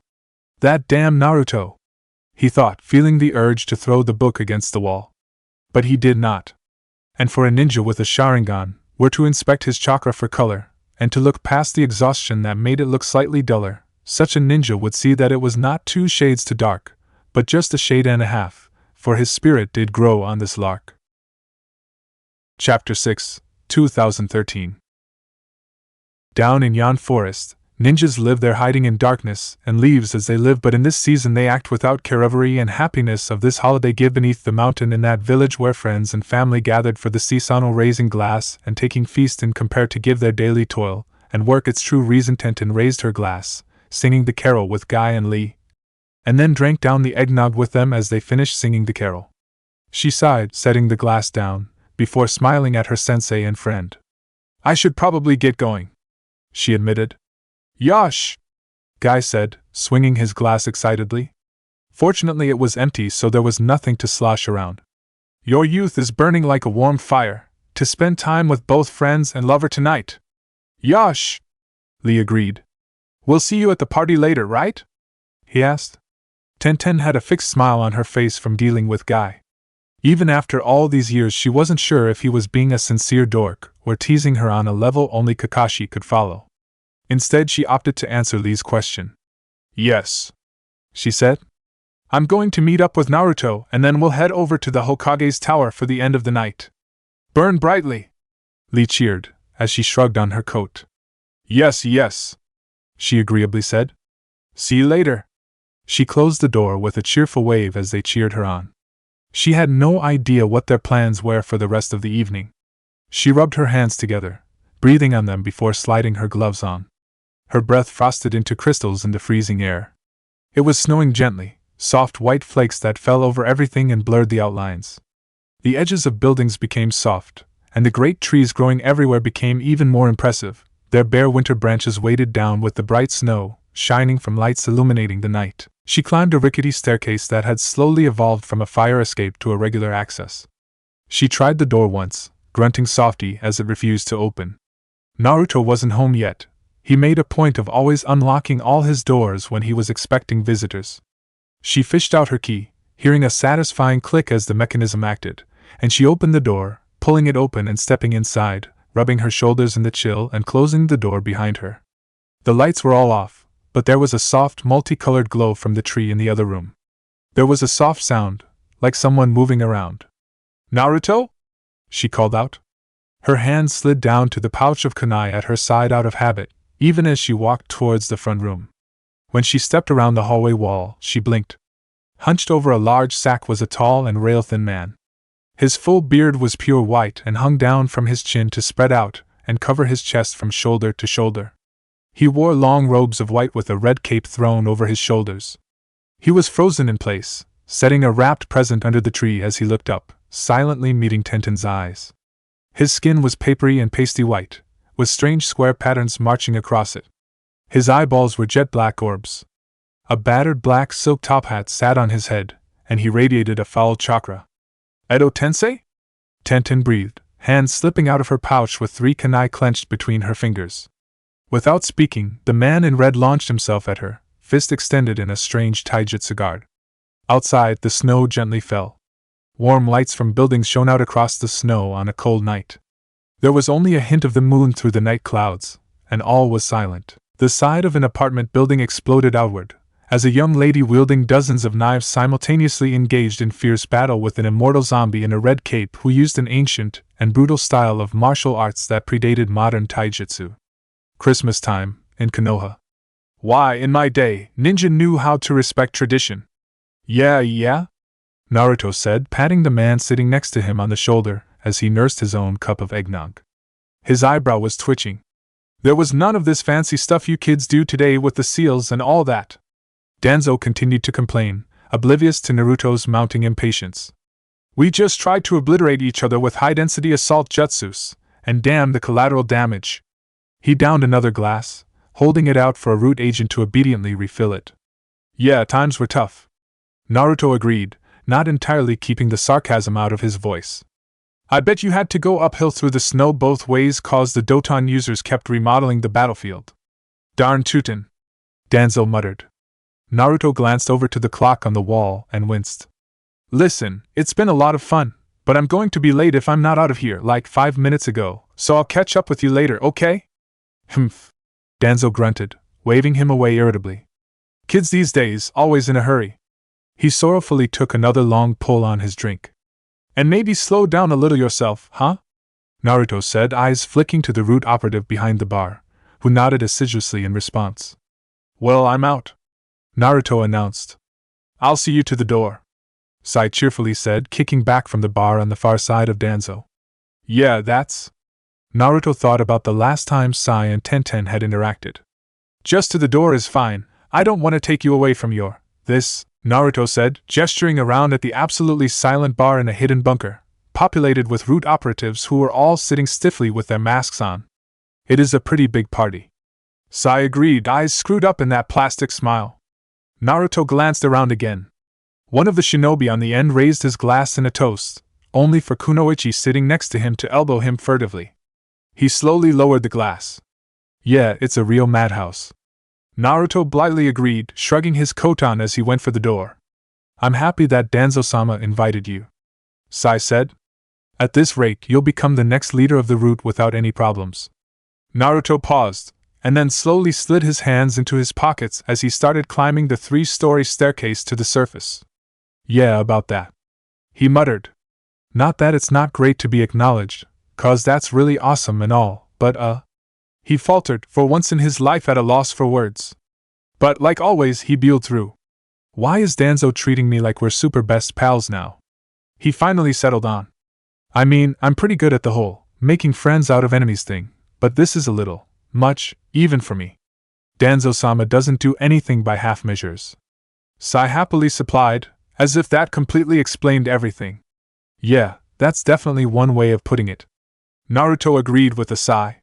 It's just confusing, I guess. He hated complicated things more than anything in the world. Naruto reached out and pulled the lever to activate the secret door. They clung to the wall as it spun around, switching them with a shelf of crappy books in a mediocre bookstore in the commercial district. I just wish he wasn't so nutty about it, Naruto muttered, as they snuck out the back door and walked down the alley towards his apartment. What do you mean? Sai asked, blinking innocently. Danzo-sama is the most normal person I know. Naruto turned in place, inspecting Sai's face with a suspicious look on his face. You're probably not the most objective person to talk to about this, Naruto finally decided, turning back towards the front. Maybe I should see what Irika's doing next week. Sai frowned. What's that sound? Naruto paused. A pitter-patter of feet, and sharp drumbeats like hail on a tin roof. Crap! Naruto shouted, instantly recognizing the sounds of early round ninja combat before the elemental stuff got pulled out. Immediately, he jumped up, eyes darting around as he scanned the skyline, his attention darting around until he found the cause. Tenten jumped from one roof to another in a backflip, using the instant when her body was turned away to hide the motion of drawing her kunai, launching them with pinpoint accuracy as she landed. Her opponent, a zombie in a white gown with a red cape, took a powerful step forward, arms moving in stirring motions as he calmly struck each flying knife out of the sky with a heavy palm strike. Sai, Naruto ordered. Go report to the Hokage. Yes, Sai said, snapping to attention. What should I report? Edo Tensei. Naruto said the obvious part first, before he licked his lips. It's Sinterklaas. Yes, Sai said, disappearing with Shunshin. Naruto dropped into a battle stance. Let's go crazy, he shouted, dragging the zombie's attention away so Tenten could pincer around. The battle was joined. Rasengan. Naruto slammed the spiral sphere into the side of their opponent, sending him spinning away even as it ripped open his side. What's the situation? He asked, landing in a guard stance next to Tenten. He infiltrated your apartment, Tenten replied. I moved to engage, but we haven't gotten past feeling out what kind of taijutsu we're each capable of. She shook her head. He uses some kind of old-fashioned fighting style that relies on strong arms. I don't really recognize it, but he hasn't used any jutsus. Not yet, Naruto grunted tersely, watching as their opponent stood straight, ignoring the gaping hole in his chest that was slowly sealing itself shut as the false flesh recreated itself and papered the wound shut like a gift being wrapped. The thin figure Sinterklaas seemed to make a decision, dropping into a fighting stance as his hands flickered through hand seals. A summoning, Naruto shouted, forming the cross seal with his own fingers. Right, Tenten said, hands moving quickly through her own seals before she slapped the ground. It all happened at once. The Sinterklaas figure stepped back, stomping sharply as he whipped his hands apart. The instant he did so, the shadows all around them flickered, as dozens of dark figures climbed out, pure black outlines of armed soldiers. Each was like a silhouette of a different person, merely the outline of a jet-black figure holding diverse weapons. Naruto flared his chakra, dozen of copies of himself springing into being and charging forward to engage the shadowy army in a chaotic melee, filling the air with his shouts as they clashed. And a humongous toad with a sharp jacket appeared, curled up in a crouch under Tenten. "Big sis?" The toad boomed, disoriented. "Sorry, Gamakichi." She apologized. "But we've got a problem." "Is it Naruto's fault again?" the toad asked with a suspicious scowl. "Hey!" The annoyed cry rang out in unison from dozens of throats. "That's a yes." The toad answered his own question, before shaking his head with a sigh, rolling one eye up to look at the girl perched on his head. "So what's the plan, big sis?" "Keep your eye on the tall red one," she said. "When we get the chance, we'll flash fry him." Their eyes tracked the tall figure, darting between the clash of orange and black, dealing decisive blows where he could while dodging knives and Razengans in turn, probing for the real Naruto so he could end the battle. Of course, the real Naruto wouldn't be among them. "Now!" Tenten shouted.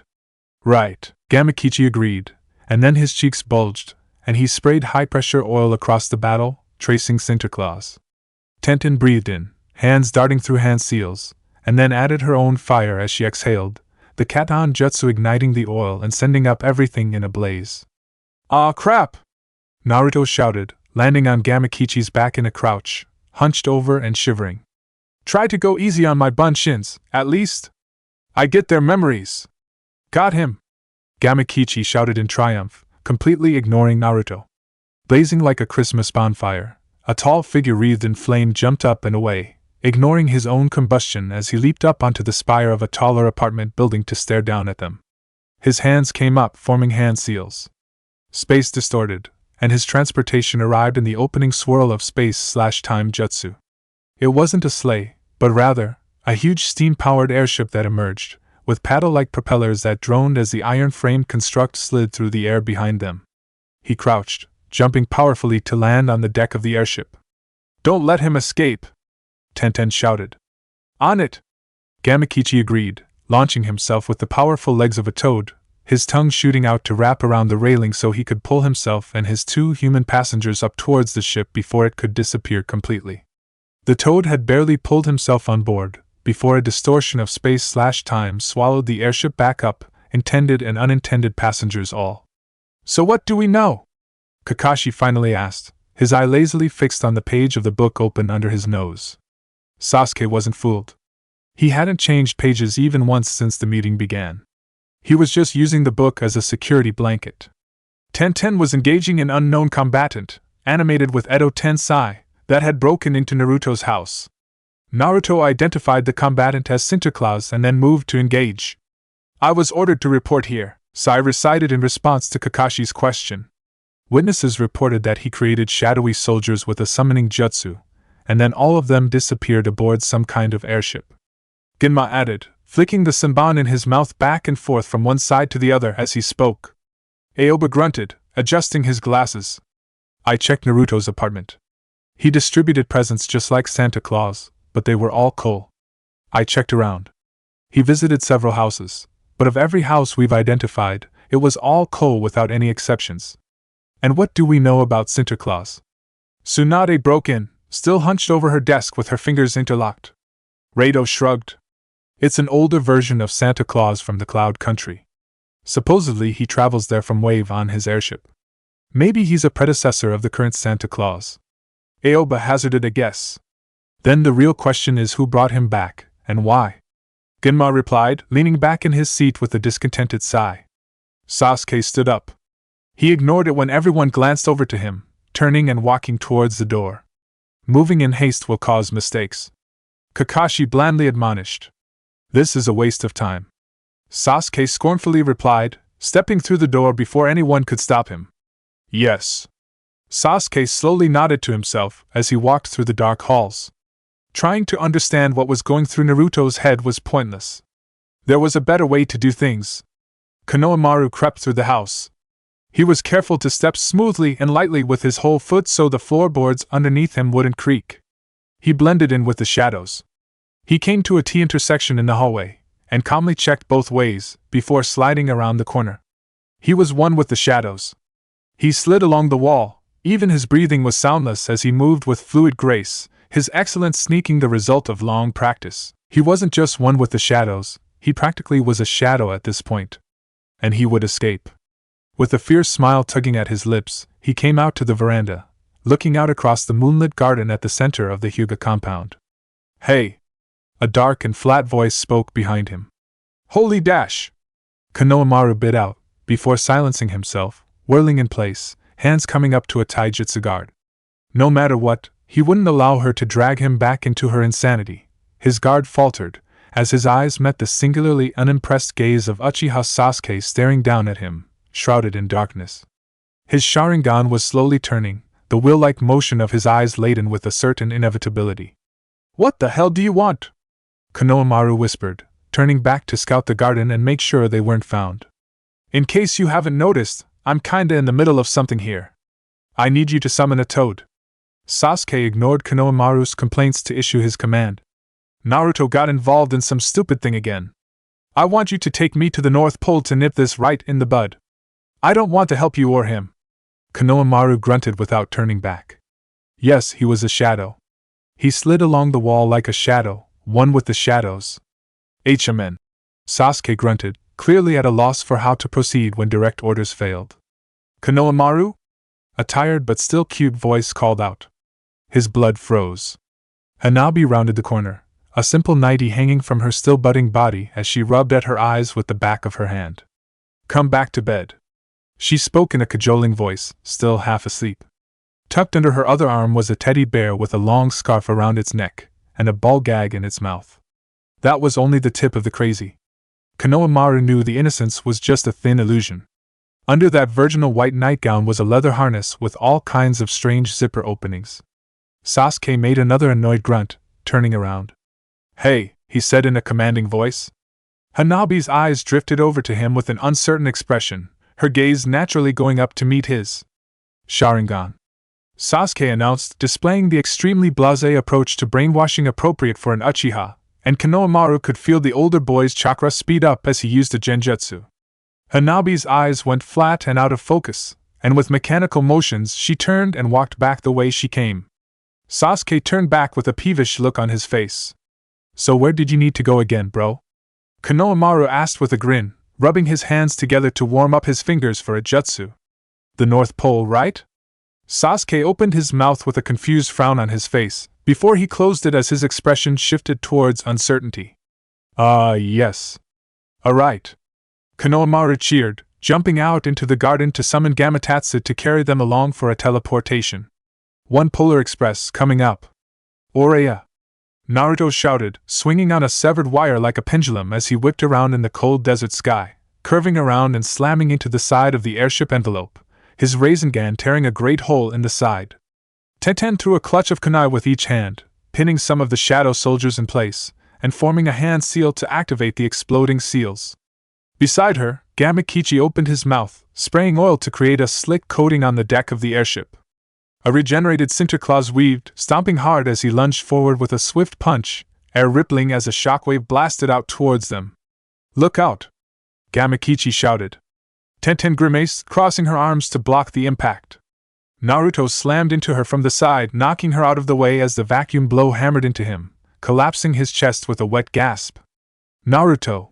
Tenten shouted in horror. He burst into smoke. "An opening!" Naruto shouted, slamming a Rasengan into Sinterklaas from behind. The rippling sphere exploded, sending the red giant blasting forward. Tenten quickly rolled out of the way, whipping 3 knives out in a throw mid-roll. The brace hit Sinterklaas in the head, one in the throat, one in the eye, and one in the forehead. She formed a hand seal, and the exploding tags detonated. The zombie-like Sinterklaas froze, half standing, half crouching as his head was blown off, the black silk hat on his head curving away crazily as it was carried on a shockwave. Sinterklaas didn't move. "Did that get him?" Naruto said with an uncertain frown. A toad the size of a hand popped into air. "Hey!" it said in a cheerful voice. "Big bro! Big sis! Little bro sent a message!" A falling sensation set into Tenten's stomach, and she felt herself lift off the deck. The airship was falling towards the ground. Looks like we got him, Tenten muttered, reaching out to grab the railing. What now? Gamakichi asked, in an uncertain voice. As a summons, he could just pop away whenever he wanted. Hey, I know where we are, Naruto announced in a cheerful voice. He scrabbled across the deck, hand over hand on the railing. Hey Tenten, brace me, okay? Right. She shouted over the building roar of the wind, planting her feet on the floor and using her chakra to grab hold, wrapping her right arm around Naruto's waist and leaning in to pin him against the rail she was gripping with her other hand. Gaara frowned up at the night sky, examined the huge airship structure hurtling down towards his village. His fingers twitched, and the sand readied itself around him, to shield everyone with his powers. But a huge gust of wind blasted out of the side of the airship, pushing it away from the village, slowly changing angles as it went until it was pointed straight down, slowing the hurtling dirigible's descent. But with an almighty crash, it slammed into the desert outside the village, the boom of the impact rattling windows even from that far away. Let's go, he announced, disappearing in the swirl of Asuna Shunshin. We're alive! We're alive! We're alive! Naruto shouted in a sing-song voice, spinning around as he nimbly danced on the slowly burning wreckage. He was holding Tenten aloft in his hands, twirling her around like they were dancing in a ball. In the background was an indistinct boom from a secondary explosion as something in the superstructure detonated. Naruto dipped down, curling in to plant a kiss on Tenten. Someone cleared their throat. Naruto ignored them, continuing to lean into the kiss with Tenten, until he regretfully let up when she tapped his shoulder with his hand. What's up, Gaara? He said cheerfully, addressing the leader of the Sunanin before he actually turned to look. Kankuro, who had cleared his throat, turned to look to Gaara for guidance. Gaara raised his eyebrow. Naruto shrugged. Yeah, I don't really know what's going on either. Somebody summoned Sinterklaas with Edo Tensei or something and that turned into a big dust-up at my place. Gaara raised the other eyebrow with an expectant look. Of course not. Naruto laughed uneasily. I wasn't in control of the space/time justice, so it's not like we brought this to your doorstep on purpose. He turned to look to his companion for support. Isn't that right, Tenten? Right. She agreed, swiftly covering her own uncertainty. Gaara's eyebrows went back down and his face settled into a more stern expression. She began. Yeah, of course we're gonna go figure this out. Naruto smoothly intervened. We've already got a solid lead, so you should be able to handle the cleanup, right? Thanks. He proceeded swiftly from question to thanks without any pause, grabbing Tenten's hand as he adroitly walked off. Man, Gaara was pissed. Naruto muttered. How could you tell? Tenten said with an uncertain expression. You mean you couldn't? Naruto replied incredulously, faltering in place as he turned to look at her. Tenten glowered. Naruto swiftly turned back to walking forward, putting his fingers in his lips to whistle sharply. Gamakichi! Here, boy! I'm not a dog! Gamakichi testily shouted, shoving aside a pile of wreckage that was piled on him. The metal screamed as it was bent around in place. Right. Whatever. Naruto easily agreed. Time to go! The village hidden in the North Pole. Marked by a spiral-painted red and white pole, the village itself was a huge series of interlocked catacombs and caves, lit by the glowing crystal spires that grew together from floor and ceiling alongside the walls of the caves. On the ground, elves walked back and forth, mechanically carrying sacks to and from the great bay where they were summoned to the side of the great elf himself. Near the ceiling, skeletal catwalks snaked back and forth, connecting the rooms and providing access to the top surface for maintenance. Skulking along those catwalks were two ninjas, sneaking along as they examined the room below them. Hey! Konohamaru whispered, staring down. Is it just me, or are all those elves also Edo Tensei zombies too? Sasuke grunted. He didn't need to look. He already knew that was the case. Each of the elves below them, expressionlessly carrying out their duties like robots, had the artificial complexion of the zombies of the false world resurrection. And each was wearing one of those strange black top hats, rather than the sock-like caps that elves usually favored. We need more information, Konohamaru sourly said, shaking his head. Just focus on getting to the main chamber. Sasuke impatiently chided. Okay, sheesh. Konohamaru replied in annoyance, speeding up to a jog as he nimbly darted along the catwalk. They twisted around a corner, coming towards the center room, where the perceiver jutsu was used to judge all children as naughty or nice. Santa Claus was there. Sitting cross-legged, hunched over in place, hands out to his sides. He was wrapped in chains and seals. Heavy iron strapped him in place, manacles forcing his hands apart and clamping him to the ground, preventing him from moving or forming hand seals. And paper squares marked with the sealing arts were affixed on his limbs, preventing him from molding chakra. Sasuke jumped down without hesitation, landing in a crouch before Santa Claus without even a whisper. Even so, the jolly old elf sensed him, cracking an eye open at the approach of the Uchiha. "Behind you," Santa warned. Sasuke turned to look over his shoulder, but the sword already pierced through his body, emerging from his chest. "Coo coo coo." A hunched-over figure laughed, features obscured by heavy robes. "Still too immature." "Sasuke!" Konohamaru shouted in dismay, landing beside him. Sasuke's gaze went from the sword to the figure holding it, and his lips tightened. He burst into crows. They cawed and cried manically as they spiraled around, twisting in place. With an uncertain shake of his head as he looked back and forth, the cowled figure jumped back and to the side. His spine twisted unnaturally as he bent his body sideways, dodging the electric scream that wreathed Sasuke's extended hand. Sasuke grunted in annoyance and relaxed his spear hand, the crows dissipating into nothingness as he turned to examine the cowled figure. He wished he'd remembered to grab his sword before he'd left. "Maybe I was a little too dismissive," the cowled figure said with an easy laugh. "You've developed excellently, Sasuke-kun." "TCH." Sasuke clicked his teeth. "Wait until you've won to gloat," he said with the callously dismissive tone who thought that was completely impossible. Now, the cowled figure said, shaking his head as he raised a scaled hand to wave a finger. "Where's the fun in that?" he said with a laugh. "After all, nothing could stop me now. An opening!" With a fierce roar, an orange figure descended like a meteor, a blue spiral crashing into the ground and grinding up everything its path. "Oh my!" the cowled figure said with a laugh. "So impatient, Naruto-kun." "Yeah," Naruto said, brushing his hands off as he jumped out of the crater to stand next to Sasuke. "But that nothing could stop me now was like the perfect cue. It was just beautiful." He shrugged his neck, smiling with a chuckle. "I couldn't resist such a great setup." "HN." Sasuke grunted again, flexing his fingers. "Let's just get this over with." "Why are you in a hurry?" Naruto said with a scowl. "Is Sakura-chan waiting for you or something?" Sasuke didn't say anything, but his eyes narrowed dangerously. Okay, Naruto said, waving his hands. "We're cool." "Are you quite done?" the cowled figure said dryly. "Konohamaru?" Naruto said, turning to the third member of the group. "You got anything to say?" "Nah, I'm cool too," Konohamaru easily replied. "Right, let's get this over with," Naruto said. "Orochimaru."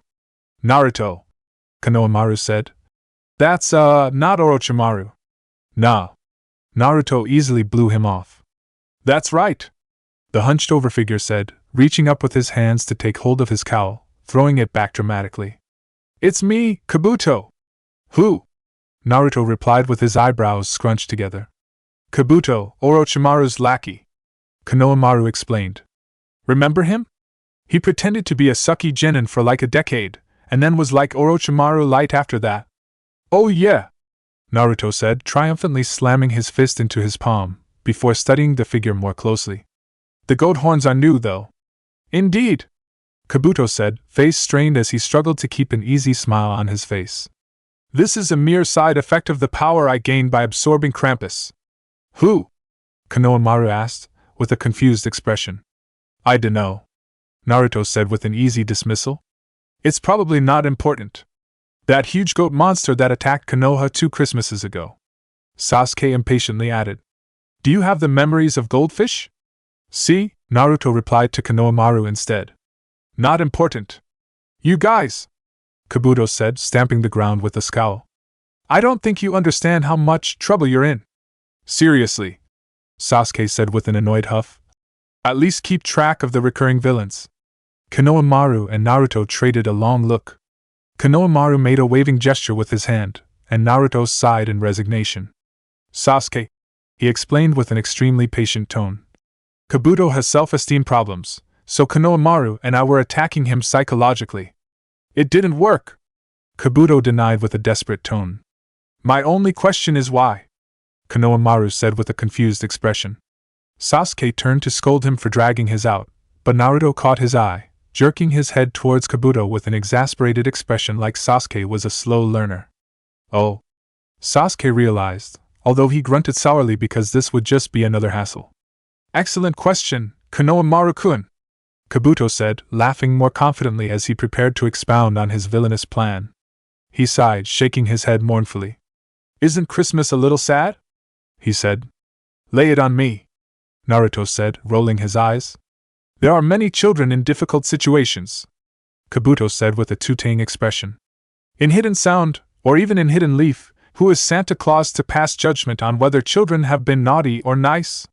That's just suppression that doesn't account for difficult circumstances. On the outside looking in on their experiences, who is Santa Claus to judge them so easily? You were on the naughty list, weren't you? Naruto said with the knowing and disinterested tone of someone who could accurately predict the whole movie from just the first 10 minutes, cutting Kabuto off. What? No, Kabuto sputtered. Yeah, I mean, don't kids always get Christmas presents no matter what?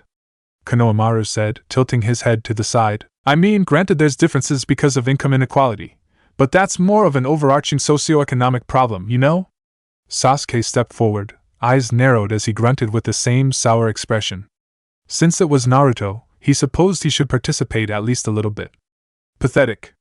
He judged with absolute contempt, scowling down his nose at Kabuto. Guh! Kabuto said, stumbling back and clutching at his chest like he had taken critical damage. Whatever, Naruto said, rolling his eyes. Let's just use the jet stream attack and get this over with. Right, Konohamaru said, clenching a fist in front of himself with a solemn expression. The what? Sasuke asked. The jet stream attack, Naruto said, glancing at Sasuke with an odd look on his face. You know, like the Black Tri-Stars? The who? Sasuke asked with a suspicious expression. Are they from Hashigakure?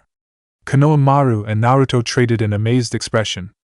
Even I know what they're talking about, Sasuke-kun, Kabuto said with an amazed and consoling smile. All right, Naruto said. I've decided. You're getting Gundam for Christmas. Naruto solemnly nodded. On Blu-ray. I don't think Sasuke has a Blu-ray player. Konohamaru murmured his objection. Sasuke sighed as he let go of his frustrations. I'm going to attack now, he announced, stepping forward. Ha ha ha, Kabuto said. That volunteer spirit is admirable, but unfortunately, I still have one more trick up my sleeve. He flicked through hand seals, and a stone coffin erupted from the ground, blocking the shuriken that spun out from Sasuke's hand. Behold, Kabuto announced. The cover of the stone coffin ominously slid open, and a dead man stepped out. Short and thin, with slumped over shoulders and a short, curly beard, the zombie that emerged had the same artificial complexion as any other Edo Tensei's summoning, in white robes cinched with a rope around his waist, and a long blue shawl marked with crosses over his shoulders, and a battered black silk top hat on his head. The figure that stepped out didn't have an impressive body, but his chakra was heavy and oppressive. No sacrifices? Sasuke said, eyes narrowing as the Sharingan spun faster. That hat. Yes, Sasuke believed that black top hat, radiating that foul chakra completely separate from the zombie, was the secret of the sacrifice-free summoning. Oh no. Naruto groaned. Is that? It is, Kabuto said with a delightful smile as he regained his equilibrium as the final boss. Nikolaus of Myra, Naruto said with a distraught sigh. Saint Nikolaus of Dash, Kabuto began, trailing off because Naruto had cut him off just like that. A blaze of blue-white flared upwards bright as the sun, a cross-shaped explosion of light that burned upwards from the epicenter, a hot blast of air expanding out from around it as it expanded outwards. Holy mackerel! Konohamaru screamed, flung head over heels by the blast wave. Naruto slumped down, standing in a deep crouch with his teeth clenched as he leaned against the wind. His eyes darted over to where Santa Claus was still chained down, nodding when he met the jolly old elf's eye, before turning his attention back to the challenge in front of them. Sasuke darted around, arm blazing with the Chidori as he darted in, stabbing forward to pierce the Saint Bishop of Myra. But the zombie's gaze turned, and Sasuke desperately threw himself to the side to avoid another blazing pillar of light that flared up. No hand seals. Not even any preparation time. Just glance and bam, gigaflare. So broken. Naruto muttered. Right. He shouted. Konohamaru! He pointed. Just charge in! Konohamaru gave him a look like he was crazy, but with a resigned expression shook himself and charged forward. Rasengan! He shouted, charging forward with the spiral sphere in front of him. Sasuke! Naruto shouted. Prep a ranged attack behind me! Without looking to see whether he would follow, Naruto charged, falling in behind Konohamaru. Konohamaru screamed in defiance, leaping forward with the Rasengan in front of him. A blazing pillar erupted, blowing him off course and knocking him away. Naruto followed, getting closer, holding own attack in front of him like a combined spear and shield. With him a Rasengan! He screamed. He held his ground, gripping his sphere and gritting his teeth as he used it to wrestle with the blazing light that ignited in front of him. He could feel Sasuke charging up in the blind spot he'd created, so he relaxed, letting the spiral carry him around and fling him out of the way. Stepping into the gap right next to the zombie, Sasuke narrowed his eyes. Chidori Nagashi. Like thousands of arcing needles, the lightning jumped out from him and converged, stabbing into the false copy of Nicolaus and frying him with 1,000 currents. Ha ha ha! Kabuto said with a hearty laugh. It was impressive you managed a jet stream attack under these conditions, but even that isn't enough to defeat the original saint of gift-giving. It's you who didn't look deep enough, Naruto said.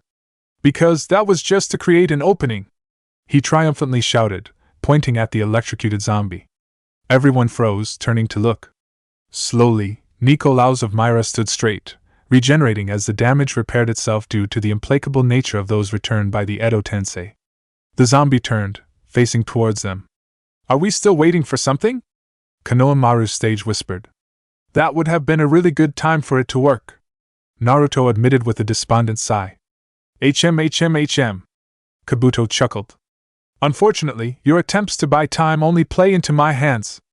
Like this, the unfair judgment of Christmas will not occur, and every children will receive coal and coal only. The ground erupted behind Saint Nicolaus, as he spun in place. Naruto jumped from the hole, almost on top of the zombie as he reached out, and batted the top hat off the head of Saint Nicolaus. Like a puppet with his strings cut, the zombie collapsed to the ground, the hat skittering down to roll around the ground and slowly come to a stop. Kabuto replied. What the hell? Naruto shouted, pointing at the one that was standing over the collapsed zombie. You totally missed your cue. It wasn't my fault. The other Naruto roared, thrusting his own accusing pointer finger at his counterpart. I was digging as fast as I could. It's your fault for not giving me enough time to tunnel. Well, Kabuto said, bringing his hands together as he struggled to gain control of the battle. That is still not the end of my ambition. Yes, it is. Kabuto tensed as he turned and jumped away, but he was simply too slow. Hands whipped out, striking at vital points on his torso with savage blows, knocking him back as blood sprayed from his mouth. Santa! Kabuto rasped. How? His eyes darted over to where Santa had been chained down. Smiling brightly, Tenten held up the chakra-containing seals she had pulled off Santa Claus. Good job, honey! Naruto praised. Ho ho ho! Santa laughed darkly, advancing towards Kabuto, cracking his knuckles. So you thought to replace me, to supplant old Saint Nick. But now you should clearly see the limits of your petty trick. Santa Claus glowered down as Kabuto struggled to stand up. Tell me, he commanded. Suppressing kindness in the season of giving? Are you really that thick? I can still win, Kabuto growled. No. Santa shook his head and turned away. You can't even tick. What? Kabuto said, eyes widening as he looked down at his body. No! He screamed. The delayed effect of the Fist of the North Star took effect, and the vital points erupted as Kabuto was destroyed from the inside. A thin and ghost-like presence emerged, a pale and thin thing like a shadow. Next time, it whispered in Kabuto's voice, escaping into the air. Hey! Konohamaru said. Think we should chase after it? Naruto rubbed his chin. I dunno. Near the end I kind of started feeling sorry for him, you know? Sasuke grunted. That's because you insisted on spending the whole time picking on him instead of just winning properly and getting it over with. Oh man. Naruto groaned. You're starting to sound like Danzo. Sasuke glared at him, before turning away. So what now? Well, Naruto began. I'm probably gonna have to help Santa catch up on deliveries again. He began. So I guess you can hitch a ride back with Konohamaru? Sasuke glanced back, noting that Naruto was already holding hands with Tenten. Whatever, he said with a sigh. Konohamaru. Naruto shouted mysteriously. When the time comes, you'll know what to do. I don't get it, but okay.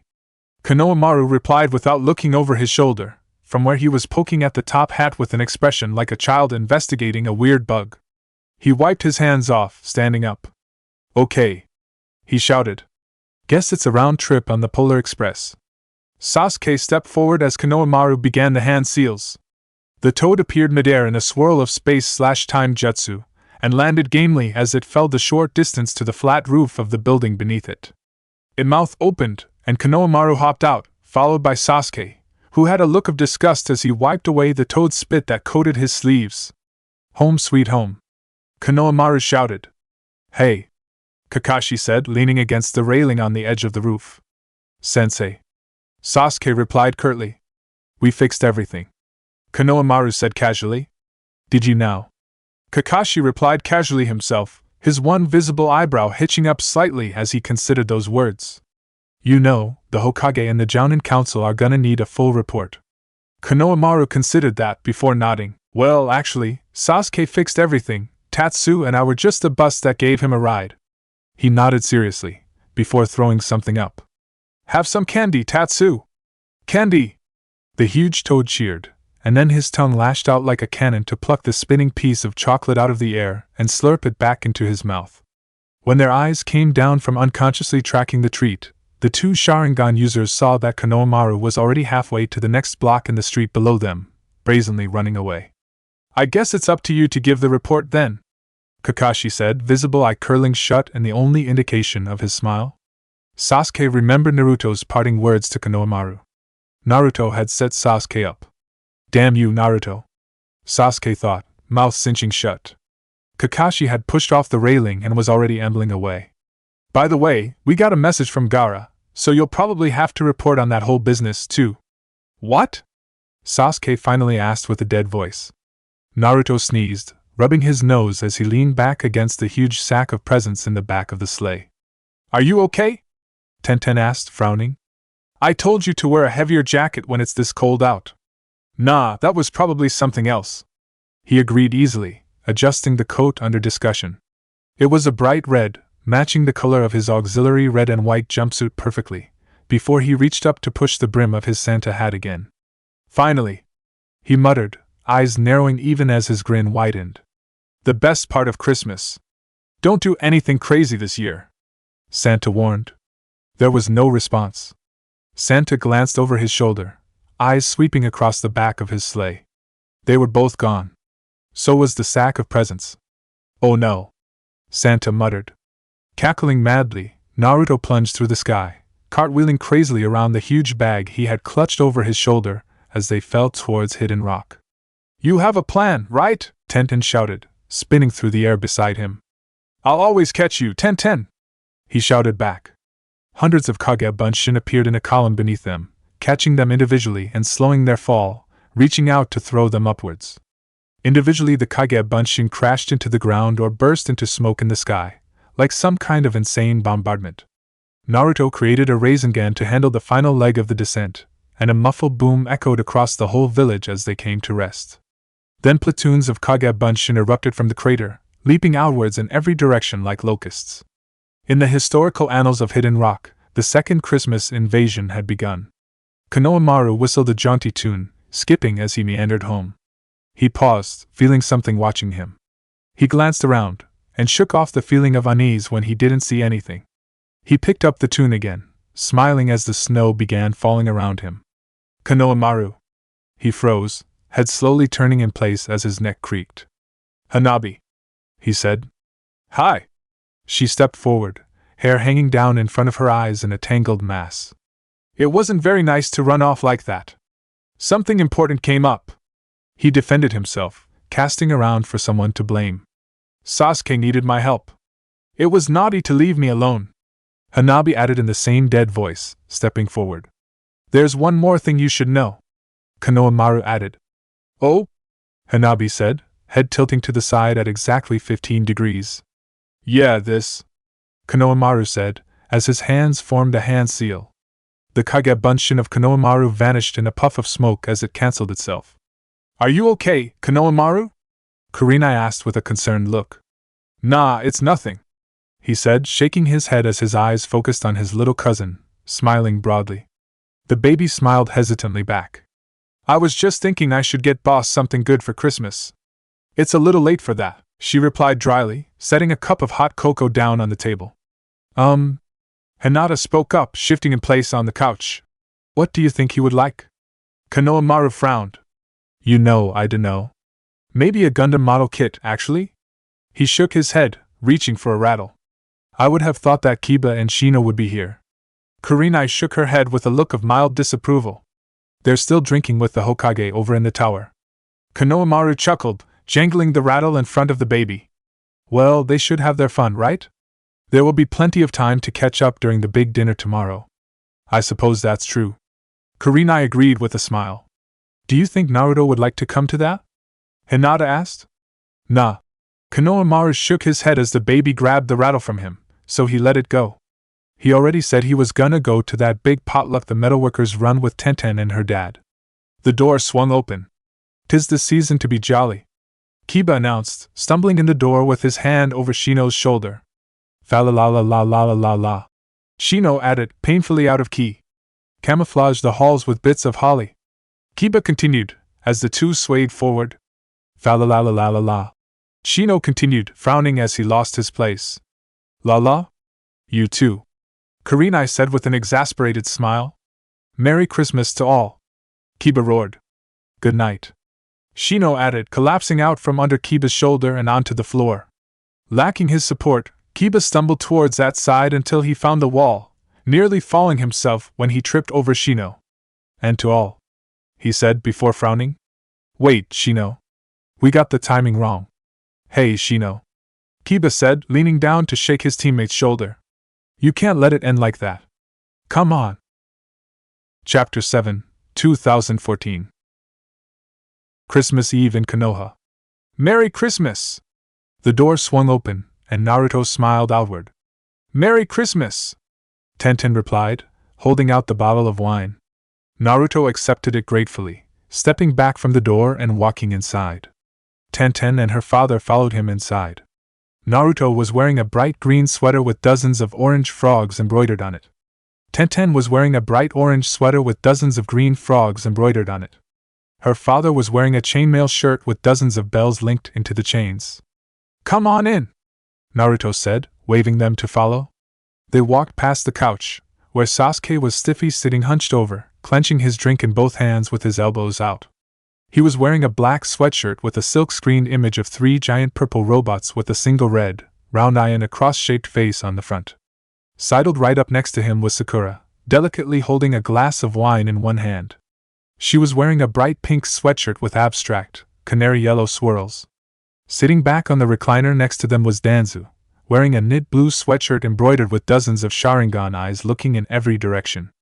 Back in my day, we knew the importance of a good psychological trauma for developing kinjutsu, but we also knew not to go overboard with them either. Danzu pontificated. Isn't that interesting, Sasuke-kun? Sakura enthused next to him. Sasuke clearly weighed his options before deciding to respond. HN, everything good here? Naruto asked as he walked past, cheerfully ignoring when both Danzu and Sasuke said, no. He swept into the kitchen, where Kakashi and Kiba were awkwardly looking in opposite directions, since they were wearing the exact same sweatshirt, with an image of 3 wolves howling at the moon on the front of it. Shino had a sweatshirt with 3 giant beetles reared back, thrusting their shiny heads up to the exact same moon. His hands were occupied cracking open beers, which he handed to a grateful Kiba and Kakashi before taking a sip of his own. You want one too? He said, offering one to Tenten's dad. That wasn't a question, but he was about to follow up with one. How do I know? Because thanks, I appreciate it. Tenten's father cheerfully reached out and took the beer, knocking it back for a swig, before sighing in appreciation and wiping his lips. Ah, that was good.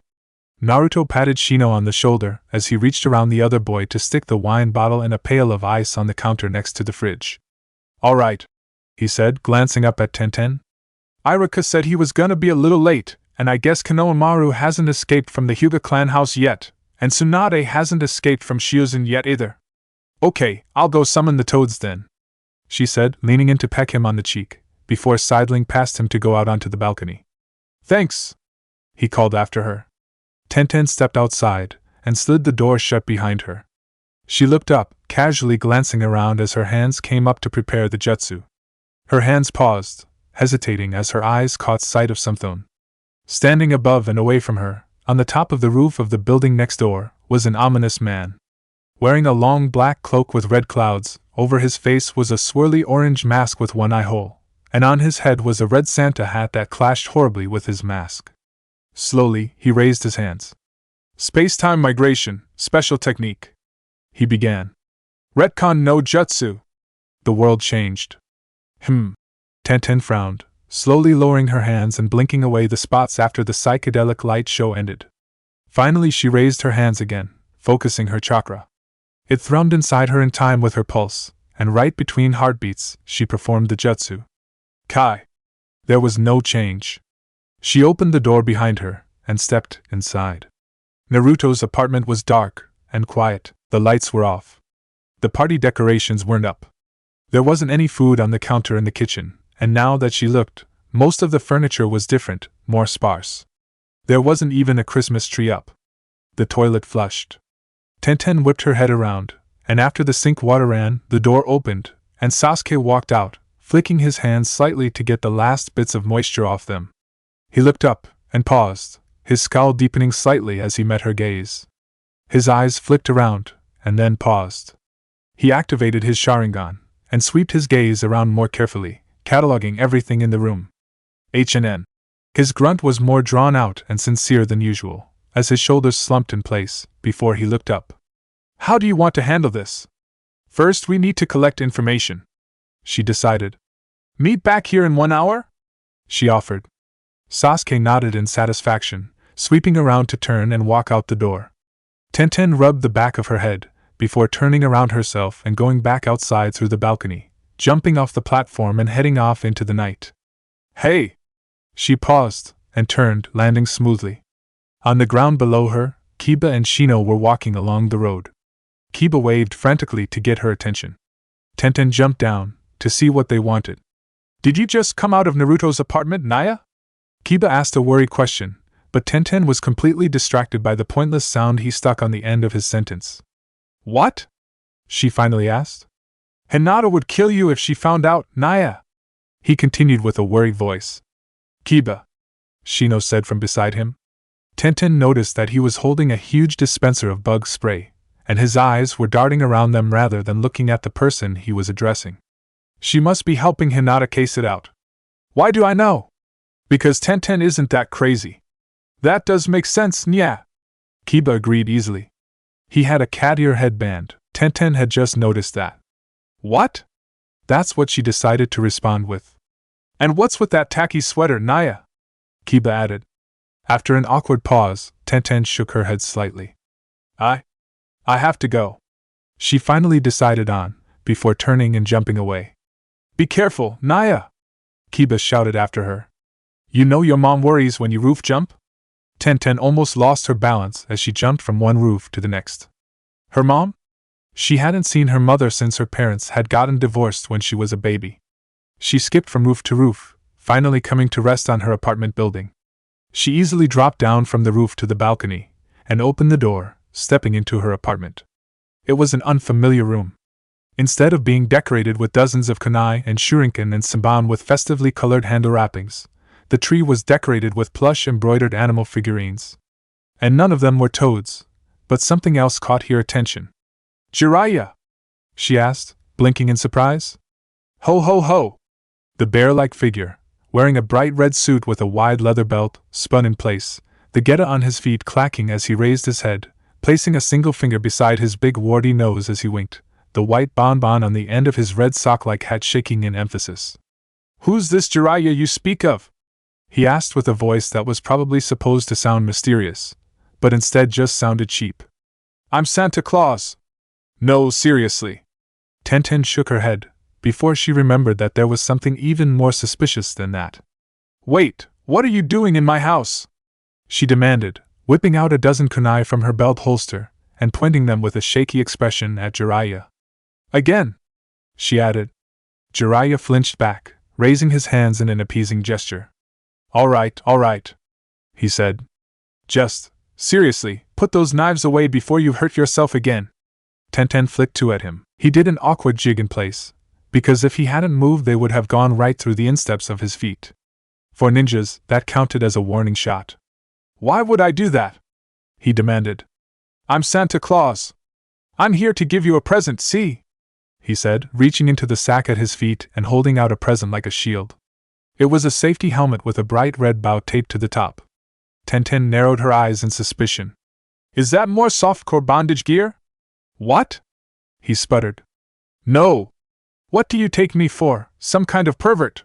He demanded with an outraged voice. Tenten slowly lowered her weapons, letting the incredulous shock seep into her face. You're not the Jiraiya I know. What do you mean by that? He demanded. Oh, and I'm not this Jiraiya guy, whoever that is. I'm Santa Claus. He paused, frowning slightly. Hey, are you okay?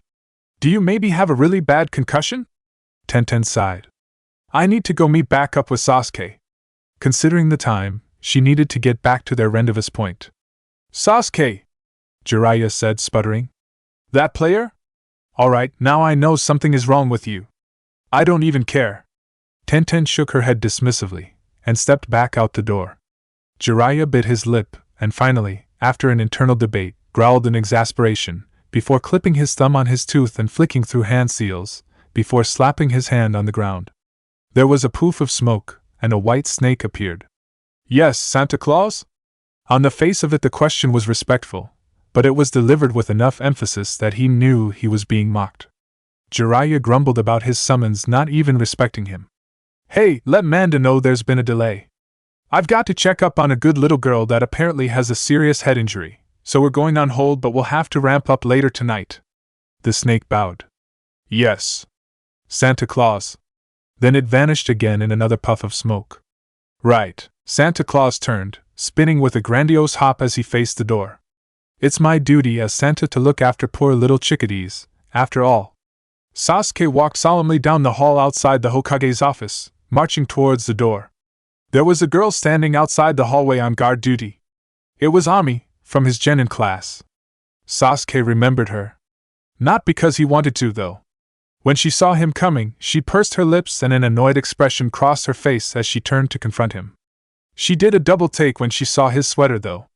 Sasuke activated his Sharingan. She raised her eyes as her eyebrows came together, and she opened her mouth to tell him off, but the instant her eyes met his, they rolled back in her head and she slumped to the ground. It wasn't a problem. Sasuke always blamed it on Naruto when he did this, which everyone always believed. He pushed open the door and swept inside. He faltered once he saw who was sitting behind the desk, though. Oh. What a surprise to see you here, Sasuke-kun. You look different than usual, too. Orochimaru smiled at him with a warm and cheerful expression without any malice. It was a genuine kind expression. Sasuke knew how to handle this. His hands formed the seal. Kai, he said. Oh my. Orochimaru frowned. Is something wrong, Sasuke-kun? Hokage-sama. Kabuto dashed into the room, with a worried expression on his face. Someone knocked out your Jounin bodyguard. Kai.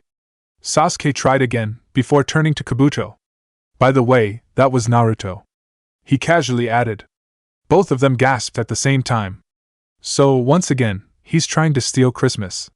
Orochimaru said. It's good that you told us this, Sasuke-kun. We'll handle it right away. Orochimaru jumped out the window, already performing hand seals. Kabuto frantically scrambled after him, and they hung in the air for a moment before a giant toad appeared underneath Orochimaru. The two men smoothly landed on its back, and it began hopping away. There was a pause, a moment of perfect silence in the Hokage's office. Kai. Sasuke tried again, just to be sure. It didn't work. He was less confident this was Konohamaru getting him and Naruto back for fooling the brat into thinking he'd been frozen in carbonite for 1,000 years, and beginning to consider that it was something else. HNN. He considered his options. Since the window was open, he jumped out and began hopping across the roofs, back to Naruto's apartment. He frowned as he considered the possibilities. Sasuke-kun! He didn't glance down. It was obviously Sakura, although her sultry voice sounded less fake than usual. He wouldn't admit it, but he sped up to get away. Sasuke-kun? Do you not hear me? Sakura's nonplussed, surprised call followed after him. Sasuke outright sprinted until he was sure he lost her, before coming to a stop on Naruto's balcony. He heard something behind him, and turned to look as Tenten jumped the last distance and landed beside him. So you figure anything out? She asked him. Sasuke debated whether to grunt or answer. Well, she was Naruto's girlfriend after all. We've been swapped with ourselves from a bizarro alternate universe parallel to our own. He nodded, confident that his succinct explanation was correct. Tenten frowned in uncertainty. Well, it matches what I've seen, but that's a bit of a stretch, isn't it? HN. Sasuke couldn't imagine what else it could be. He paused, frowning at the door. Someone snuck in since we left, he said. The thin piece of transparent tape he had put on the bottom of the door frame had broken. You can tell stuff like that with the Sharingan? Tenten asked with an incredulous voice. HN. Sasuke wasn't about to deny it. He slid the door open, and they both darted in, weapons ready for anything. Tenten darted down the hall, checking the bathroom and closet while Sasuke inspected the kitchen. When she threw open the bedroom door, she faltered. Whatever she had expected, this wasn't it. Naruto-kun. With a husky voice, Hyuga Hinata rolled around, laying suggestively on her side, her head tilted up with the smile of a temptress on her lips and her considerable assets ready to spill out of the silky lingerie top she was wearing. Her hand was languidly resting on her hip between a pair of tiny panties and the top of a lacy stocking held up by a garter belt. There was a frozen instant as the two women took each other in. You man-stealing harlot! Hinata screeched. She fluidly whipped around from a sensual pose to a fighting stance, and Tenten barely had time to dodge the blast of chakra shaped like a lion's head that shot from her extended hand, saturated with killing intent. Tenten dodged backwards, throwing occasional kunai as delaying measures as she retreated back down the hall. Hinata was absolutely pouring out killing intent, and Tenten skipped to the side as she got to the living room. I'll murder you! Hinata screeched as she charged straight forward. Tenten pulled the trigger on her trap. The ultrafine wires attached to the kunai she had thrown snapped tight as she pulled on them, closing around Hinata and tangling her movements. Sasuke!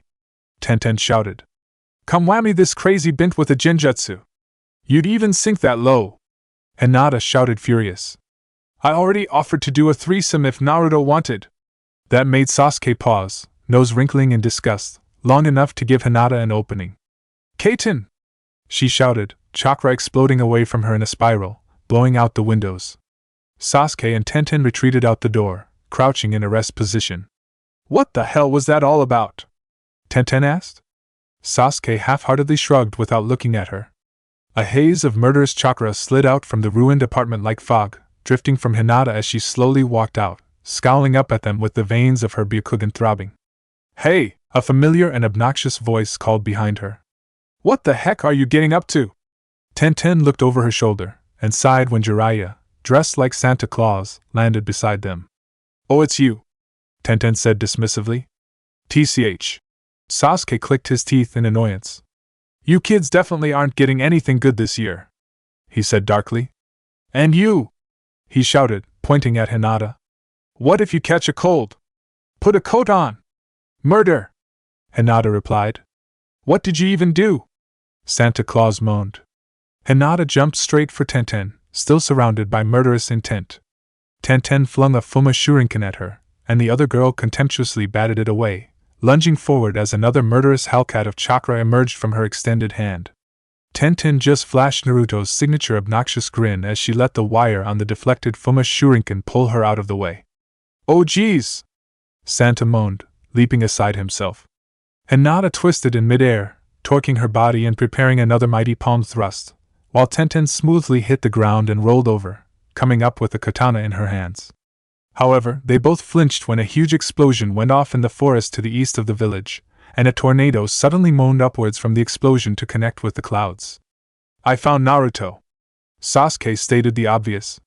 Naruto reared back, flipping head over heels madly through the air when the jutsu collided, desperately catching himself with one extended foot, skidding along another 3 meters before coming to a halt. He slammed his other foot down into a fighting stance, and whipped his hand out. His arm was bare, his sweater shredded to nothingness, all the way up to his shoulder. A pulsing orb of chakra formed on his outstretched palm, and the Raisin Shuriken howled as air was sucked into it. Across from him, the Dark Naruto, who had wisely chosen to wear a leather jacket without any sleeves in the first place, also landed, whipping his own hand out. 2 arms of burning red chakra eagerly burst out of his stomach, reaching around to feed chakra into the Rasengan forming on Dark Naruto's palm, staining it jet black with the Kyuubi's crazed energies. What a good idea! Naruto mumbled to himself. Or rather, both of them simultaneously mumbled the same thing to himself as they stared at the jutsu the other version of himself was creating. Dark Naruto was the first one to pick the thread of their previous conversation back up. If you're going to advocate utilitarianism, at least have the balls to go full consequentialist, he shouted. Yeah, right, Naruto roared back. Telling ninjas that the ends justify the means is always a terrible idea. Ha! Dark Naruto sneered back, as he flung his super-compressed Rasengan at Naruto again. Like ninjas even understand what ethical utility is in the first place, moron. Also, menacing Rasengan, he hurriedly added, wanting to get the name in before it detonated into a humongous explosion of demonic chakra. Well, I'm not hearing any better ideas out of you, idiot, Naruto shouted back, throwing his own attack at the other guy. Ah, Raisin Shuriken, he hastily shouted before his own technique could activate. The spiraling orb of darkness impacted the compressed air whirling in a sphere, and the shockwave that emerged from the condensed evil chakra explosively expanding was once again sucked into the sky by the tornado that spontaneously formed from the updraft.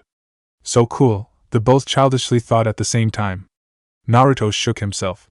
So if you have a better plan, let's hear it. That's why we have to unmake everything first. Dark Naruto shouted in conviction. It's not just a matter of a coup attempt to replace the current leadership, but a full-blown revolution is needed to update the sociological paradigm. Naruto narrowed his eyes. Sounds like something that Akatsuki would do, he said with a jeering smile. You take that back. Dark Naruto roared in anger, before forming the cross-shaped seal. Kagebunshin! Thousands of Dark Naruto popped into being, and each formed a Rasengan before dashing forward in unison. Oh yeah! Naruto cheered, forming his own Kagebunshin, forming their own Rasengans and charging forward. The battle was joined. All right. Pain, leader of the Akatsuki, addressed the members that had been dragged along. I've recovered the copies of my bodies from this alternate world, so we can go back now. The assembled Akatsuki ignored him. He cleared his throat, assuming they just couldn't hear him over the racket. I said dash, we heard you. Black Setsu said, slightly impatiently, not looking away from his binoculars. But it just got to the good part. White Setsu enthused. So exciting, Toby said cheerfully, kicking his legs. He had an old-timey collapsible spyglass pressed against his mask, where his bad eye would have been if he even had an eye hole on that said. Sometimes Pain really wondered how much of Toby's dumb act was really an act. Right. Pain grunted in annoyance. Let's get out of here. Yeah. Toby and White Setsu whined in perfect synchronization. Now! Pain barked. All right, Toby said like a sulking child as he picked himself up. Spoil sport, White Setsu muttered. Pain ignored them, stalking off into the distance.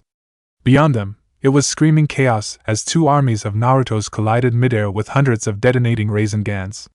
I'll wait until it gets to a boring part, Toby whispered to Setsu, both of whom grunted in acknowledgement. Naruto breathed raggedly. The wind blew, and the dust that spiraled up obscured his vision. The battle had started in dense woodland, but it was a clearing now, and mostly what danced on the wind was sawdust. A dozen Dark Naruto Kagebunshin popped out of the swirling dust, shouting as they formed Rasengans, and Naruto displaced 24 Kagebunshins to engage them, overwhelm them, and then counterattack. But a dozen kunai rained down, striking each Dark Naruto in a vital spot, whether it was organ, brain pan, or spine. Ten, he said, as she landed beside him. Naruto, what's going on? She asked, eyes scanning around them. Sasuke and I got pulled in too. Eh? You did? Naruto said, surprised. I dunno, I've just been talking with my alternate self. You know, hanging out. Tenten surveyed the destruction with a meaningful look. Come on, he whined. Of course we're testing our best jutsu at the same time. Across from them, a pillar of blue chakra swirled, and the dust was blown away with a kaiten. So, light Naruto. Dark Naruto called out. It seems we are at an impasse, but I think we can all see how I'm superior after all. With that, Dark Naruto cackled madly, reaching out to pull a voluptuous Hinata wearing only lingerie against his side. Hinata smirked at Tenten. Tenten grit her teeth. Oh yeah? Naruto shouted, reaching out to his own side. Naruto, Tenten said in a dark voice. Don't make this into that kind of fight. Naruto smoothly recovered. Well, I have something else. I also have the power of French or dash. Before he could finish, Dark Naruto was cut down from behind as a Chidori exploded through him. Dude! Naruto shouted, whipping his hand up. Wait until I'm done giving you your cue, don't cut me off. HNN. Sasuke grunted sourly, and then his eyes widened as he ducked to the side as a murderous lion of chakra tried to rip off his head. Die, scum! Hinata roared. Sasuke sighed. Seriously, it was just a Kage Bunshin. Dark Naruto popped out of the ground and raised an accusing finger at Sasuke. What if I hadn't used Kawarimi to swap? I would be dead right now. Sasuke ducked under another killing blow from Hinata and stared at Dark Naruto like he was a huge idiot as he gestured vaguely at the tremendous destruction that surrounded them. Naruto sighed and opened his mouth to talk. But the world wavered, and with a snap, he was squeezed into a swirling rainbow vortex, dragging Tenten along with him. As he vanished, he was relieved to see that Sasuke was dragged along as well.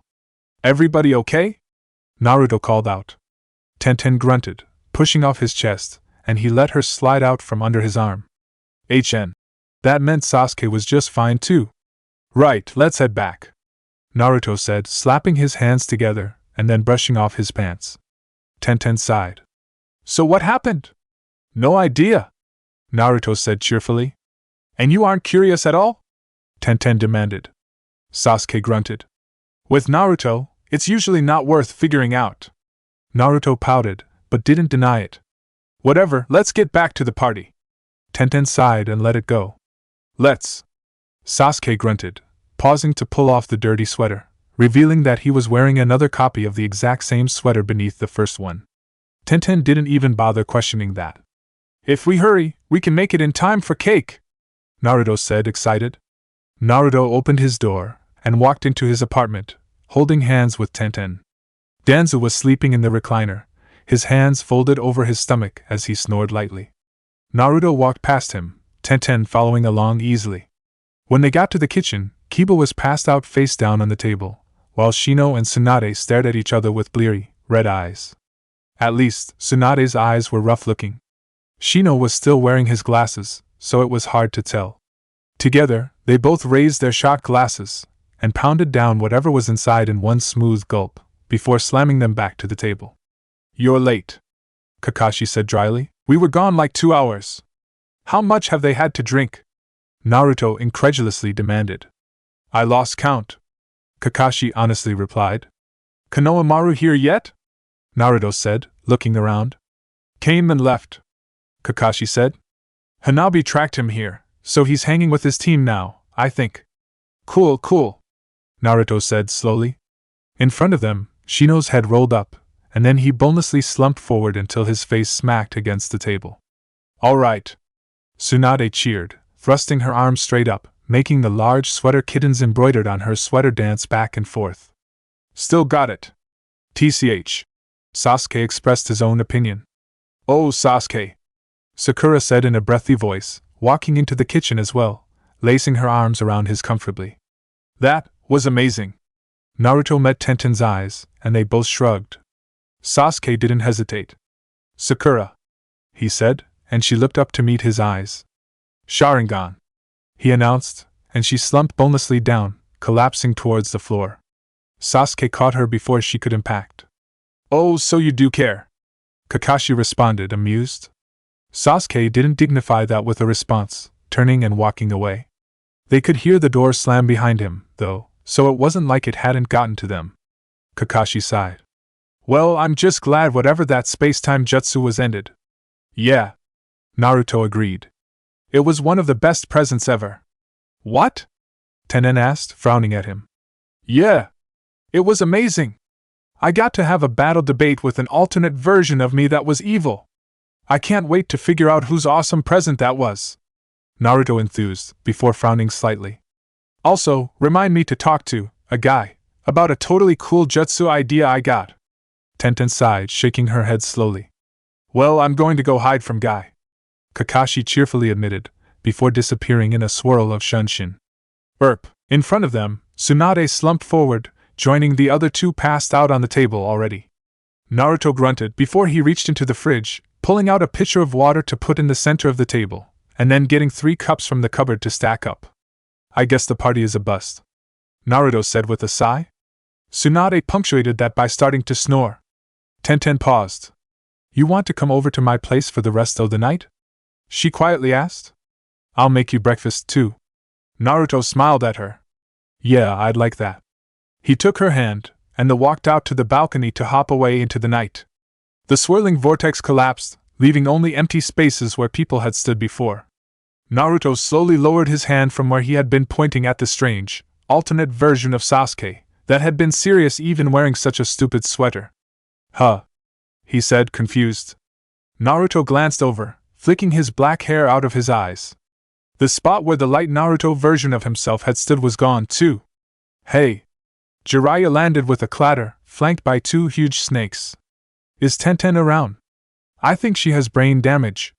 Santa Claus, Naruto said, smiling darkly, shaking off his confusion as he refocused on his original goal. For you to come directly to me, how convenient. Naruto-kun? Hinata asked, confused. I'm going to steal Christmas, and then remake it according to my own opinions. Naruto explained quickly, without taking his eyes off his prey as he stood up. Hinata tapped her lips as she considered it.